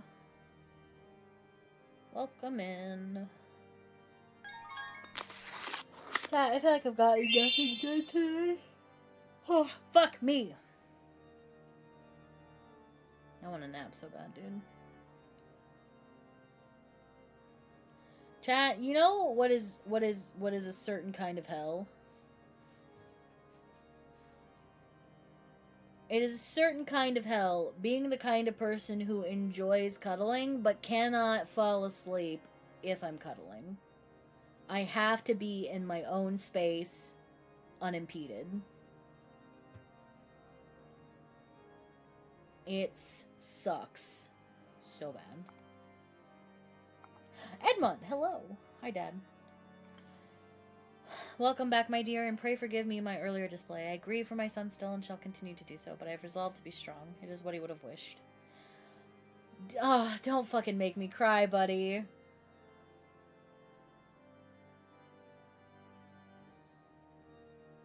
Oh, man. Fuck. Why'd you have to say anything?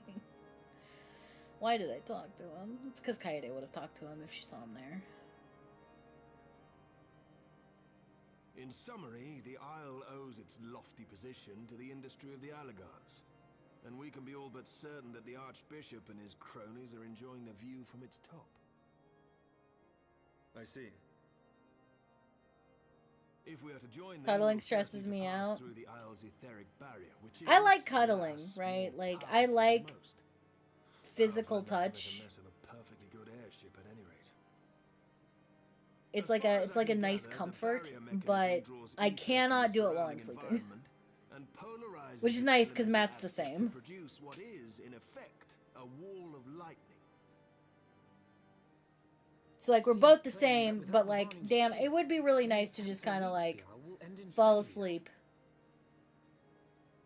Alas, the key was careless enough to leave without. All snuggled up, and dude. I don't think the Vanu keep a spare. Master Garland, based on your experience, is there no other way that we might breach the barrier?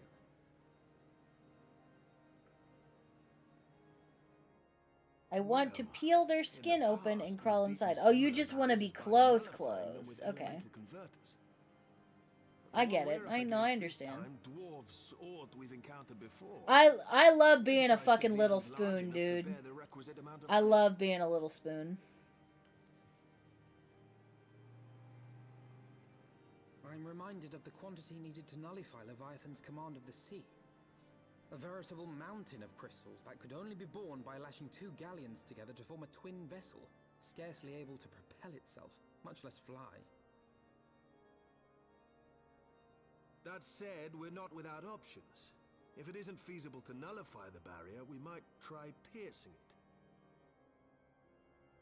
it. How? Lau, does this confuse you? We create a ram of condensed ether and mount it on my ship. There's just one problem. I don't have the faintest idea how to build one. It's going to take a true authority in the field, I reckon. Call in his boyfriend. The Archons were still with us. But yesterday evening, I chanced to find Mistress Tataru in unusually high spirits.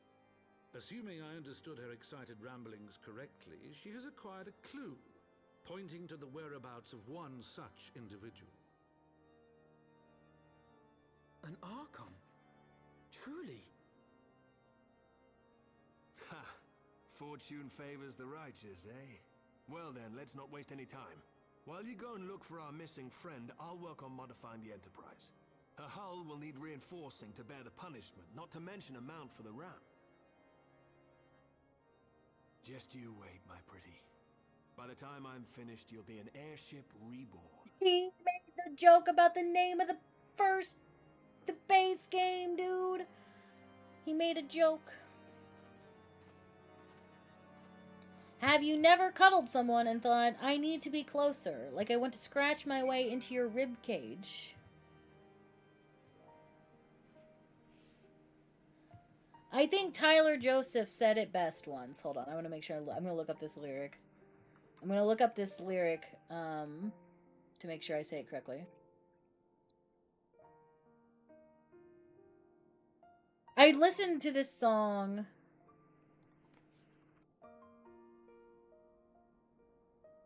I listened to this song like on repeat, like 27 hours. IDK Lau. That sounds hot. Thought of it makes my skin crawl. Oh, he says ghost, not bones. That's why I picked that for the Harshaphon video, dude. That's why it's because it says she said ghost. Tyler Joseph once said, I want to fall inside your ghost and fill up every hole inside my mind. Same principle, but instead of their ghost, it's their literal skin and bones, dude. Sometimes we will die and sometimes we will fly away. God, that video I made was chef's fucking kiss, dude.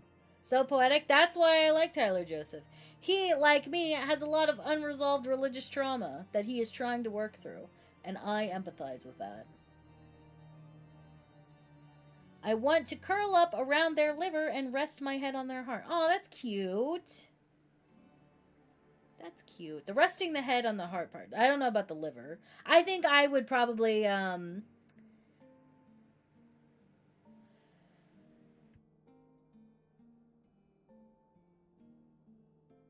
Sorry, I had to sneeze. I think I'd like to curl around the lungs. I feel like they'd be nice and pillowy, you know? Liver is squishy, very comfy. I have a squishy tummy, so maybe a stomach would be squishy too. I don't know, dude. Like, I get it. Like, sometimes, like, when I am hanging out with Matt, I just want to be, like, in his personal space. Like, that's our personal space now, type shit, you know?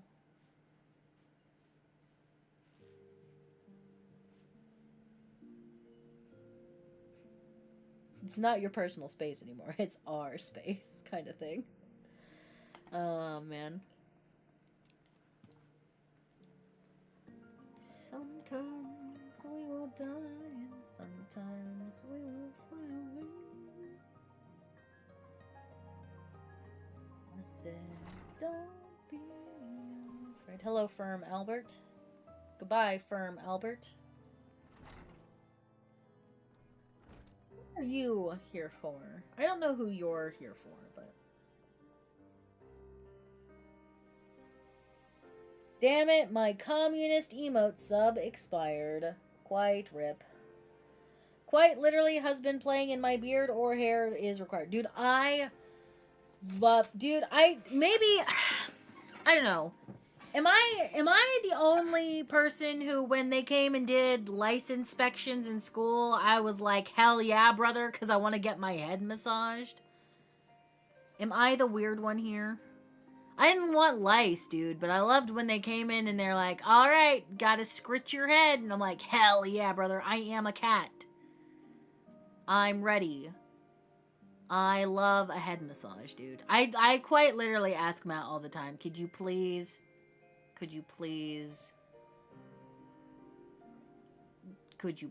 just rub my head? Could you please scratch my scalp? They did that in school. Wavy, have you never had like a lice inspection?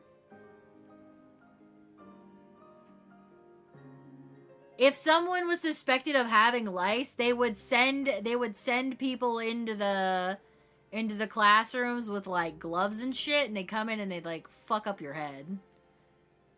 Cause kids are stupid and they'll use each other's hairbrushes, they'll wear each other's hats. Lice are super easy to spread. That's why you don't play in the McDonald's play place. They don't clean that shit.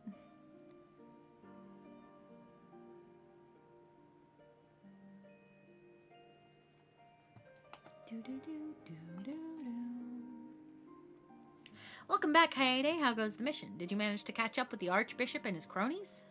Sort of. I'm glad you're wearing, like, proper attire now and not just the chocobo uniform. So you finally arrived at Azisla, only to find your way barred by some sort of barrier. Typical. But it's not all bad news. I've made progress in the search for our friends. Don't worry, Kaede, we'll get to Azisla yet. Same reason why kids get ass worms. Yeah, they do be touching butts and spreading worm. They are nasty. Children are gross. When you fled the Victory Feast, you used the ancient watercourse beneath the city, right? Well, shortly after things went back to normal, I asked Marshal Tarupin to have the tunnel searched. A logical place to look. It was there that you lost contact with Minfilia, Thancred, and Y'shtola, was it not? Dare I ask what the Marshal found? Wife? I don't know, actually. Pippin's message just said that there had been a discovery and that we were to come to the Hall of the Flames at our earliest convenience. It's wife time! It's wife time! We're gonna go see Leo's wife. It's gonna be so weird seeing her in this universe, because in this universe, she's like... He's not here, dude. He's not here. I dare not think what it might be. We shall depart at once. Tataru let Urianger know that to join us in Ul'dah. He will wish to be present as well. Yes, sir?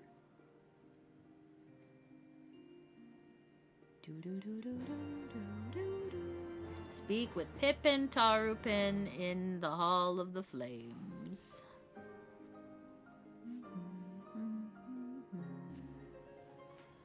Alright, guys. I'm gonna refund your point economy. Enjoy your points back. Do, do, do, do. Hello, Urianger. I see you there. I need to jump on the planter before I jump up here. Amen. As thou art returned to us, wherefore might our comrades not be the same? Never shall I concede them lost till I have seen proof of their passing. I like your funny words, Magic Man. I've corrupted Hubs. This motherfucker installed Fortnite on his phone. Dude, sometimes you have to. Hold on.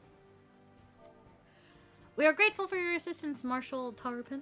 You saved her grace and father both. 'Tis the least I can do to repay you. Forgive my impatience, Marshal, but your missive mentioned a discovery? Yes, of course. As per your request, I had my men scour the waterways. Almost immediately, we encountered a difficulty. An entire section of the tunnel collapsed. With the mineral concern's cooperation, however, we were able to remove the rubble, which yielded the battered bodies of a dozen crystal braves. Imagine if Leo's wife vanished into the livestream and never came back, but came into this universe, then returned to Leoverse and Shadowbringers. Dude, that'd be a crazy AU, dude. Go on. Be at ease, Master Alphino. Your friends were not among the deceased. That alone is cause for hope. And then there is this. It's her wand! Y'shtola's wand!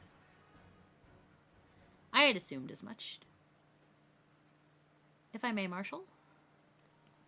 She might as well after Xenos almost killed her. Oh my god, dude. Yeah, that was traumatic, wasn't it? I have to put on my fuck-ass goggles to see what fuck-ass bullshit Y'shtola did. 'Tis as I did surmise, judging by the aetheric imprint that lingereth yet upon this wand, it hath assuredly been employed in the casting of a most uncommon magic. Namely, the very first that man did conceive to traverse great distances and the ancient precursor to all methods of travel that utilize the life stream. Flow. Leo. Reckless. He is an iguana. This spell entaileth the reduction of the corporeal form into its constituent aether, that the caster might enter the life stream and ride its currents thereby. Unlike the teleportation magics of modern times, it requireth not a lengthy incantation. That Y'shtola should choose to employ such a spell bespeaketh the need for haste. All of which would suggest she managed to escape. Would that it were so simple. Know that the scholars of Charlian forbade the use of the spell, and with good reason. The caster hath but limited control over his course. For every mage who came safe unto his destination, another would be set adrift in the life stream, never to emerge. Hi, Dojingo. Thank you for the dote. Welcome in. I hope you're having a good day. What? No, no, you can't mean. Be not downcast, my friends, for there is yet hope. 'Tis like that Y'shtola's passage hath left traces in the life stream. Could we but follow these from the point at which the magic was invoked, we may yet find her. To the Silde excavation site, then. Our thanks for your aid, Marshal. Do not mention it. I pray for Lady Y'shtola's safe return. I just realized the money Lala is here. Yes, Tataru. She's not super rich yet, though.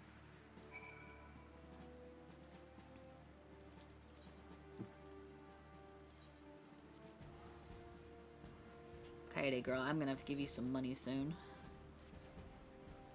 I'm gonna have to give you some money so you can do stuff.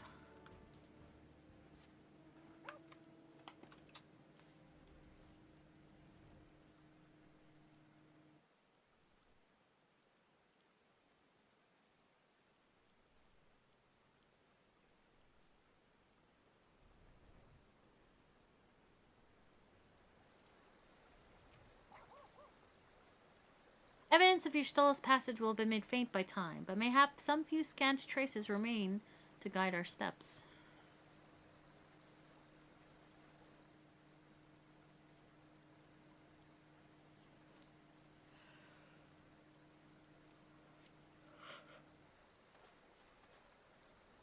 Tag FC chat.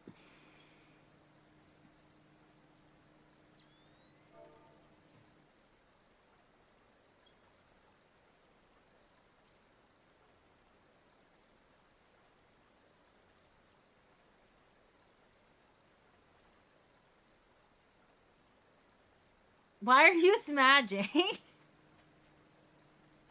Why are you smaging? I don't need money right now. But I will have to transfer some money soon.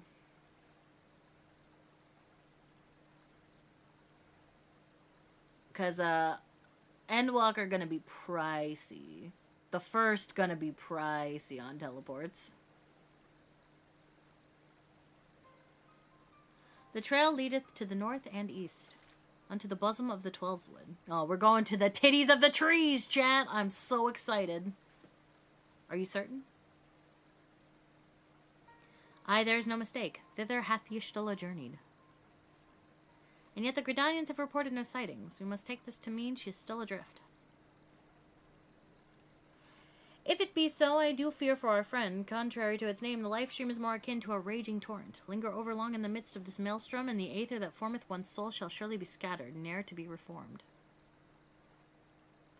Just do Dragon's Deep and get 99 tickets. I mean, I would have to do Blue Mage, though, on Kaede, and I really don't want to do that. We have no time to waste. Urianger, pray explore all possible options for reversing the effects of this forbidden magic. Kaede, Tataru, we three shall press on to Gridania and petition the Elder Seed Seer's aid.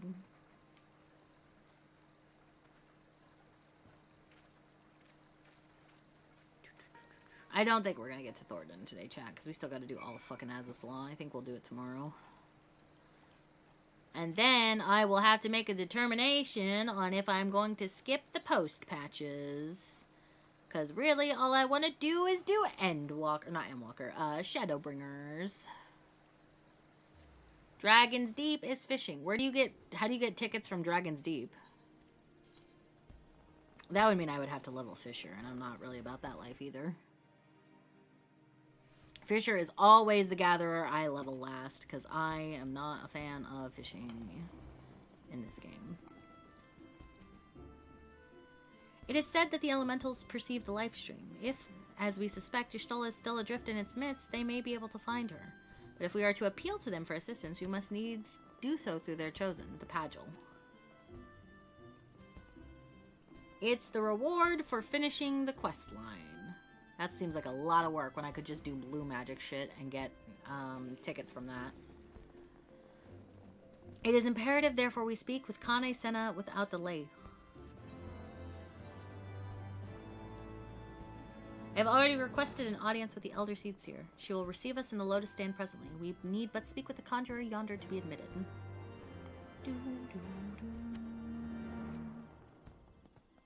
The Elder Seed Seer 08. Pray follow me. Oh, Wavy, I don't know if you're still here, but I have the trading card thingy on if you want to try it out. Because I know you were asking about it yesterday. Hello, my wonderful, amazing... Yo, nice.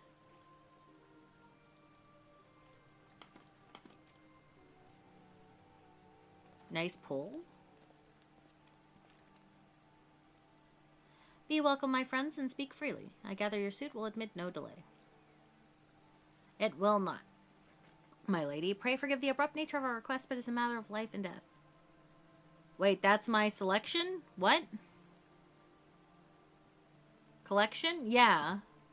Here, I can make it bigger for a second. Where's it at? TCG. If you do exclamation mark collection, it will also show your collection. Try it now. There you go. Yeah, so you have 3 cards. Soul. Soul has 3 cards. You can do 10 pulls today. That is, that's how many pulls you can do today.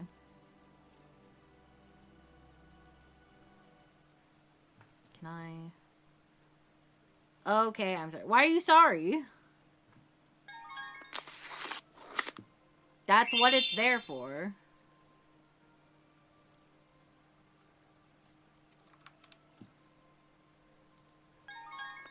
That's what it's there for. I am going to resize it down, though. Because I like it smaller on this screen. There we go.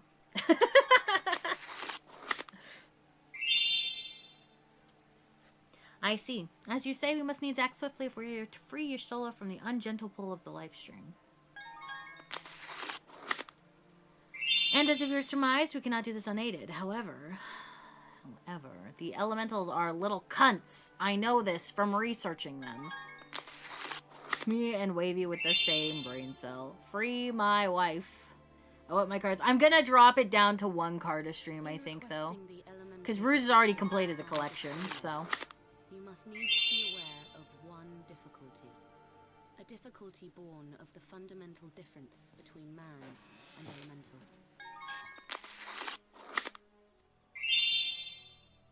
That being... In perceiving the world Don't around stare him, at me. man relies upon senses such as sight and sound. For the sake of convenience, he gives names to such things as are near or dear to him. Being formed of pure ether, however, such concepts are foreign. Oh, it's okay, so I literally added it yesterday. Instead, they perceive by observing the ebb and flow of the energies of life. So profound a division cannot be bridged with simple discourse. The elementals' voices stir not the air, and thus reach not our ears, while our words are but wind to them. Though we seers can commune with them through feelings, naught that we can impart will serve to aid them in identifying Y'shtola. Okay, I allow you to have a clownfish card. What art would you like on your clownfish card, clown? If you could but find a family member. Oh, I know just the person. Y'shtola has a sister who came to live in Fredonia. She told me about her once. Oh, that is most fortunate indeed. Pray, seek this sister out then, and bring her to Evershade. There, we shall petition the Great One's aid in finding your lost companion.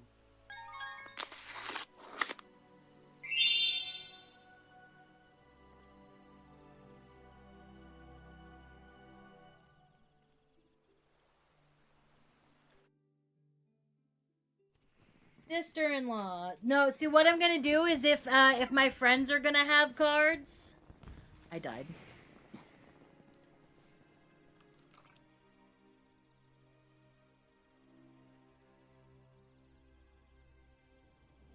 Alright, hi Twitch. Or hi YouTube. Twitch disconnected yet again because fuck me. I turned off enhanced broadcasting too, so like I don't even know why this is a fucking thing anymore, dude. It just pisses me off so bad.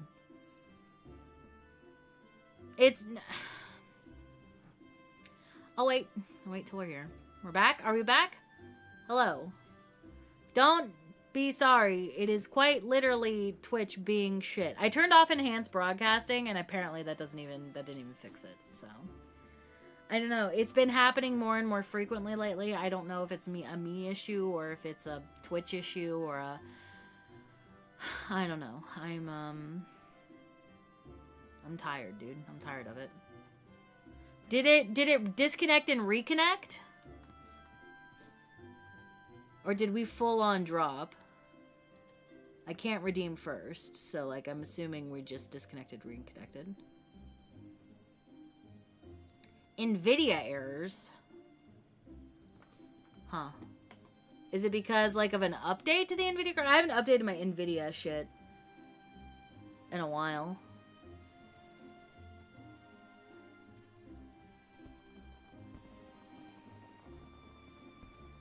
It's an OBS issue. I've been fine all week on meld, no issues. I don't think it's an OBS issue. All OBS does is a few updates later. Yeah, I don't always update, and I'm like 2 or 3 NVIDIA updates behind at this point because I just don't trust NVIDIA drivers. I want a different card. I want a new PC is what I want, but I just do not have the budget for that. So I think I'm going to try to I've been saying this, but I really do think I'm gonna try to make this dual PC thing work.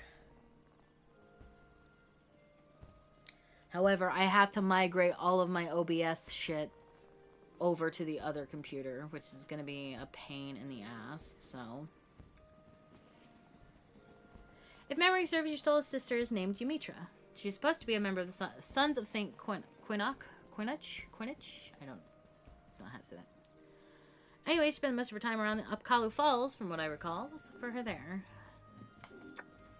She would be over there, because that is a place that is not easily teleported to.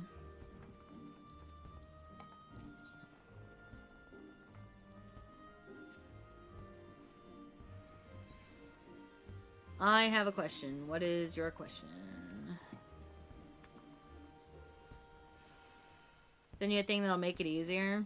I'd be down. I just... Do they ever go into a backstory about Tataru? Like, give her any kind of character development? Yes, you have to do Tataru's Grand Endeavor, which requires you do all side raid content in the game. Specifically, the Void Ark questline, the Four Lords, and Wurlit. The Sorrow of Wurlit.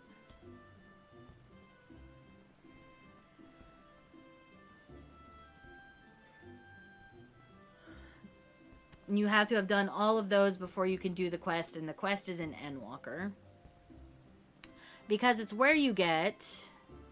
I opened this up like I was on main. It's where you get that really nice, like...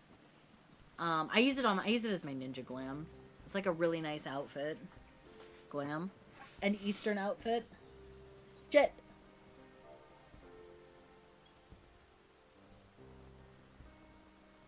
I missed her say smage in the FC chat. Yes, is there something you require? Lady Amitra, it is an honor to meet you. My name is Alphino Levier, and this is Tataru Taru. Alpha's so cute. I felt bad skipping the cutscene. That's fair. I love Alpha, dude. Alpha's adorable.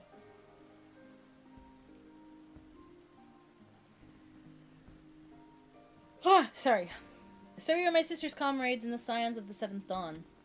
When I heard that your people were being pursued, I desperately sought to reach Stola, but all mine efforts were to no avail. Now I know why. A forbidden spell of all things, that she should be so reckless.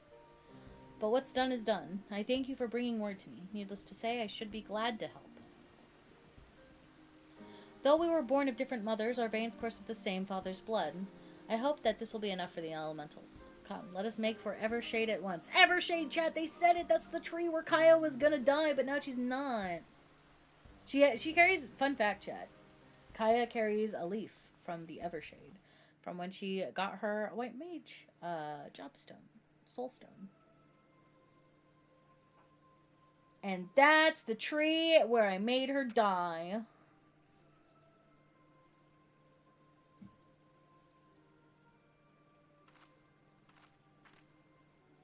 He.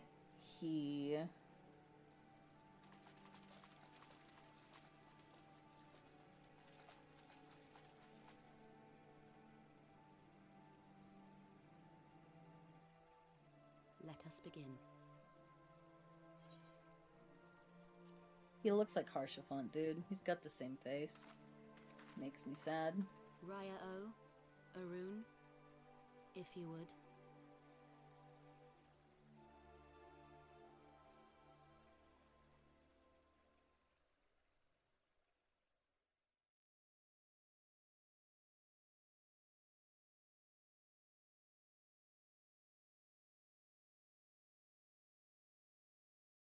Hearken to me, O great ones. Pray give yourselves to the life stream, a drifting soul to find.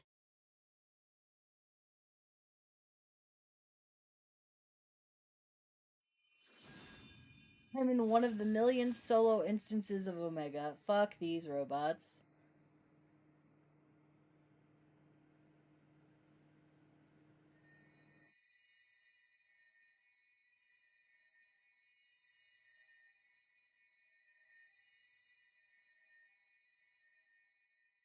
Please, Y'shtola. Please come back to us.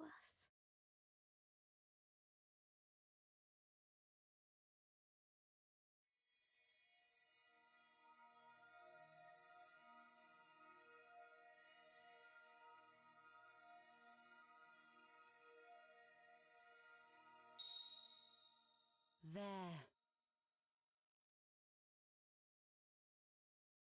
Now!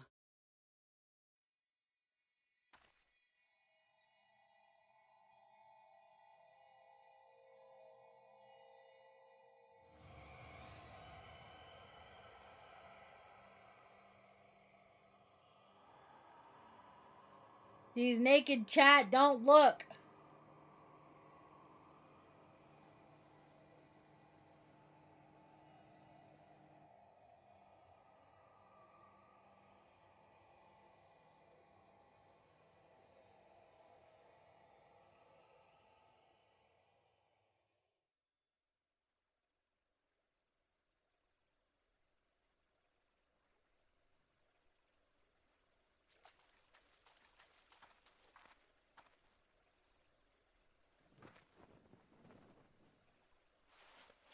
No, because the way it works, the way the life stream, dude, I fucking hate aetherology in this game. I would assume it's more akin to raising than it is like just straight up bringing someone back from the dead, right? Like Kaede wouldn't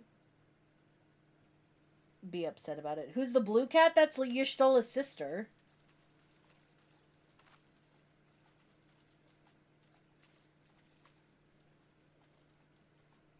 You can tell Wavy never did the summoner job quest. Bear her thither at once.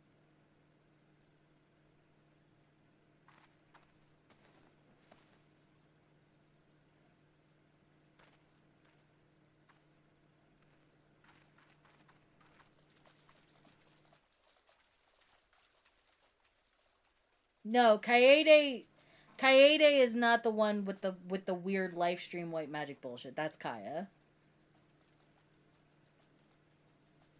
All that remains is to pray, my friends. Norin, I would never even try to emulate being 20 bucks because I'll never be him, dude.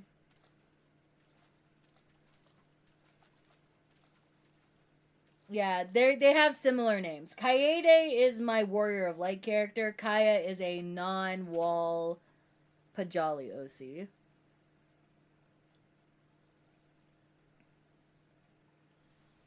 Yeah, no, it's fine. They have similar names because I am unoriginal in my naming choices. Everybody gotta have a name that start with the same letter as my first name. So it's so fucking funny, dude. Except for Naren. Naren does not have that. But Naren is a completely new character, so it makes sense now. Listen. You're so fucking lucky that this was the game where I started taking like my personal privacy seriously. Like, that was definitely not obvious. Listen, I would have used my real name. I would have used my real name. You fool! I have 70 alternative accounts! Hello, Zal. Hello, Zalkel. Welcome in, Raiders. How you doing? What's up? What's happening? Welcome in. Welcome in. How was your stream? What were you up to today? Thank you so much for the raid. If you don't know me, my name is Bunny. I'm a variety streamer, but we're doing a lore run. Kiryu! Hello, Kiryu. How are you? Welcome in. Thank you for the 33 months. Thank you for the 33 months. And thank you, Zal, for the raid. How was your stream? Had a ton of CC games, dude. I have not played a lot of CC. I need to, though. Now that you can duo queue for casual, I don't know if you can do it in rank, but I know you can do it for casual. I gotta do that, dude. I gotta do that more. But yo, welcome in, Raiders. Like I said, if you don't know, I'm Bunny. I am a variety streamer, but we're doing an MSQ rerun. And we are currently deep in the Heaven's Ward. We just, I lost my husband. He's dead now. He did get shish kebabbed, and I was very distraught about that. So now we're in pursuit of the Archbishop, and we just rescued Y'shtola from the live stream. Some fun duo games? Yo, nice, nice. So I hope your stream as well. If you need to raid and run, I totally understand. Feel free to take care of any post-stream self-care that you need to do. Whether it be getting up, getting a drink, stretching your legs, taking a nap, whatever it may be. Or feel free to hang out and keep vibing. We're gonna probably we're gonna talk to Y'shtola, get her all settled and situated. And I'm gonna see what's after this, because if we can, I don't know, we might not be able to get through all of Az's Law today. So, but yeah, thank you again so much for the raid. Also, Kiryu, how are you? Welcome in, cutie. I hope you're having a good day as well. Hi, Belle. Welcome in as well. Have we emotionally recovered from yesterday? Haha. No.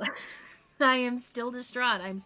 Dude, I started doing MSQ and immediately I had to write something. So, we're doing an MSQ replay, but we're doing it, I don't know, if you've hung around AJ's stream, we all have made these fun little OC characters for the game, right? So I'm playing as my Warrior of Light, Kaede, who is a little bit of a non-conventional Warrior of Light. She doesn't actually show up in MSQ proper until 2.4, I believe, when the Domans arrive in Revenant's Toll. So none of the Primal stuff before then, none of the Praetorium stuff, she was not there for that. That was just a random band of adventurers in my canon universe.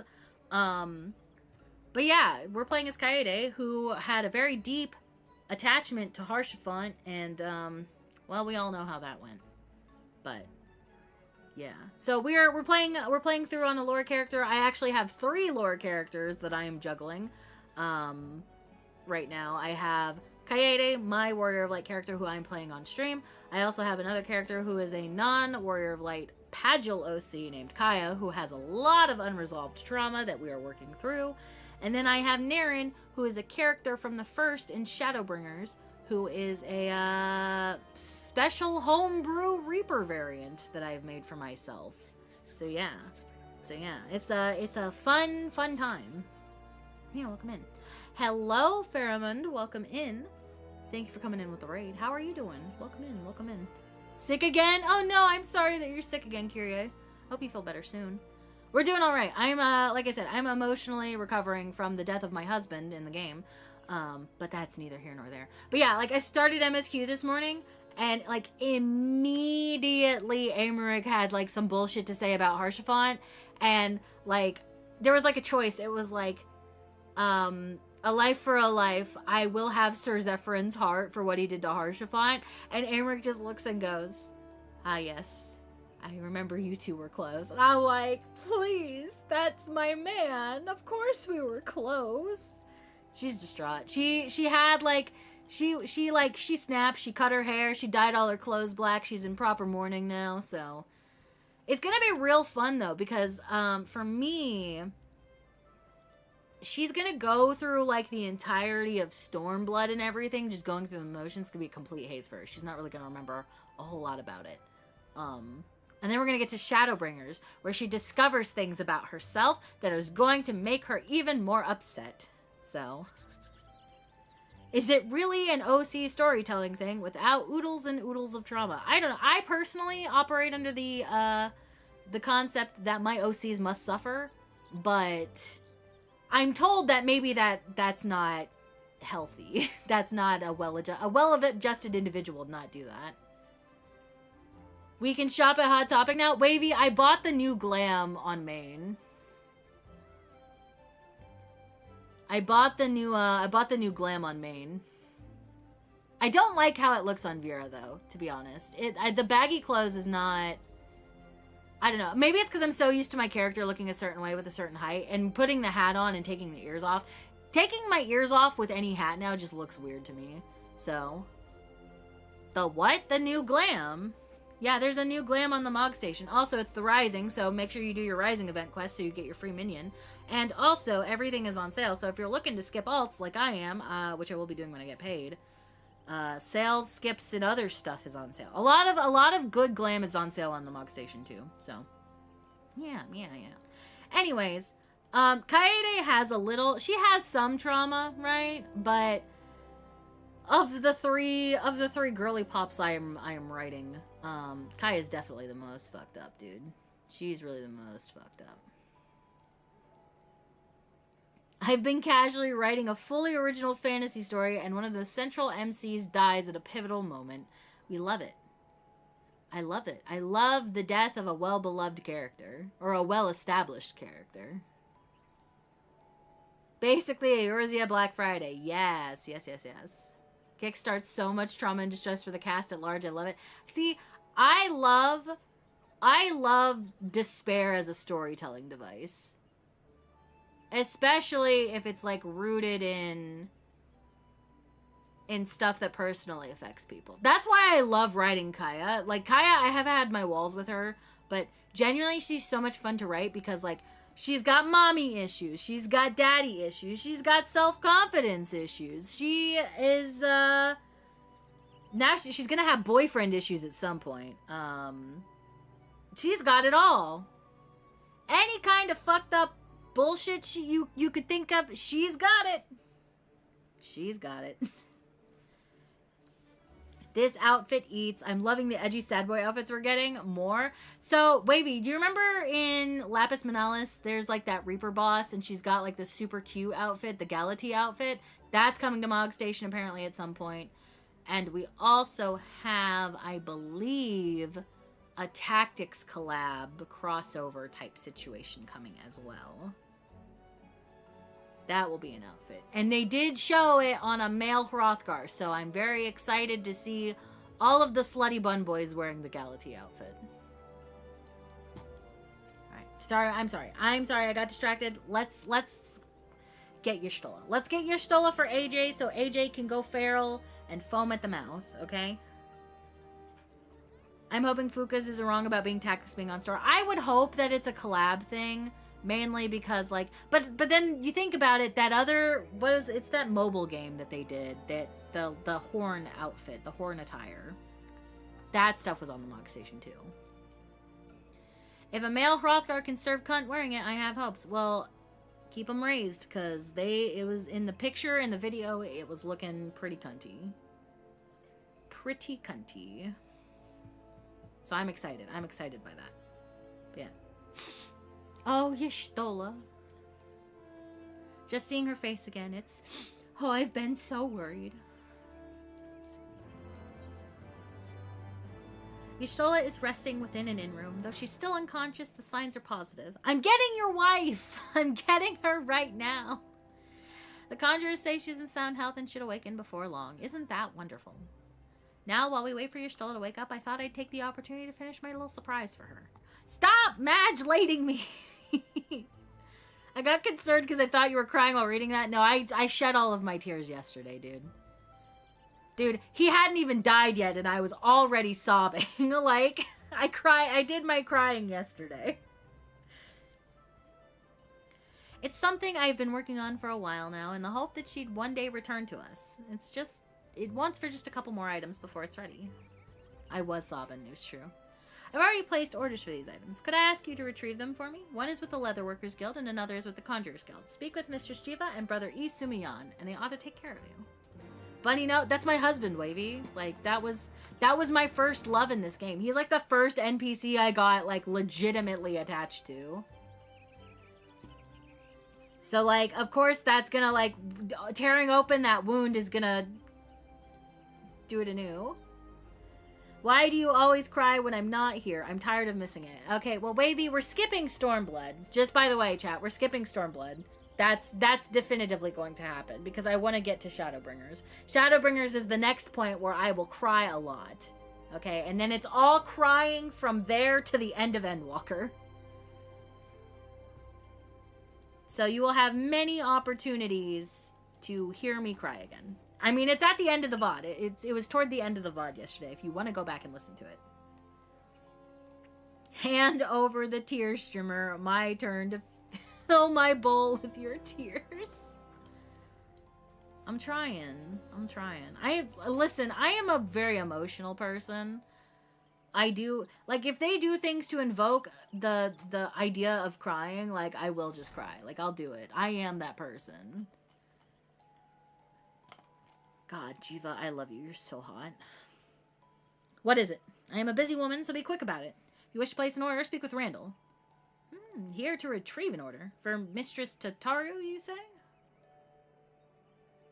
To quote you from yesterday, I fucking hate this stupid weeb game. Yep, I did say that. I said that a couple times. Because I do hate this stupid weeb game. For making me cry all the time. Dude, I cried in Dawn Trail. Like, I can't wait to do Dawn Trail again and fucking lose my absolute ever-loving shit in that, too. You come at a good time. I finished it moments ago. It was no small coup working it to her specifications, but I did it nonetheless. Payment has already been settled. However, did that girl come by Chimerical Hide, by the way? You need either balls of steel or a bottomless coin purse, and it seemed to me she had neither. Oh, she has both. You just don't know.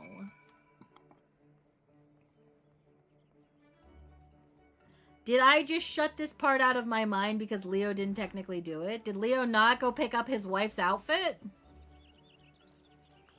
So sad. Is he really even a wife guy that he can't run a simple errand for her?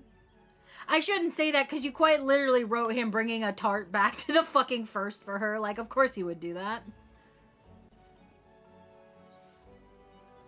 Alfie stopped Tataru from asking him because he was sitting at her bedside. Oh, so he was a super wife guy. The superest of wife guys. That's fine though, that's cute. I love them. I would die for them, Chad. I would die for Leo Stola. Just like I would die for Zalm and Philia. I would die for any of AJ's ships, honestly. If them ships are a-sinking, I'm going down with them, baby. You are come to Stillglade Fane, the home of the Conjurers Guild. How may I assist you? Ah yes, Mistress Tataru's order. As requested, it has been sanctified in the sight of the elementals. I know not what she intends for the staff, but it is a most singular artifact. Even one possessed of my experience would struggle to wield it. Man, wife, bring me my wizard coat and bitchin' stick. Dude, Y'shtola would do that. Dude, I love Isumiyan. He does his eyes do kind of freak me out, though. Like, this guy has seen some shit. This guy, by the way, he's like canonically like 300 years old, by the way. If you didn't know that. Pagels live for a really long fucking time. Which is why I'm going to have to do something about Kaya. Because as long as Kaya is a Pagel and has her horns, she is going to outlive Kaylin. The runt? Yeah, Iyasumiyan, that guy there that we were just talking to, he is a 300, he's like 300 something years old. They live a really long fucking time. Sorry, he's a regular guy. It's okay. I think it would be, that's what I was saying, like, I think it'd be kind of poetic for, it depends. It depends on how we're going to resolve the memory thing, right? Because I have to do some thinking about that, because if she can't remember doing any of the bad stuff, like, where am I going to reset her memory? Where is she going to go back to? Is she going to go back to the Shroud? Is she going to go back to being a Pagel? Or is she going to go back to Old Daw? I think if I sent her back to Old Daw, though, that would have the best chance at a resolution, because I don't know how we're going to do the resolution part, because, like, Caitlin's going to fuck off and just, like, leave her alone, right? But I do want to explore the idea of a happy ending, quote unquote, for her. But the thing is with her getting reset, at some point she is gonna, if she's gonna resolve the shit with Caitlyn, she's going to have to rescind her pajaliness. And I've worked out how she's gonna do it, but I need a good motivation for her to do it. So I have to figure that out. But that's a long time away from now. So it's not really a high priority on my list, but it is something I've been thinking about, because it's going to have to happen one way or another. Because I don't think she would like the idea of outliving him by literal centuries, because that seems kind of sad. Although I did want a sad ending for her. Maybe this is the penultimate sad ending. She just outlives everyone she loves. Oh. The evilness inside my soul is stirring, chat. Maybe I can have my cake and eat it too. Maybe I could be a menace to society and to my character. I'm plotting. I'm plotting. Many things to think about. Many things to think about. I'm gonna do my evil Ysael cackle again. I can feel it. It's gonna happen. I'm gonna come up with something and it's gonna be so delightfully devilish. I will have my cake and eat it too. Okay, I did one Omega fight. I'm done for the day. Do you want to be here when I bring your wife back? Ah, you're back. You have the items, I hope. Yes, I do. Oh, it's precisely as I requested. A perfect match for the other pieces. Truly, Jiva is a master among masters. And the staff completes the surprise. Thank you so much, Kaede. Teehee, I can't wait to see what Y'shtola thinks of the surprise. Lest you wonder, she's doing very well, and the conjurers have left her in her sister's care. Let's go and pay them a visit, shall we?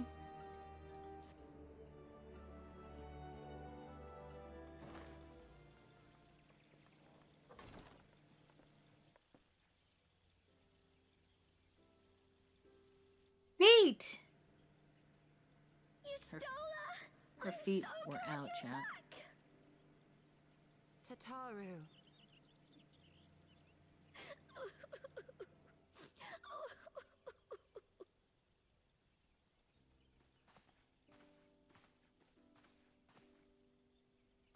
You are safe. Thank the 12.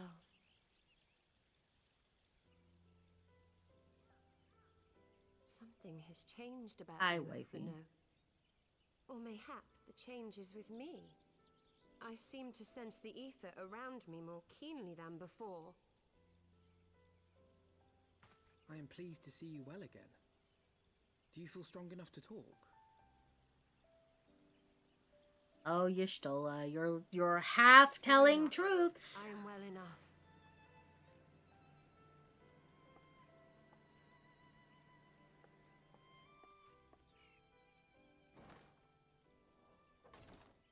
tell us then, what befell you after you fled the feast? We were told that there had been a tunnel collapse. That was my doing.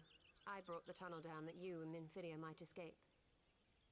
At the last moment, I invoked a teleportation magic, in hopes of spiriting Thancred away at least.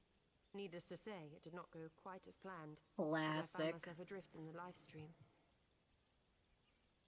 The others, where are they? Did they not escape? They remain unaccounted for. You were the only one we have been able to find. God, you stole so much has happened. It was the Crystal Braves who pursued you that day. My hubris that led to our undoing. Oh, Alpha, no. No apologies are necessary, Alpha No. You are not to blame for what occurred. Know that were our comrades here, they would commend you for keeping the light of hope alive. Don't worry. The others are alive and well, I'm sure of it. We just need to find them. Indeed, Tataru. Let us find our friends and rebuild the Scions. Ha! There is the Alpha No I remember. And I feel much the better. I for his forgot she return. can talk? What do you 'Tis time I mean? arose.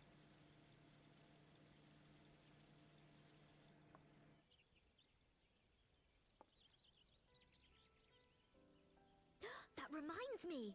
I have a change of clothes for you. I don't like to boast, but I made them myself. I learned how to weave while we were in Ishgard, you see.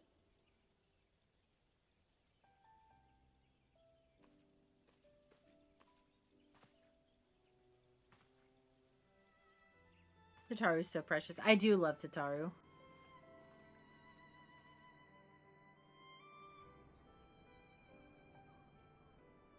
I can buy food now. I got paid. Well, AJ, you could have bought food anyway. I would have made it happen for you. She did learn to weave. We love that for her.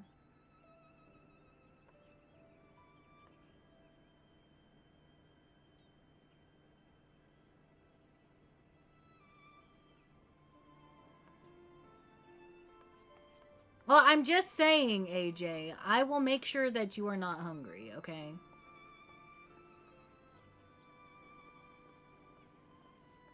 God, this outfit is so good, dude. All that took place in the aftermath of the assassination plot. It The would little seem bow I is have so been cute. away for some while. Yes, much and more happened during your absence. At present, we seek to follow the Archbishop to Azisla. And Nice you pyramid. want for some manner of etheric ram to pierce the floating Isle's protective barrier? We do. Might you be able to furnish us with one?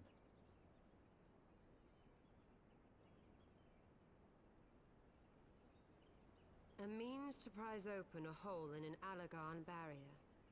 And one large enough to admit an airship, no less. And I have to pee so bad. Nay, I lack the knowledge to devise such a weapon.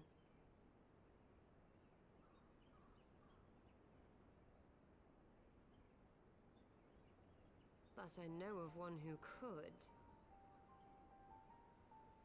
If you're gonna suggest Sid, we already asked A him. leading figure in the field of etheric research, and one of the finest scholars ever to grace Charlotte. Alright, we have to go talk to Master fucking Matoya. My former master.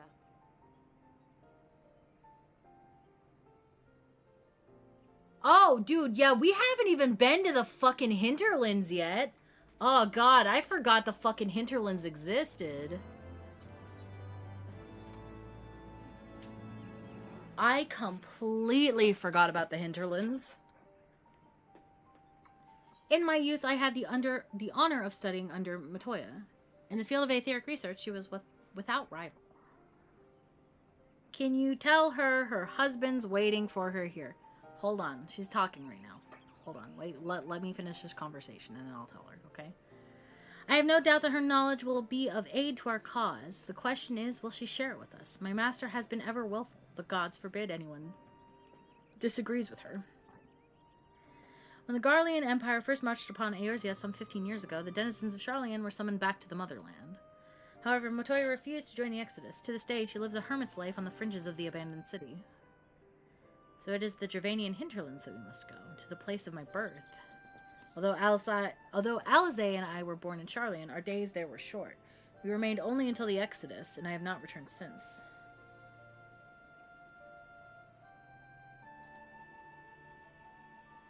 Oh, so it's to be a homecoming then. As fine a reason as any to go to Charlian, and it would afford us the opportunity to pay my master a visit. It's so weird that they call the old colony... I mean, I understand it is technically Charlian, but it's so weird that they would call it Old Charlian now.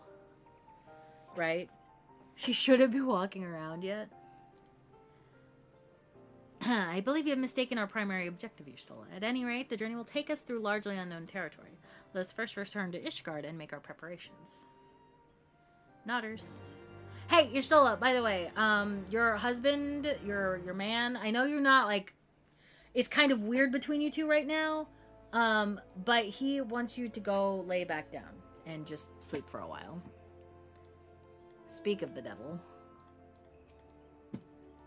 I like the idea that I'm standing here having this conversation with her, and he's just off to the side, like, alternate universe Leo's just off to the side, like, can't believe this fucking bitch is out of bed. Get the fuck back to sleep, you fucking reckless, crazy woman.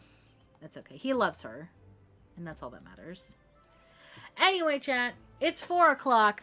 I gotta pee really fucking bad, and I think that's where we're gonna end for today. Have your points back for your TCG stuff. Have that all back. Thanks, bye. Okay, well, I like that Clown just immediately types bye, even though I still have to do my wind down. I just got here. I am sorry. Like 4 p.m. is like. I know we've been going like a little bit later. I've been starting earlier. I'm very tired though, and I kind of need to I kind of need to do some stuff before I get back on the computer for the evening. So imagine if Leo did exist in Kaede's universe, but he's just a little strayed for Tom's baby, and here he is. I think they'd be friends. You're very tall. You're not as tall as Harshafont, but you're very tall. She would be, although she probably would not, like, after Harshafont dies, she would not come around for a really long time. It would probably be, like, a month or two. It, like, I don't know, dude. Kaede is gonna be, like, very lost for a very long time.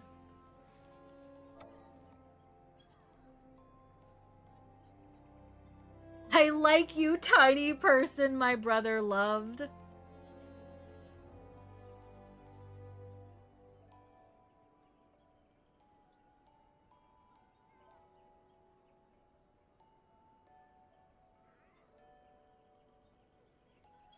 There you go. Did I put that in FC chat? Oh, I fucking did not put that in FC chat.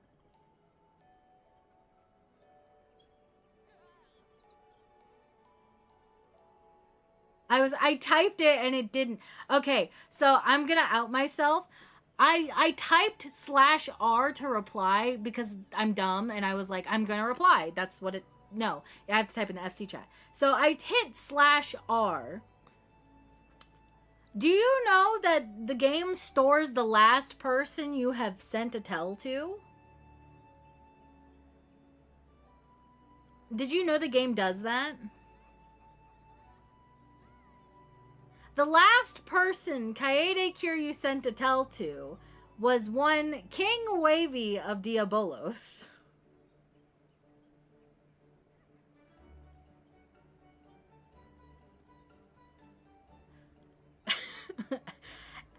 And Kaede has not sent any tells since a certain day to King Wavy of Diabolos. That much I know for sure. I miss that guy. Me too, Clown. Dude, I want to write an AU now where all of our friends are in each other's shit. Just as random people. There's certain context, certain context to certain bells missing here. Okay, so, Kaede, I've had this character for a very long time. And our good friend Wavy FF,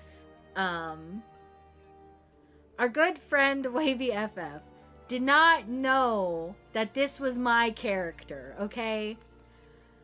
So we had all decided we were gonna take Wavy out RPing for the first time, role-playing for the first time. We were gonna go to Balmung. I didn't know if we were gonna ERP or if we ended up doing normal RP. So we went to like a normal RP venue. But Wavy wanted to try ERP. So I rolled up on Kaede, who's my lore character. If we're not talking about it, we end up talking about it. So I roll up on Kaede, and I had in my plate 1 mil per tell. So he sent me a tell and he essentially wanted to ERP with me. And didn't know it was me. Which made it 10 times funnier because I was one of his homies that was taking him to roleplay. He just didn't know that that character was my character. He was just looking to get down and dirty with the first bitch he saw, and it happened to be me. Waverius Final Fantasy, where are you? He was here not too long ago, but I don't think he will, I do not think he will pardon? What do you mean pardon? It's fine. I didn't actually ERP with him. However, it is a good meme. It is a great meme, in fact. That Wavy's first try at ERPing was trying to ERP with a homie. I walk into the house and all I hear is he wanted to ERP with me. Yeah, it was Wavy. Yeah. Don't act like you didn't want to fucking ERP with me as Orville Gumpanold, okay? No concern on this end, then. Okay. Chat, he doesn't think I have Riz enough to get railed by randoms in the Balmung quicksands. When you accidentally send a spicy text to your friend who you normally don't do that with. You turn that stream off and come down here and ERP right now? Don't tell me what to do. I have to pee so bad, chat. I have to pee so bad. Matt, can I ERP with Bunny? Fuck the ads. God damn it. Yes, Mer4Y is Matt. Go piss. I will piss in a moment, okay? It's not like I don't have to pee that badly. But like I'm going to have to get up and pee when I'm done with stream.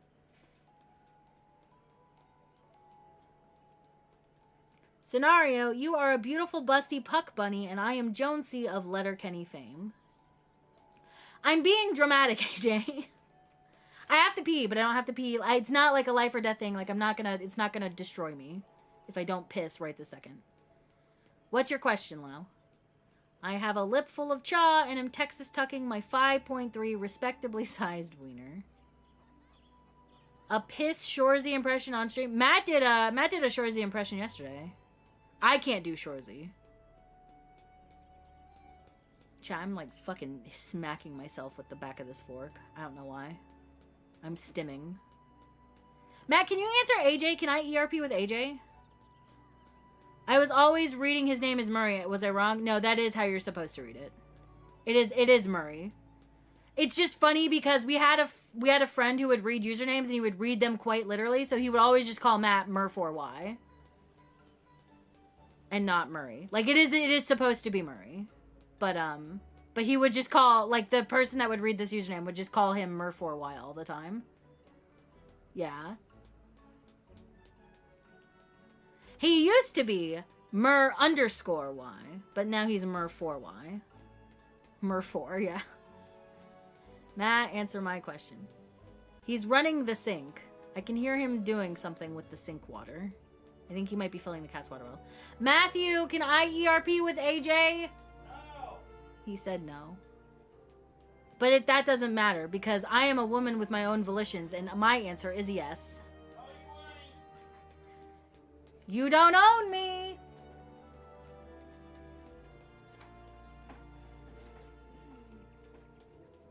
Chad,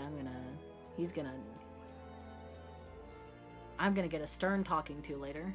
I bet he said false. He didn't say anything. He's gonna tell me I'm not allowed to ERP with strangers on the internet. Can you yell at him to read my last message request? To kick your door down and just do some shoresy shit. Matthew, the chat is requesting more shoresy shit. Are you in the mood to acquiesce to their demands? No? His leg hurts, chat. Time to group ERP. Time for violence. No violence. He doesn't need a leg.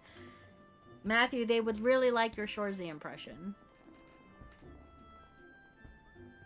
What happened to the light in the game? That's a great fucking question. What the fuck happened? Is it nighttime? It's 6 p.m. He doesn't need the leg to do an impression unless it's the third and most important one. I mean, knowing him, he would say it's the third and most important one. That was creepy though, Lau. Yeah, that was creepy. Yeah, but dude, now I kind of fucking wanna... I wanna write an AU. I wanna write an AU where we are friends and we mourn the loss of Harshafont. I was gonna say that before Matt came in, yeah.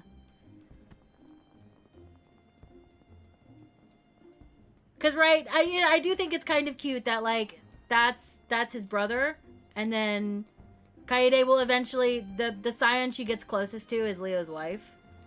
That's really cute. I like that. Cause like Yastola's the one like she's no nonsense, no bullshit. Reminds Kaede a lot of her brother. So she would find it easy to open up to her.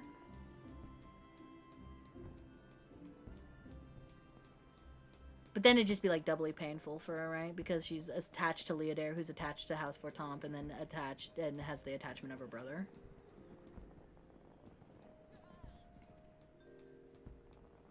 But I think it's just cute if Leo existed in Kaede's universe, but was just adopted for Thompson. He's a dragoon, and because him and Stoller are soulbound, they date anyway, and they're all friends and cute. Dude, I want to be cute with my friends in the same universe.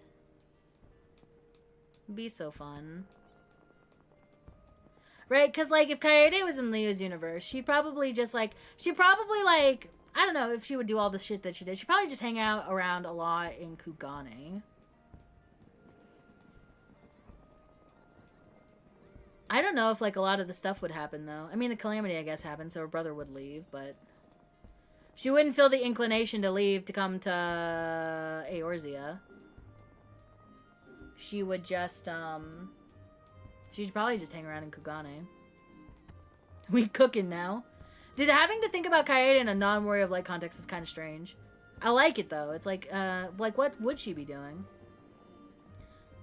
She'd probably still be whoring about in Kugane. Because that's what she was doing. She was dancing. And then dancing for money. Although she probably still would make the determination to invest in the East Aldenard Trading Company to further build her wealth. So. But yeah, that's what she was doing before she came to eorzea. She was whoring around. Making whore money. Well, if Leo bumped into her, she won't be whoring about anymore. Thought she was just a traveler. She travels, this is purely in the context of her being a warrior of light. She did this to get money so that she could travel. She needed funds because Sui-no-sato is a poor underwater Ruby Sea village, essentially, right? Like, they're probably very reliant on Tamamizu and Onokoro for their trade and the Confederacy. So Kaede would know the Confederacy pirates.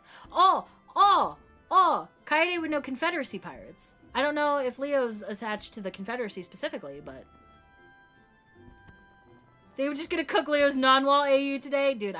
Listen. If you want to cross circles, just let me know. Because, like, you can do... I trust you enough to write my... Like, if you wanted to write as my characters, you could do that. I trust you enough. Yes, pirates. Goodbye, Loud. Loud does not like pirates.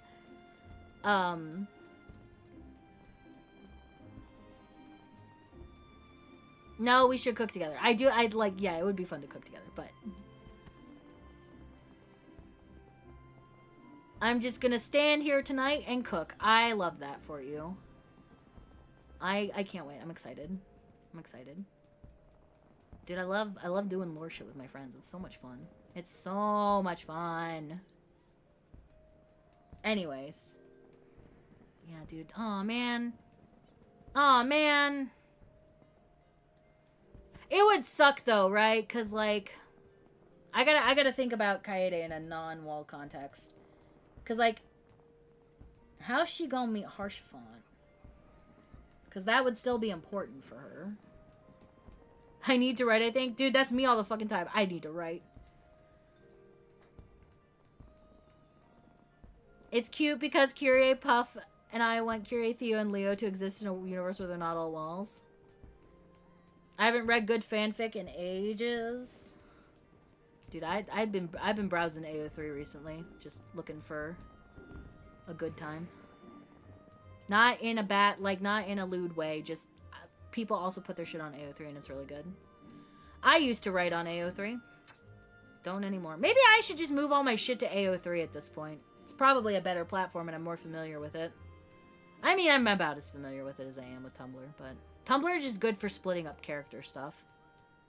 And especially if you want to, like, personalize shit to look like your character shit. Anyway. Yeah, dude, I don't know. I gotta think about Kaede in, like, a non-Warrior of Light context. How the fuck would she meet Harshafont? Because when would she meet Leodair, right? Like... a little scared of Tumblr now because what if they delete all my shit and I lose all my shit? I really will lose my shit. So from what I can tell, the blogs aren't actually deleted. They're just stuck in like a suspended limbo state. So the stuff is still there. It's just not accessible. You have to contact support for it. But that could take anywhere from like 3 to 12 months. Yeah, that's why I'm pissed off because all 3 of those URLs are still considered held and I can't use them. Yeah, their support is not great. So, what I'm gonna do, I have a website, because Jaded's doing it on her site, right? Hi, Allie. Hi, Cannon. Jaded's hosting it through her site. I think what I'm gonna do is I'm gonna add, like, a blog roll page to my personal website and just post the shit there as a backup. And I think I'm going to download all of my... I think I'm going to just start a Word document and keep all of my shit in a Word document, too. And have that be... like, I'm going to have definitive backup copies of everything. Because my idea was, right, at the end of all of this, I would like to print a copy of all of my writing and maybe put it in, like, a book and have, like, a physical copy to keep on my 14 shelf. Because I think that would be such a fun thing to have. It wouldn't be the first time I've bound fanfic in a book format. So I could do it again. Shout out Lulu Press. Love Lulu Press. You can buy single copies of bound books there. But I especially want to do it. I want to do it for Kaede, but I really want to do it for Kaya because Kaya is going to have like a full fleshed out storyline. Kaede is kind of at the mercy of being Warrior of Light, so if the game continues, her story continues. But for a non-Warrior of Light character like Kaya or an Eren, their stories can end, and I'd be okay with it. So like I definitely want to do it for Kaya. I think it would be so fun to have like a physical copy of my writing just on my shelf for collectability's sake. Yeah, I don't know, dude. A lot of stuff to think about. Gotta think about a lot of stuff. Anyway, I've got on a tangent. But... oh, Lonnie was dancing in Old Doll when Zal saved her? Did not know that. I did not know that. But yeah, I don't know, like, if Kaede's dancing in Kugane in a non-wall context, I don't know that she would... I don't know that she wouldn't have had the opportunity to meet Harshafont, which is really sad to think about because I want her to have a relationship with harsh font regardless. That's why Lonnie joined Leo's party, because Zal joined the Science. Ah, I see. You can figure something out? Yeah. Maybe she takes, like, a vacation to fucking Ishgard or something? I don't know. What if she got... So, that's the thing. She does... That is canon now. That's canon now. She gives a lot of money to Hancock to... I don't know when the East Aldenard Trading Company is formally founded, but essentially she just goes to Hancock because she knows Hancock is business savvy, gives him all of her money as, like, invest this. And I'm assuming if East Aldenard Trading Company comes about in Stormblood, then he just uses her capital to start that as a Kickstarter for that. And that's why Kaede is fucking canonically rich. We'll figure something out. I won't do MSQ when we cook. I don't want you to skip MSQ, though, if you want to do MSQ. Also, where did you end in MSQ last night? Because I'm going to have to catch up on Naren. I ended in Yulmore. I'm not skipping because I want to do point 3 on a Friday. That's fair. I finished point 1. What is point 1? What's the name of the quest? Because I'm on, like, Vows of Virtue and Cruelty. Whatever the name of that quest is. Whatever the name of that quest is. It looked like a... I got a music roll. So I assumed it was the, It's when you go back to the source. So did you do all the China's bullshit? On the 3rd to the last or something. Okay, okay. Then I'm not too far behind. Okay. I unlocked Grand Cosmos, but I won't be able to do it until later tonight. I have to goes, no, Penrose, no. It's okay. AJ and I unsynced it. We found out you can pretty easily unsync it. So you have to go back to the source, and that's where point 1 is. Ah, gotcha. Okay, so I'm not too far behind then.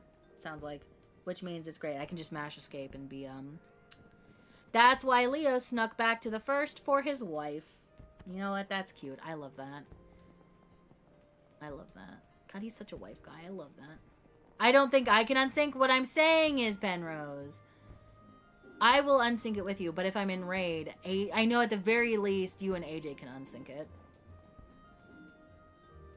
He's a devoted man. We love devoted men. We love men who yearn for their wives. Yeah, when you get home. I can't guarantee that I'll be around because I don't know what time you're coming home. But if I am around, I will come with you, of course. But if not, I will cheer you on in spirit. And I'm sorry, I'm voluntelling AJ to go do it with you, but she was gonna do that anyway. So, anyways, yeah, I've been yapping for too long. I'm sorry, we did not get a whole lot accomplished today. I mean, we did get Azis Law prepped, pretty much. I'll do it anyway, especially if I'm just yapping today. I love when AJ yaps, dude. Okay. But yeah, I'm gonna go. We're gonna go hang out with Matt. He's probably gonna yell at me because I want to ERP with my friends too much. But it'll be fine. He'll get over it. He'll get over it. I'm gonna finally go pee. Anyways, we'll be back tomorrow. I'm gonna do more MSQ tomorrow. Because I want to beat up Thornton. That is my goal for this week, is we're gonna beat up Thornton. And then we can have a conversation about if we're gonna skip post patches. Because I don't remember what's in post patches that would be really important. Because right now, Kaede's in the sad times. She's in the depression era. She doesn't really care what the fuck's happening. She is just a tool, a weapon to be used. So, can you guys give Allie a role in your story? I'm not too picky. Just make me cool if you use me. I can do that, canon. I can figure out where to put you. Do you want to be in Kaede's story, or do you want to be in Kaya's story? Or do you want to be in Naren's story? I'll grab Allie and it's another fucking cat girl. It's another fucking cat girl.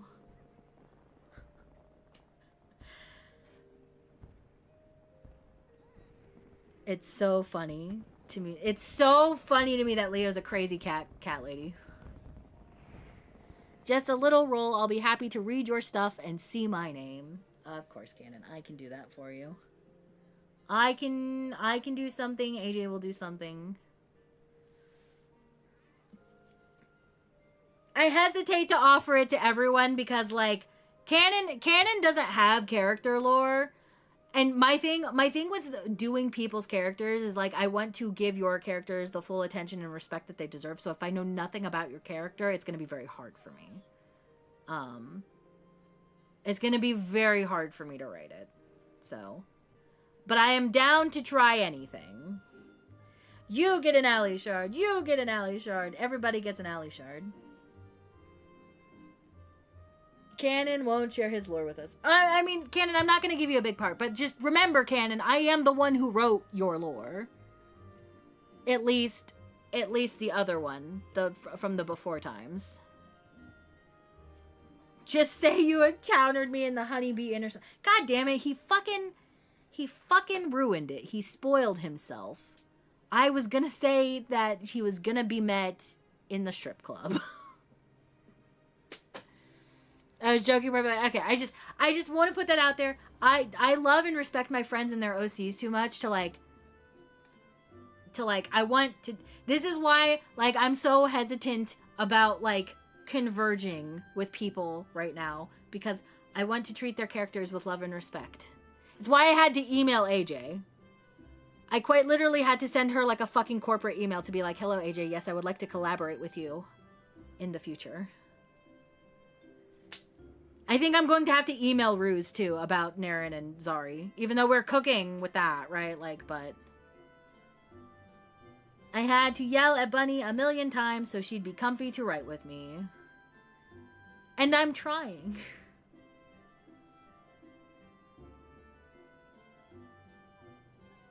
It's the only way we are the way we are now, yeah? I'm so proud of you. Thank you. I like when you are proud of me because I like being part of things, especially with my friends. But yeah, like it was very much like I had to email AJ and be like, hello, Miss AJ Watts. I would like to collaborate with you. I see a bountiful partnership in our future. Should you agree? Yes. Norin, Matt didn't give us the go signal, but we're group ERPing. Hey, it sounds like I got plans. Fuck, dude, I got raid tonight. I don't want to raid tonight. I mean, I want to raid tonight, but I don't want to raid tonight. I want to ERP with my friends. Me too. I have zero clue how she would even work in your narrative. She functions like a mercenary type who has the world's cruelest luck and a gold tooth. That's workable. I'd have to think for a very long time about it, but I mean, that's the great thing about the 14 universe is there's a lot of mercenary types. Kaya's boyfriend is a mercenary. So, like, see, it could work. Naren's a mercenary. I would say Kaede is a mercenary, but she's not. She's just straight up the warrior of light. Hi, it's me, the stinky mercenary. AJ, she can do it now. She can block out the stinky. She's good at warding herself off from the stinky now. She's had that character development. That sounds like a Stinian. No, not a Stinian. Well, I mean, birds of a feather flock together, am I right? Right? Like, isn't that why Kaylin's friends with a Stinian? Because they both stink. Holy fuck, that's so funny. That is so funny, dude. Stinky friends. Fucking Kyle walks up and is like, bitch, why is everyone around you smell? Do you guys just hang out together and stink? Hi, Wavy. Welcome back. Oh, now you come back.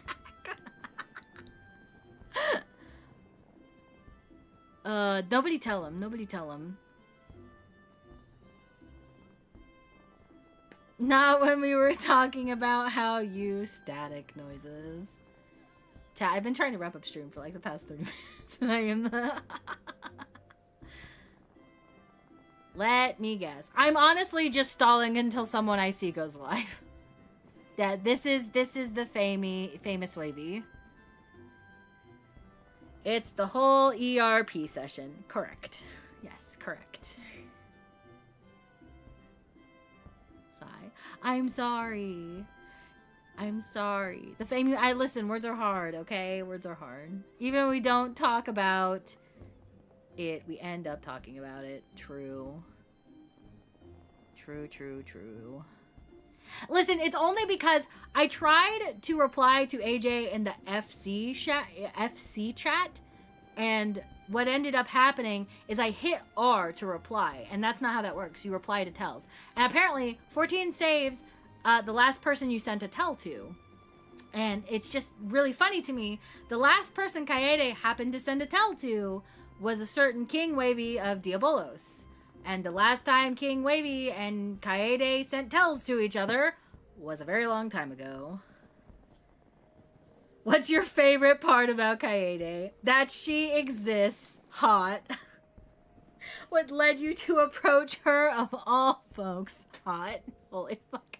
Wavy, I love you so much. Please never change. Please never change. Oh my god, dude. See, this is why I love my friends. I love my friends. I love the stupid shit we do. Anyways. Chat, is anyone gonna press the go live button? Am I gonna have to look for someone? I like that I can just be goofy. I love that you're goofy. I love having a silly little time with my silly little friends. Alright, chat, I gotta find somebody. I gotta find somebody. I'm not done with work yet, sorry. Wavy, press it now. I'm not trying to bully anyone into going live. I will just find someone. My sub is dead. Are you playing Blue Protocol? Nobody's saying you had to go live in 14, Wavy. Why did I get used to bullied? Why did I used to get bullied then? Wavy, how are we going to get married? Is it time, chat? Is it time for me to swoop in and steal AJ from Wavy?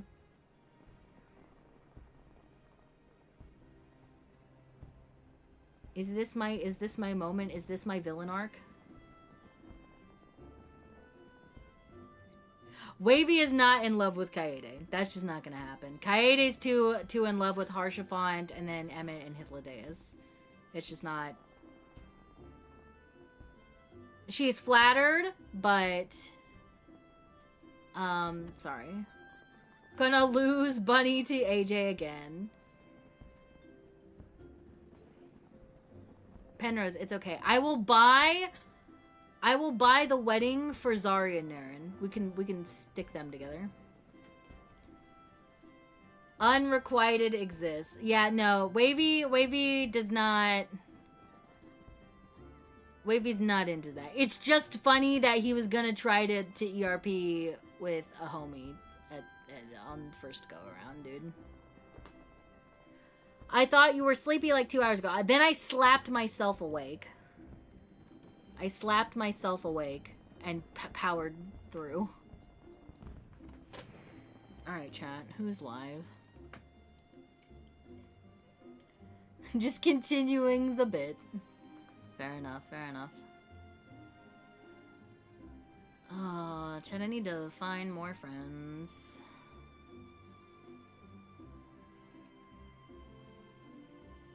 I'm trying not to sneeze.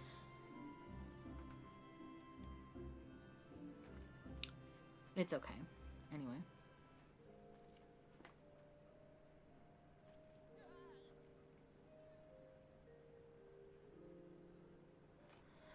Is it, chat? It might just be a day where I just hit the end stream button. I need to genuinely like find more people to raid out to. This is so sad. My content wall is so dry.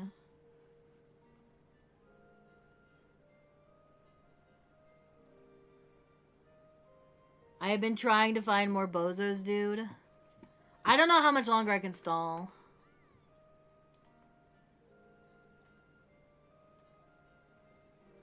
Crazy Humble Bundle deal. That seems interesting. I should do that.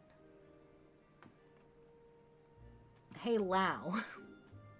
Lau, my good friend, my pal. My good friend and pal, Lau, was taken. What if we just stay here forever? I can't, I have to end. I don't need you to hit it early because I'm not gonna bully you. I'm not gonna bully you. No, hell no. You got me on Sunday all day, sure. Sunday? Oh, but Sunday's the tournament.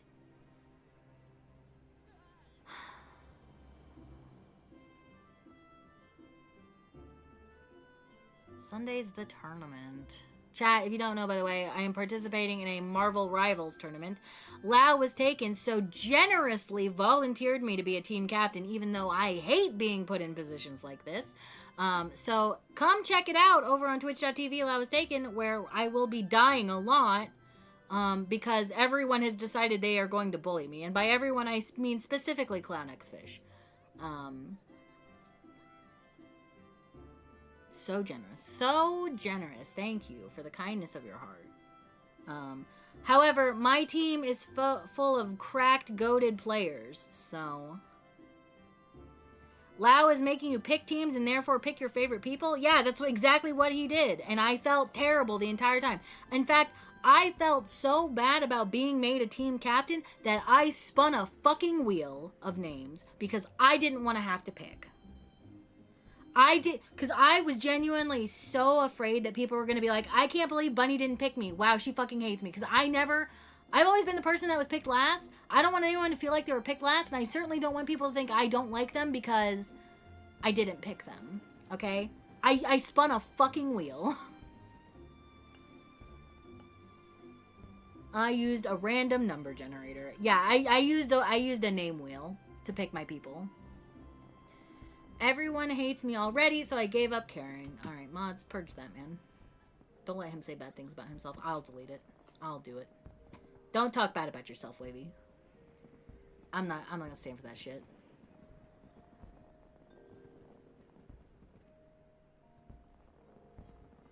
That's so much overthinking.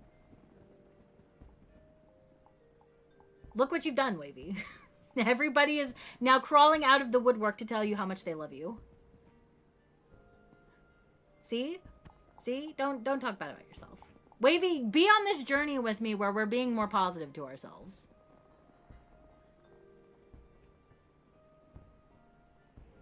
I'm trying. Okay, well, try harder with me.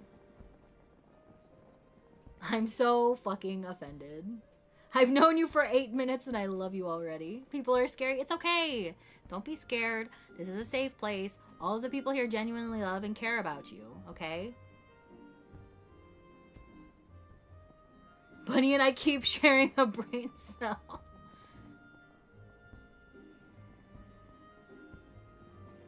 AJ's gonna crash out on Wavy. It's so fun. It's so nice to not be the object of AJ's crash out. Like, get his ass. Get his ass.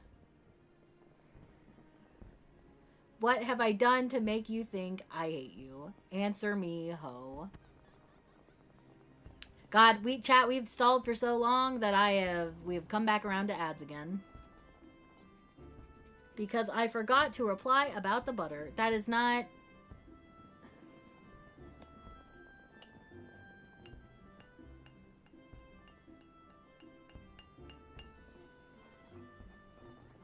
Do I close down the chat now so that they can't fight in it anymore? Do I end the stream?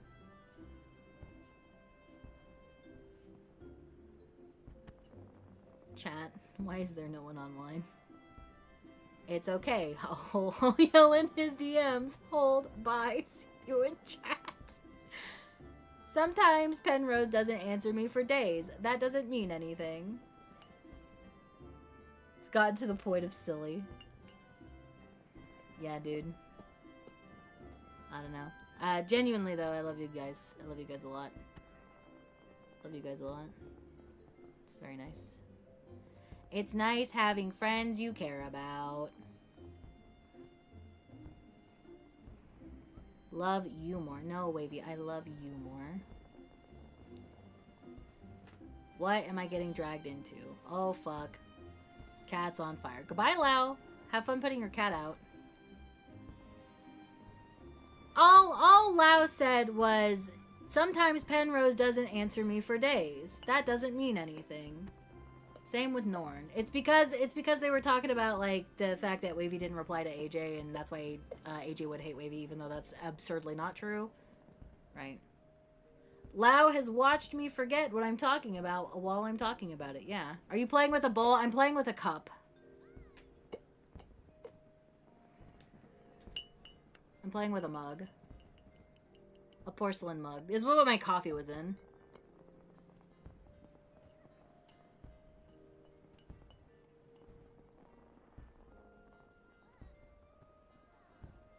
Norn forgets stuff instantly. I'm stimming with my mug, chat. I was stimming with a fork. I was slapping my knee with a fork earlier, but then it started to hurt, so I stopped doing that. Now I'm just playing with my mug. Dink, dink, dink. I'm sorry. If it's too loud, I'll stop doing it. I'll mess with it under the desk or something. Anyways. Chat, I don't know how much longer I can go. No, it's perfect. No, make more. Do you guys like ASMR?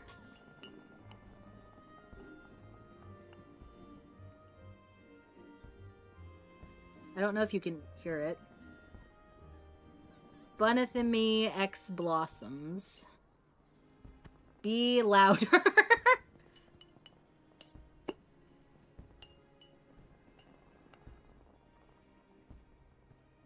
Felt like we were in a coffee shop just chatting.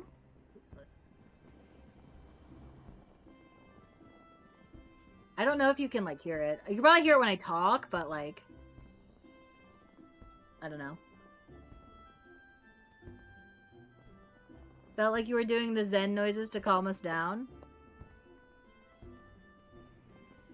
Listen, no one said they didn't want me to dink the glass, but, like, I don't know. Like, when people make weird noises, like, sometimes, like, I don't know, they don't like it. That sounded like therapy shit the crystal bitches be doing on TikTok. Dude, chat, Matt's gonna be so mad at me. She's gonna be so mad at me because I have not ended stream yet. I had to get my food, and Bucky stopped in the middle of the way to get pets. Did you pet him for me? Did you give him an extra pet for me? If not, it's okay. Just next time, please give him an extra pet for me. It's a very soft, relaxing dink. I like the dink of porcelain, dude. I just told him you loved him. Thank you. I love Bucky. Chat, I got personal, private Bucky and AJ cam this morning. It was great. Bucky was trying to put his ass in AJ's face. My tomorrow is in 1 hour. Good morning, Canon.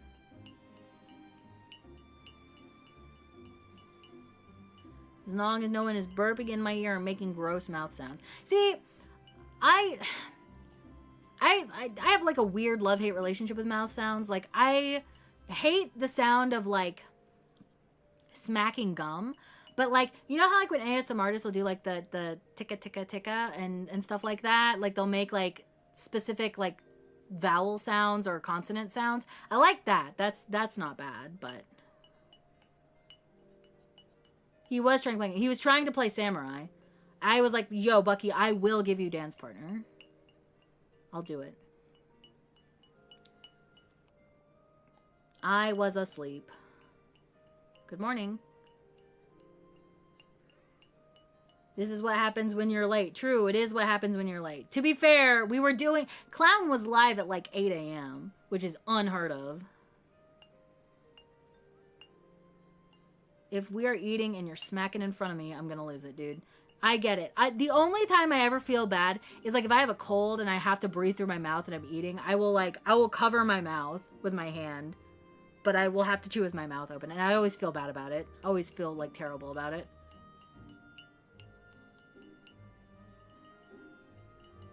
You have a cold. Yeah, I mean, like I understand. Like I have a cold. It's quite literally out of my control at that point. but still, like, I don't want to be gross, so I'll cover my mouth. But that's just, like, a me knowing how to behave politely.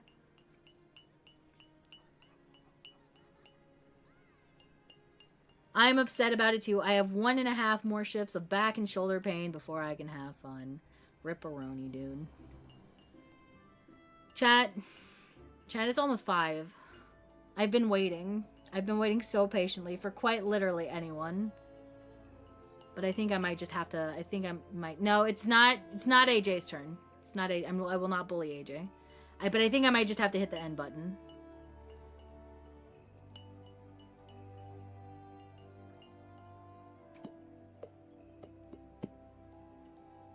I might just have to hit the button, dude. You guys all show up and start yapping at the end of stream, and it makes me feel bad because I want to keep yapping. I want to keep going, but I can't because it's almost 5 p.m. and I really should have been gone at 4 p.m. I want Ava's tits. I wish I could, but I have to go have dinner with real people. I'm sorry, Penrose. It's okay. I love you. I love you. Wavy, your turn. Okay. Okay, well, both you bitches can't be like, it's your turn, and then AJ go live, and then I'm assuming Wavy's about to hit the fucking button. I saw you appear in my feed in real time. Now I'm gonna be stuck at the mercy of Twitch loading. She did it first. I'm not gonna get first, and I'm very sad about it because Twitch won't load. I'm very sad. I'm very sad. I hit the wrong button. Life is a special type of hell. Life is a special type of hell. Life is a special type of hell. For me, personally. Yep, yep, there it goes. There it goes. I hate my life. I hate my life. This reward is temporarily out of stock. It's because someone probably already redeemed it, right? Yep. Well. Ruse already got it. Yep. AJ, go live again. Nope, it's fine. I just will kill myself. It's fine.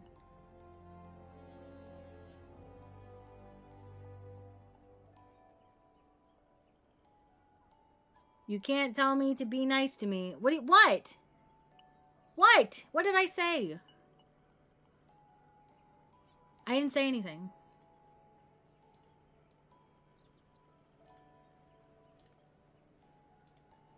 Dude, Twitch is so ass, dude. Anyways. I don't hate you, Penrose. You got it fair and square. I'm just mad because I saw it and I shouldn't have said anything. I should have just went in there and got it. But then Twitch wouldn't fucking load. So that is my cross to bear, not yours. I almost have enough points for a 24-hour stream. Should I do it to her? I think Ibs already redeemed one. Right? Ibs already redeemed one. Oh. Oh. Ibs refunded it. Well. Yeah, because, like, I'm also saving for a 24-hour. I'm, like, close to it, too, so. Yeah, honestly, that's what we should do, is we should save up for the 7-day one. Anyways. Chat, I'm gonna send you to AJ. I'm gonna send you to AJ because I'm hungry. And Matt is probably so sick of listening to me talk to everyone else and not him. I'm also close. We're all just gonna bust our loads. AJ's gonna have to be live for like a month straight, dude. It's gonna be so great. Anyways, here are your raid messages. Go say hi to AJ. We love AJ in this house. I would quite literally die for AJ. But yeah, tomorrow, more MSQ. More MSQ, and then, we'll beat up Thornton. We'll talk about if we're gonna skip post patches or what. We're definitely skipping Stormblood. So we may be ready to start Shadowbringer soon.